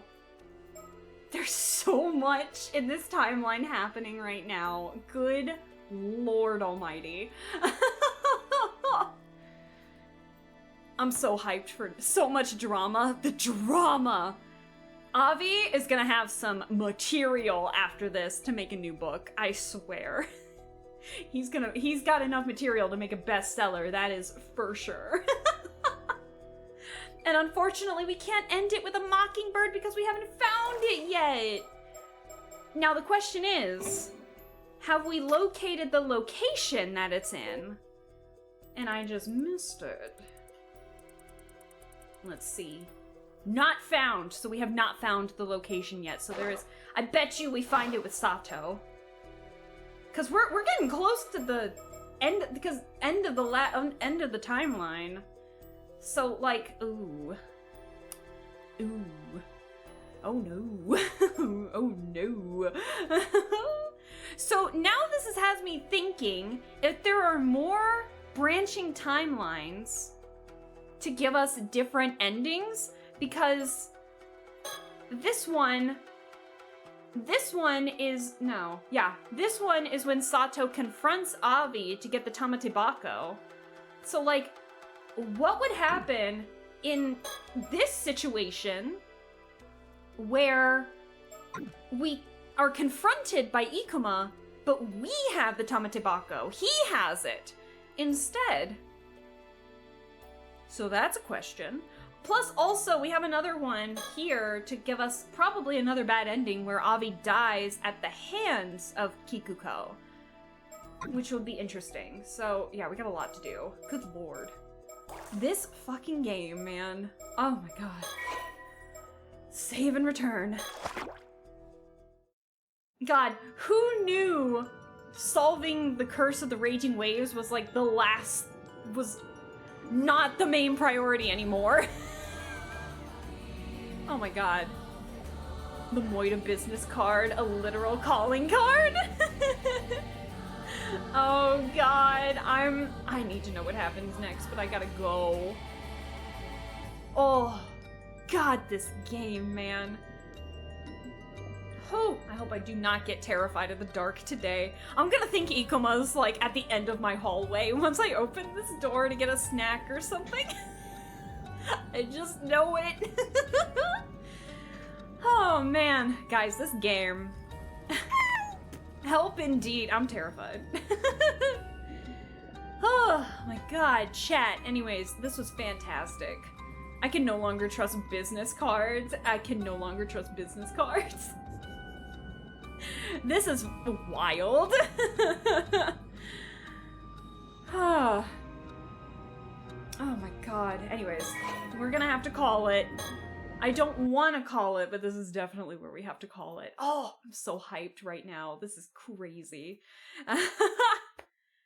Chat, thank you so much for sticking with me while doing this. Like, for all my screaming and my hesitancy to turn around, especially in those dark areas.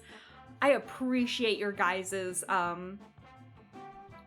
patience with me while I do that. Thanks for this dream and nightmares. You're welcome. It was great. Good night. Don't look behind you when you leave. Don't say that. Don't say that. Oh, man. Oh, my God. This is freaking wild, man. So now the question is... Who I haven't raided into somebody in so long. I feel like we need to raid, but I don't know who to raid into. Let's see. Hey, what's that? Behind you, chat. Oh my god. It's Silly Dan that's behind us. Let's see. There is somebody who is currently live and has been live for about 2.5 hours. Let's see. It's Chisana Khan. I think it's Connie, if I remember correctly. I think we met each other through PARANORMASIGHT? That might have been somebody else. Anyways, they're playing a game called Photomally, if I pronounced that correctly. I don't know what that game is, actually. You guys want to raid there? Let's go raid. Let's actually raid tonight, guys. It's been so long since we've raided because I just have not been in the mood, but let's go raid. Remember, it's a bit bare bone. That's not who I want to raid into. That's me. I copied and pasted my own goddamn name. I'm so out of it. So, chat. We are going to raid. Remember, no spoilers for the game. I don't know what Photomally is, so we'll see how this goes. And we're going to enjoy the night. The rest of the night. So, remember,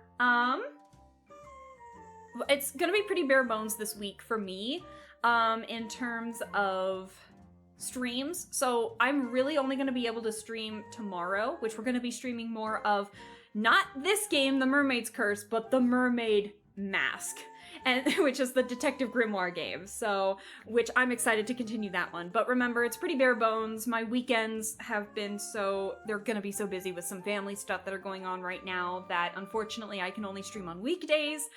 But I'm excited for tomorrow, and I hope to see you all tomorrow. Take care. Jack, thank you again so much for the raid earlier. Happy birthday to you again.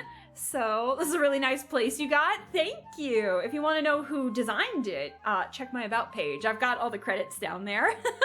And I'll be sure to check you out too. So, thank you so much again for the raid. Happy birthday once again. And be on the lookout. If you want more fun character designs, check out tomorrow's game, The Mermaid Mask. We're about 3 streams in on that one, but a lot is happening right now. But it's a lot of fun. But anyways, I will hopefully see a lot of you, if not all of you, tomorrow. You enjoy it, and we'll say hi to Connie, I believe is how you pronounce it. So I'll see you guys later. Bye!